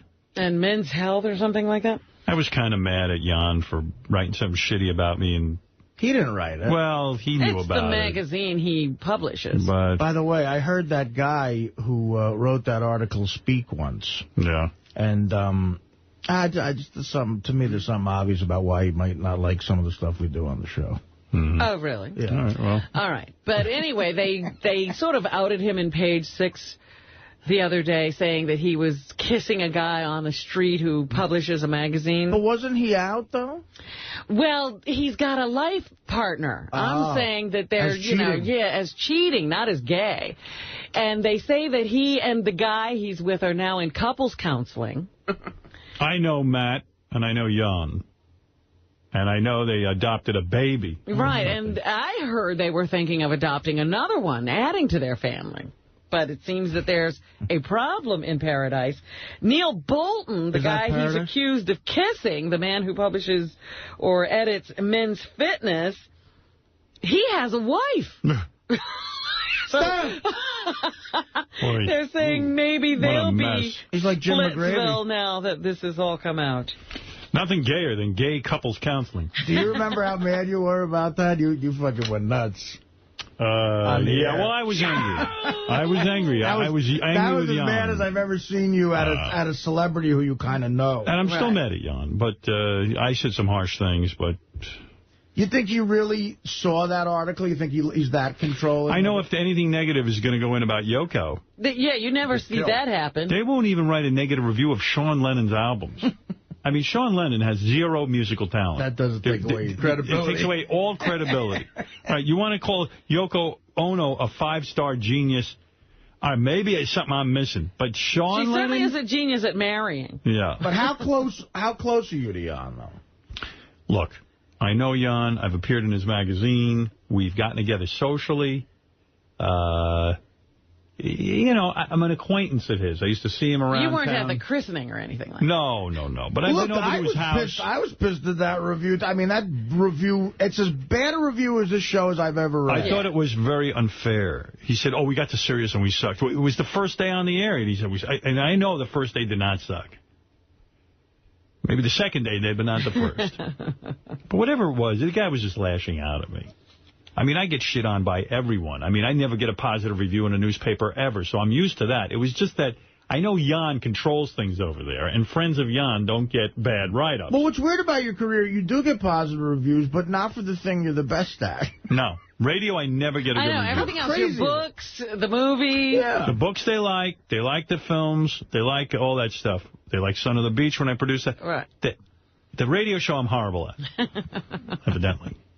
All right, and Robin, go ahead. Meanwhile, you were mentioning this the other day, that you thought there might be trouble in the Hulk Hogan marriage. Now it has made Page 6. Yeah. They say part of the problem is their different parenting styles and the fact that each of them is traveling separately with one of the kids because the kids now have careers.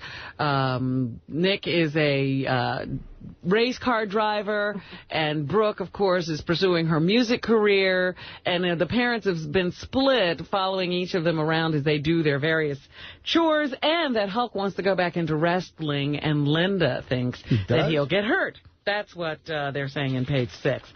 They apparently had some marriage counseling in the midst of the show, and some people are saying that's what caused all the talk about there being trouble. But some people close to them feel that, yes, this is a very shaky period for that marriage. That Hulk Hogan, man, he ain't a phony. That's a tough motherfucker. Yeah. You shake his hand. Yeah, he's a big man. He's made of rock. He's a monster. Yeah. And he comes from a tough neighborhood, too, from what I hear. He's probably... Yeah, he told us his whole story here. He's a tough guy. You don't want to piss him off. He's not afraid to throw down, huh? Is that what you're saying? He can really fight? Yeah, he'll beat your ass. Yeah, I don't think he's one of these guys who's faking it. He'll kill you. I love Marilyn Manson. With a thumb. Marilyn Manson is dating a 19-year-old girl and says he's found his twin. I don't see how you can be a twin when you're 38 and she's 19. I think it's funny. Still, Marilyn Manson goes out in full makeup out to dinner. When's he going to drop And she's a beautiful girl and you're Marilyn Manson. You're no twin. It's just funny. Like, he puts on the full Marilyn Manson look to go out to the restaurant. Bowie evolved into dressing. Yeah. Like, Bowie always dressed like a guy now, finally. You know, Right. Well, you know, Alice Armani Cooper, suit Bowie and everything. Alice Cooper was stuck in that for a while. Didn't he always have to be Alice Cooper? No, he was just, gave it up. No, he would even go out, like, you know, when he played golf like a regular guy. I mean, Marilyn's just so committed to that makeup. I met Marilyn Manson before he became really famous. Marilyn Manson came to one of your birthday shows before he was famous. Yeah, the first place I ever heard of him was here. Yeah, he was dressing like that even before he became famous. Right. And I guess he just digs putting on full makeup and lipstick and weird eye contact lens stuff. And I don't know, man. But my twin girlfriend is Evan Rachel Wood. I finally found my twin. She's 19, and certainly that's young, but it's no problem for him, he says. She likes the same things as me. She understands I like to get up when night falls and go to sleep at dawn. Like Dracula. So there you go. He is back into making music. He has an album coming out called Eat Me, Drink Me. Very creative guy. I like the guy. I'm just surprised he's still into that makeup. Yeah, you think you get tired of it, but he's 38. Maybe he's got a couple more years. I don't know. 38. It's time to grow up a little. You know what I mean? You think it's time now. The time has come. Time might be to drop that, or like maybe on stage keep it, but like Kiss or something. But believe it or not, there's still some film of Elvis you haven't seen. I was shocked. Yeah, that's right, Mr. Quivers. I was in a movie. No, not. I played a guy named Deke. These are your home movies, Elvis. That's right. I played Deke in my home movies. You and Priscilla. Priscilla was a very, very strange girl. I met her when she was, I think, 12. Asked her papa to marry me. And the papa said yes, and I was married to a man. I asked Priscilla, her daddy, I said, please, Vern, let me marry Priscilla. Vern was your dad. Oh, that's right. That's right. You know, I did a lot of Vicodin and a lot of prescription medications. You were doing drugs that didn't even exist when you were alive. Honey, I was dropping loads on Priscilla. Actually, it was loads of barbecue sauce because I ate so much food. Very, very rarely had time to actually drop a real load on my beautiful Priscilla Ballou. But you know who I'm interested in now, ladies and gentlemen? Who? Lourdes. Oh. She's about the right age for Elvis. Well, you better go visit Madonna and ask her if you can take her home. I saw a picture of Lourdes. Yeah. And she's my twin. You're 9, or she's 9, and you're how old? No, she's 9. I'm 900 pounds. I'm gonna ask her. Perfect twin. I'm gonna ask her black brother for her hand in marriage. All right. I don't think little Donna will go and give it to me, so I would ask her black brother. Black like me because I used to steal the music of the black man, make millions, and I'd always give back. I see a black man, I give him my back. I'd actually be walking away from him. So that's how I gotta give back. I see. I ain't giving them millions. But well, it's the 30th anniversary of your death. Can you believe that, Elvis? 30 years I died. I slammed my head into a toilet bowl. It was an undignified way to go. No, it isn't. Sure it is. It's not the 30th anniversary of his death. Yes, it is. Elvis died in August. He died in August, Robert. Well, I'm talking about events to mark the 30th anniversary. It's coming up. What's wrong with you, People are Roddy? getting ready. And so they're unveiling a lot of this home video that you've never seen before. Pictures of me and my mama. And events are taking place in the U.S. and around the world. Elvis's home, Graceland, has started a national advertising campaign to attract droves of fans to the place in August. People said I was weird because my mama was very unhealthy and had a big lump of flesh on the back of her neck, and I named it and rubbed it, called it satin. And people thought that was strange. You don't think it's strange even now? Absolutely not. A lot of hillbillies like to rub the back of the fat on the neck of their mama. Naming it is a little weird. Shatnin, which I say, Shatnin, I love you. I love your raccoon eyes. Is that true? Yes. And of course it's true. The ad campaign launched by Elvis Presley Enterprises contains the tagline, Discover Your Inner Elvis. They're going to bilk those suckers out for triple what they usually make this Elvis year. impersonators are taking part in contests in 23 locations. Now, I don't know as far apart as Australia and England. I don't know how many of you know this, but I left my entire state to my beautiful daughter, Lisa Ballou. Lisa Marie. Lisa Maroon. And she sold my estate to a Jew. Well, I did know that, Robert yes. Schillerman, FX Schillerman. Yes. But that's okay, because the Jew, he knows how to run my estate. That's why all these birthday celebrations and death celebrations are going on right now. He's going to try to milk my hillbilly fans and make a lot of dough with it, and I'm all for it, because as long as you go to Lisa Maroon. And Lisa Maroon had 30% of the estate. Yeah, she still has a part. The finals will take place in Memphis during Elvis Week, running from August 11th to the 19th. Elvis died on what date, Artie? August. Mr. Smartass? August 16th. Oh, you were right. August 16th. I don't even remember myself. 1977. In fact, people always thought I was strange because I would rub satin. Elvis is still the second highest earning dead celebrity. I had a... Was the first Jesus? No, I had a... Kurt Cobain. Kurt Cobain. You're kidding me. Who's that, Robin? First. I had a hemorrhoid that I named Al. I would rub that in lieu of my That mama's. I can see. That lump was That's not weird. Let me just say something because I have limited time. That lump was the true love of my life. Shatnin. Yeah. You know, originally the song was Love Me, Shatnin, Love Me Do. And I had to change it. Because not everyone could relate to that lump How of could flesh. you have... You didn't write that song. It wasn't Love Me Fattening. That's right. The black man wrote it. That's right. The black man wrote everything I ever did. But you would make them put your name on it. Yes, that's what I would do. You're ruining it. Figures. You have to ruin everything. That wasn't right. So did Zeppelin, it turns out. Yeah, I was shocked. I admire that band. Your kind of band. They learn right. Some of those my kind of thieves. All I right, had a Elvis. foreskin. I never was circumcised. Savannah Sampson, do you know her? No. Samson was very strong. He used to come see me in Vegas. Savannah Sampson is a porn star. But she's also a businesswoman. Yeah. She just completed Debbie Does Dallas Again. Yeah. She has a highly rated wine. Oh, I'm dropping loads all over her wine. Did you see that reality show? They have a reality show. What? And Savannah Sampson, the guy from the porno company, has to go and tell her that they want her to play somebody's mom, one of the porno star's moms. Uh-huh. She starts to cry. Oh, you're kidding. I'll play you some of that, as long as you're on that. Here's Savannah being told she's going to play a mom in a porno. You mean she doesn't get to play Debbie? She's Debbie's mom? She's Debbie's mom, and Debbie Does Dallas Again. Savannah? Hey. You look great. What are you doing? I wanted to come here and talk to you face to face about our little phone conversation the other day and see where you're at with all that stuff. I don't know. I can't help but feel like... You are obviously one of the most popular girls that we have. And I want to put you in the movie. And I want to have a part that I thought would make sense for you. And when I thought about the mother, I mean, I just thought, you know what? You could actually pull it off because you're a really good actress. I mean, how are the girls going to look at me now? I'm like, they already say I'm like the old Vivid girl, you know? But you're now I'm going to play the mother. Come on. But you're the most popular Vivid girl. So, I mean, that doesn't really... Then just I feel like my feelings are hurt. Because... I don't want to start being old enough to the world to play the Vivid girl's mother.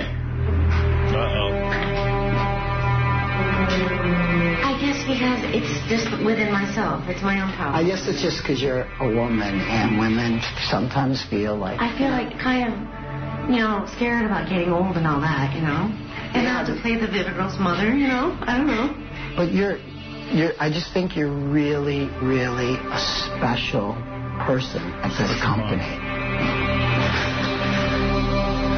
And I wouldn't worry worry about getting old because you're with us for as long as you want to be with us. I know. I just don't know. Really? You know, these girls are like, you know, what, 19, 20, you know. So technically, I could be the mother. So what? I don't know. It's like, it's just kind of... But look at you. You look great. I mean, I don't even know how old you are, to tell you the truth. That's why you have your wine, because that gets better with age. Right. All right, well, that wasn't funny, but you get my point. I don't really know what I'm going to do, but let me think about it. All right. Okay? Yeah. All right, Annie. I'll talk to you later. I could see why she'd be upset, but she still looks good. Yeah, she was great. I wouldn't take the part. Blue Iris wants to play her daughter. Even though he's like in charge of all these women, I still don't think he understands what it's like to be a woman and to be in this industry surrounded by, you know, so many young, up-and-coming, beautiful little things, you know. No. Well, the wine is still going strong. Sonia Uno got a 91 from Robert Parker, who's the wine critic that my girl. Everyone loves. And she's also just signed a recording contract with Cock Records. Cock Records? It's K-O-C-H. Coke. What is it, J.D.? And she plans on releasing an album in September. I like Savannah. She's my girl. I was just going to give you an update. Instead of playing a mom, they made her part. You know how she did a remake of Devil and Miss Jones? Right. They basically made her that character. She's Miss Jones. Miss Jones? Yeah, because I guess Debbie dies in the movie and goes to hell, so... Oh. I love a high-concept porno film. Wow. All right. Thank you, J.D., for that update. All right, Robin, what else is doing besides porno stars? There's going to be a new Hulk movie, and this time the scientist Bruce Banner will be played by Edward Norton. I'm very excited about this, although something concerned me. They said it's going to be humorous. That doesn't sound good. I don't know. Hulk is a very serious character. I actually enjoy... I said at the time I didn't like the Hulk movie, but the Ang Lee one, but I watched it on TV since and enjoyed it. I have never enjoyed it. I didn't like the guy who was playing Bruce Banner. Did you like the animated sort of effect, the computer effect of Hulk running around computerized? Yes. I did, too. I thought it was a good choice. So I am excited about any superhero movie. And it will be the Hulk. A sequel to Hulk 1? Right. Or they're going to make their version of the They Hulk? don't say that in my copy, that it's a sequel. They just say it's a new Hulk movie. It's a new episode of the Hulk movie. Who's directing? Not Ang Lee. Elephant Boy. I want to take action. The director of the new Hulk movie directed Transporter 2, if you're a fan of that. No. Me neither. I don't even know what that is. That's it's a British guy. Right, okay. Who's the transporter. Hey-oh. Okay, anything else, Robin? Yes, the authorities have named the man who was the shooter at Virginia Tech University yesterday. Was it Howard K. Stern? Hui Cho. Si-Young Chui-Ho? Hui Cho. Hui Cho? The Hui Cho name is going to go down as Satan. It could be Cho Si-Young Hui. We're not sure which way it goes. Cho Sa Hui. Huan Tang Fui. Stay Number tuned. one super guy. And they say he was a student at the university. He stayed in one of the dorms Despicable animal. Semester. Killed 32 people. They have also now identified one of the guns found at the scene of his death as the gun that was used in the shooting earlier in the day. There were 2 episodes of shooting at Virginia Tech yesterday, and that's why authorities have been called into question as to how they handled the incident. At 7:15 in the morning, there was a shooting in one building. They thought it was an isolated incident, and they did not cancel classes or close down the university. What's his name? Hong Kong Fui? Si-Young Hui Cho. You know, Cho, Si-Young Chui-Ho, Cho is a very, probably a very popular name in China. And at least 1.7 billion people now have to change their name. What a piece of garbage. You read the details of this story. Anybody who's a parent, college-age kids, I have a daughter in college, I have a daughter out of college. I mean, man, oh, man, it's just horrible. Horrible. Bone-chilling. Bone-chilling. There's nothing to say. So anyway, he was the only shooter. They at one point thought there were two, but he is the shooter in both incidents. And they still have to question why. They really don't know the motive behind this shooting. But they say that he was very methodical, very calm, and knew exactly what he wanted to do. Of course, whenever something happens like this, the president must react, and that means we have to go to George Bush, number 11. Sometimes I forget he's the president. Oh. Laura and I and many across our nation are praying for the victims and their families and all the members of the university community who have been devastated by this terrible tragedy. Not kidding. You're not kidding. Hey, as long as you're playing the president, let me play the president's wife fucking up that sentence. Oh, dear. Come on, that's a good one, no? Okay. All right. Let's see, do I have it, or did I erase it? Oh, shit. It's a JD page, right up, JD1, second column up top. Thank you, my friend. Later this week at the library, children will learn how to make and, of course, eat Jim and Scout's favorite dessert, Southern Ambrosia. Last month, the Beardsley Zoo will host later this month. The Bearded Jew. The Bearded Jew. You know the Bearded Jew. Hong Kong Jewy. The Bearded Jew. Beardsley Zoo will host a new Southern Ambrosia. Last month, the Beardsley Zoo will... You know them bearded Jews. I just saw one. I just seen it. Host later this month. The Beardsley Zoo will host. Really does sound insulting. You Beardsley Jew. You're Beardsley Jew. And my husband's president. Thank you. Bill Salmon is the father. Salmon. Is that how you say? Oh, S-A-M-M. Okay, go ahead. What? No, because you don't have to find these people on a page. Yes, Bill Salmon, he is the father of a student, actually two students at the university. Here's how he feels, 112. Did they die? No, they're okay. Okay. This kind of thing can happen anywhere. You think this kind of thing can only happen in a big, bad city, but a sleepy little town like Blacksburg, Virginia is not immune to some lunatic going on a shooting rampage. And that's the world we live in. You cannot insulate yourself. According to a security expert, you can put metal detectors. But that's still not going to stop every lunatic. Thank you. Salmon says, what do you know? Is an historic massacre and probably will mark his daughter's graduation. No, I would say so. It's an awful, awful thing. Governor Arnold Schwarzenegger reacted to the news of the deadly shooting. Here he is, number 13. In my movies, I shot everyone, but now I am not happy. This is a terrible, sad day, not just for the victims and the families and friends, but also for all Americans. Right. So here are some other people who were involved. By the way, I watched Terminator the other day, Terminator 2. Terminator 2. I love it. When he comes back as a good robot? Yes. Yeah, that was good, man. It's an excellent movie. It still holds up. Number 3 is natural sound of some of the shooting that went on yesterday. Yeah, this is weird. Some kid did this with his cell phone. He actually managed to get some of the shots recorded.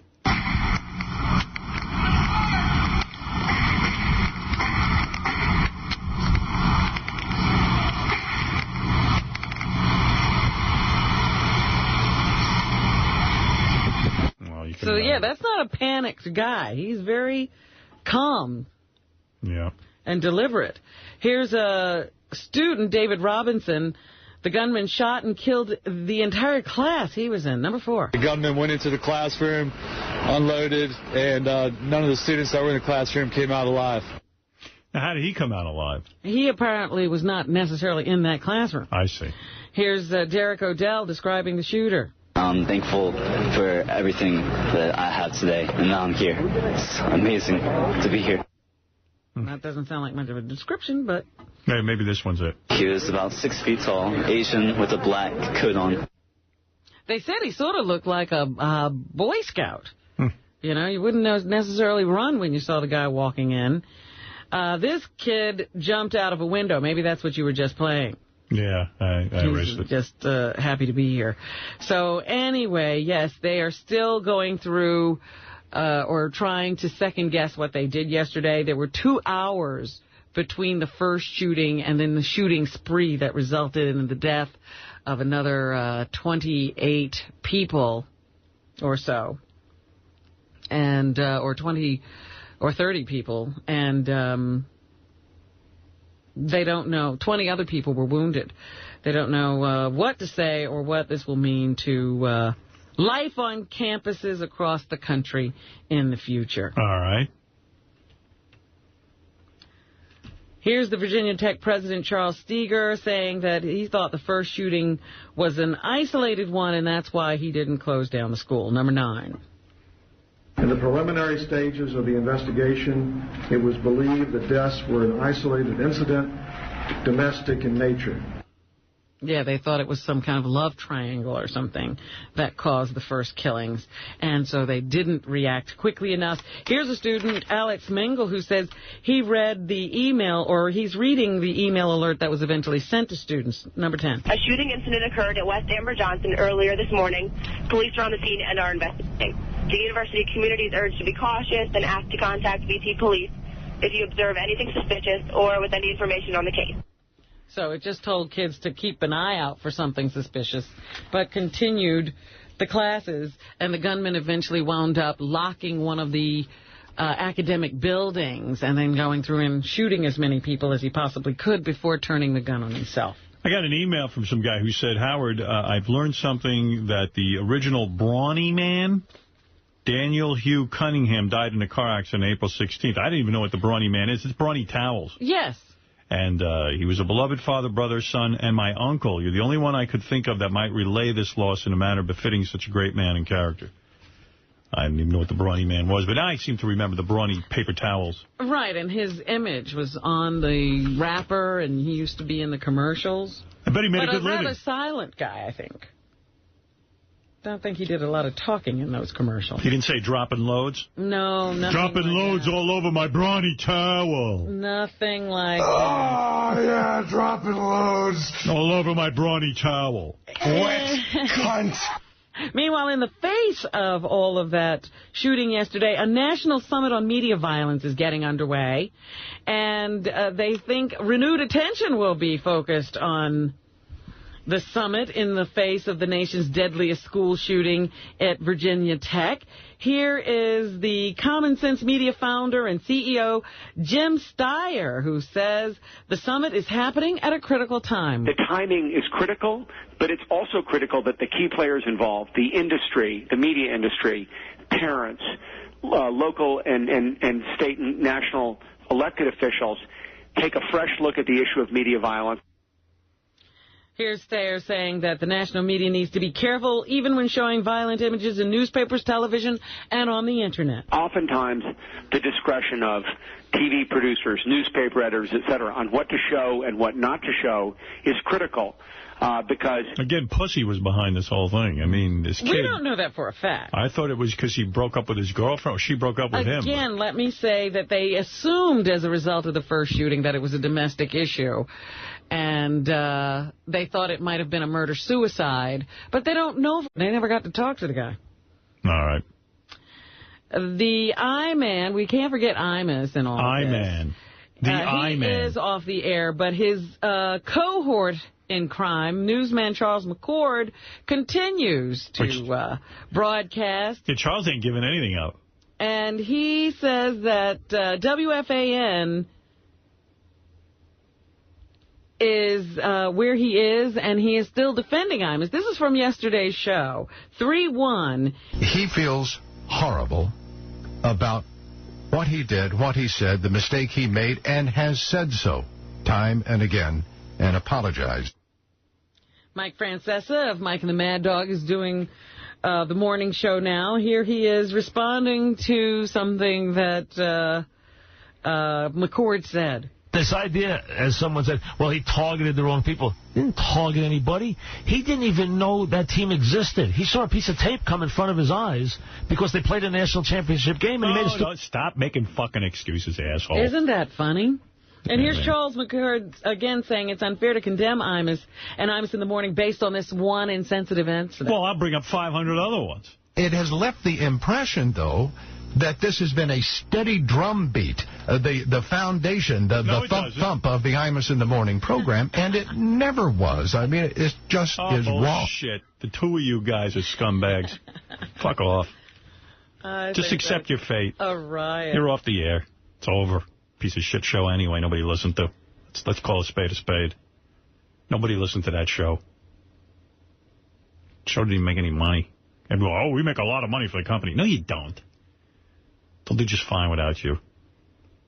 I got a lot of cowboying to do. I got to go out to the ranch and help the kids with the cancer. I'll say. Nashville's biggest and best were honored last night for their work in front of the camera at the 2007 Country Music Awards. They were held at the Music City's Belmont University. Comedian Jeff Foxworthy handled the hosting duties, and here are some of the audio highlights of the 2-hour ceremony. Here's Jeff Foxworthy addressing the Dixie Chicks, 211. Well, the big winner at the Grammys this year was the Dixie Chicks. They won 5 awards. They won 5 awards, including Album of the Year. And I understand that the songs on that album are great, but I listen to country radio, so I haven't heard any of them yet. So the Dixie Chicks still whipping girls, if you will, for the country music industry. Unbelievable. Here's Foxworthy again on the Dixie Chicks. Well. 212. I know. I'm frozen. Their big song was called Not Ready to Make Nice, which is perfect because we're not ready to care. He's being harsh. Those girls, man, they came out and said no war in Iraq. If we'd listened to them, he doesn't care. We wouldn't be having the shithole we're in now. He thinks everything's just fine. Yeah, well, why is he here and not fighting instead of ripping off my concept? You're smarter than a 5th grader. Got 20 years of tapes doing that bit. Foxworthy also takes a moment to honor those killed at the Virginia Tech University campus. And why does he honor the people in Iraq, too? 213. Why are these guys, anybody who's for Iraq should go over and fight? Why are they sitting here? Why is Jeff Foxworthy here? In light of the events of the day, there are a lot of hurting people associated with Virginia Tech, and we want those people to know that in the days and weeks going forward, you're going to be in the hearts and the minds of everybody in the country music community. God bless you. And then Foxworthy addresses the nation about country music's love of God, 215. Country music doesn't have to be politically correct. We sing about God because we believe in Him. We're not trying to offend anybody, but the evidence that we have seen of Him in our small little lives trumps your opinion about whether or not He exists. Wow. Boy, he's on fire. That was some show last night with Reverend Foxworthy. We don't like those Jews. If you like Jeff Foxworthy, you might be a redneck. Also in the news, of course, is American Idol. Here's John Avello, the handicapper, who gives us the latest American Idol odds. 2-4. Melinda's 5-2, Blake 3-1, Jordan 7-2, Lakeisha 6-1, Chris Richardson 10-1, Sanjaya 30-1, and Phil 50-1. We'll see. Come on, vote for Sanjaya. Well, Avello does say that Sanjaya has moved up a spot. I still don't believe he's going to win it, but, you know, he is certainly doing a lot of things to keep himself around. He's not going to win it on vocal, but they're going to keep him around for a while longer. Yeah, well, a couple of weeks ago, no one was saying he'd even make it this far. And when will Sanjaya go home? I don't know when I'm going to pull the trigger on him, but it's not going to be this week. And I can't say that about any other contestant. I cannot tell you right now that Melinda won't get kicked off this week. But I can tell you right now that Sanjaya won't get kicked off this week. And he's still the worst. All right, you're a little too happy. But he knows we're out here. That's what I'm saying. Right. He's not going to say Sanjaya's going this week. Dancing with the Stars. Last Did you watch night, it? I only saw a bit. I saw that Drexler guy. Heather Mills fell down. She did? Yeah, right at the end, though. But that Drexler dude can't dance at all. No, they got to get rid of him. So here's, I guess the judges giving Ono, the ice skater, perfect 10s. Carrie Ann Inaba. 10! My goodness. 10! Bruno Tunier. 10! All right. Are you ready to put on a dress, Artie? Here's one of the judges saying Ono is a bewitching devil. You two were possessed tonight, right? All right, even I feel a little bit gay right now. I love it. Enough of that show. Even I'm sick of the show. Here's another one saying Ono's dance was perfection. Perfection. That's it. Perfection. Wow. That was perfection. All right. And they do recognize that Clyde Drexler is the worst. You're the worst dancer in the competition, and tonight was really bad. You're so charming, and I think people would love to go out dancing with you, but there just wasn't anything. Yeah, they were kissing his ass for a while, and I couldn't figure it out. Yeah, but they finally lowered the boom on him. But he's got yesterday. 2 rings with the Rockets, bitch. Right, that's what he should say. But that's where he should be. Bitch, I got 2 rings with the Rockets. He should be watching a basketball game, not dancing. Kirsten Dunst comes back as the love interest in Spider-Man 3. Spider-Man could do better. And she He could says get someone with big tits. it's a good love story. Well, I think that everyone can relate to a good love story, not just the people here. I think that without the relationships in this film and without care. She's got a big head and snaggle teeth. I think Spider-Man could do at least as good as Nick Manning. Right. And Tobey Maguire is very happy that they're premiering the movie in Japan. I can't wait. You guys have been big supporters of our movie, so we appreciate it. We're very thrilled to have the world premiere here. Ching Chong Choi.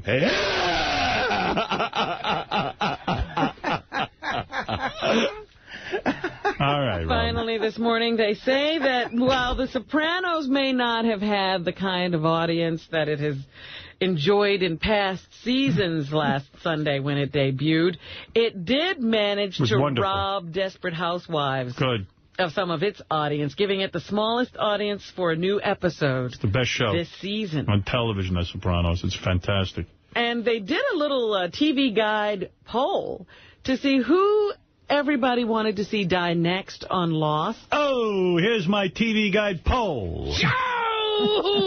Who do you think most people want to see go on the show? Sanjaya. No, he's not on wrong show. Lost. I don't know who. They said Desmond, 35% of the audience. Which one is he? I watch the show every week. He's that guy with the accent. It's either New Zealand or Australia or whatever. And you don't even know where he came from. Oh, do they mean they want to kill him in real life or on the show? On the show. Oh. 20% say Charlie, 15% say Claire, and 13% say Locke. So 25% said Imus, and he's not even on that show. I said the whole show. Kill it all. Kill everyone on the island. I like that answer. All right, Robin, great job. One more thing. Yes. Did you see that in Cindy's column, it says that Bruce Willis is dating Courtney Love. Well, man, oh, man, that's a weird pair. That's amazing. What's he and that's what's happening. Mind? I mean, who is he, the crazy one? I mean, really? All right, Robin, thank you. Artie, you got something to plug? I mean, Why? Are we the crazy ones? May 4th in Miami at the Jackie Gleason Theater. May 4th, Miami. That's a Ticketmaster. And for all your comedy business, artie-lang.com. Get ready for King Norris Saturday, May 5th. Burke's Bar, 645 Bronx River Road, Yonkers, New York. Go to kingnorris.com for more information. It's Bob Levy, Friday, April 20th at Treehouse Comedy, Danbury, Connecticut. Call 203-744-5575. And Saturday, the 21st, The Thirsty Turtle, Stamford, Connecticut. Call 203-975-0252 and go to RevBobLevy.com. Friday, May 4th, Reverend Bob, Sal, Richard, Shuley, Beetlejuice, and Yucko at the Rhythm Lounge, Long Beach, California. You can see the same show Saturday, May 5th at the Avalon in Hollywood, California. Go to cleanboxentertainment.com for details. See Richard and the Killers of Comedy at the Higher Ground, Burlington, Vermont, Friday, May 11th and Saturday, May 12th at the Egg in Albany, New York. Go to killersofcomedy.com for info. To book Benji and his naked lesbian bachelor party strippers and to see their new, dirty, interactive website, go to dialadancer.com or call 1-800-414-7808.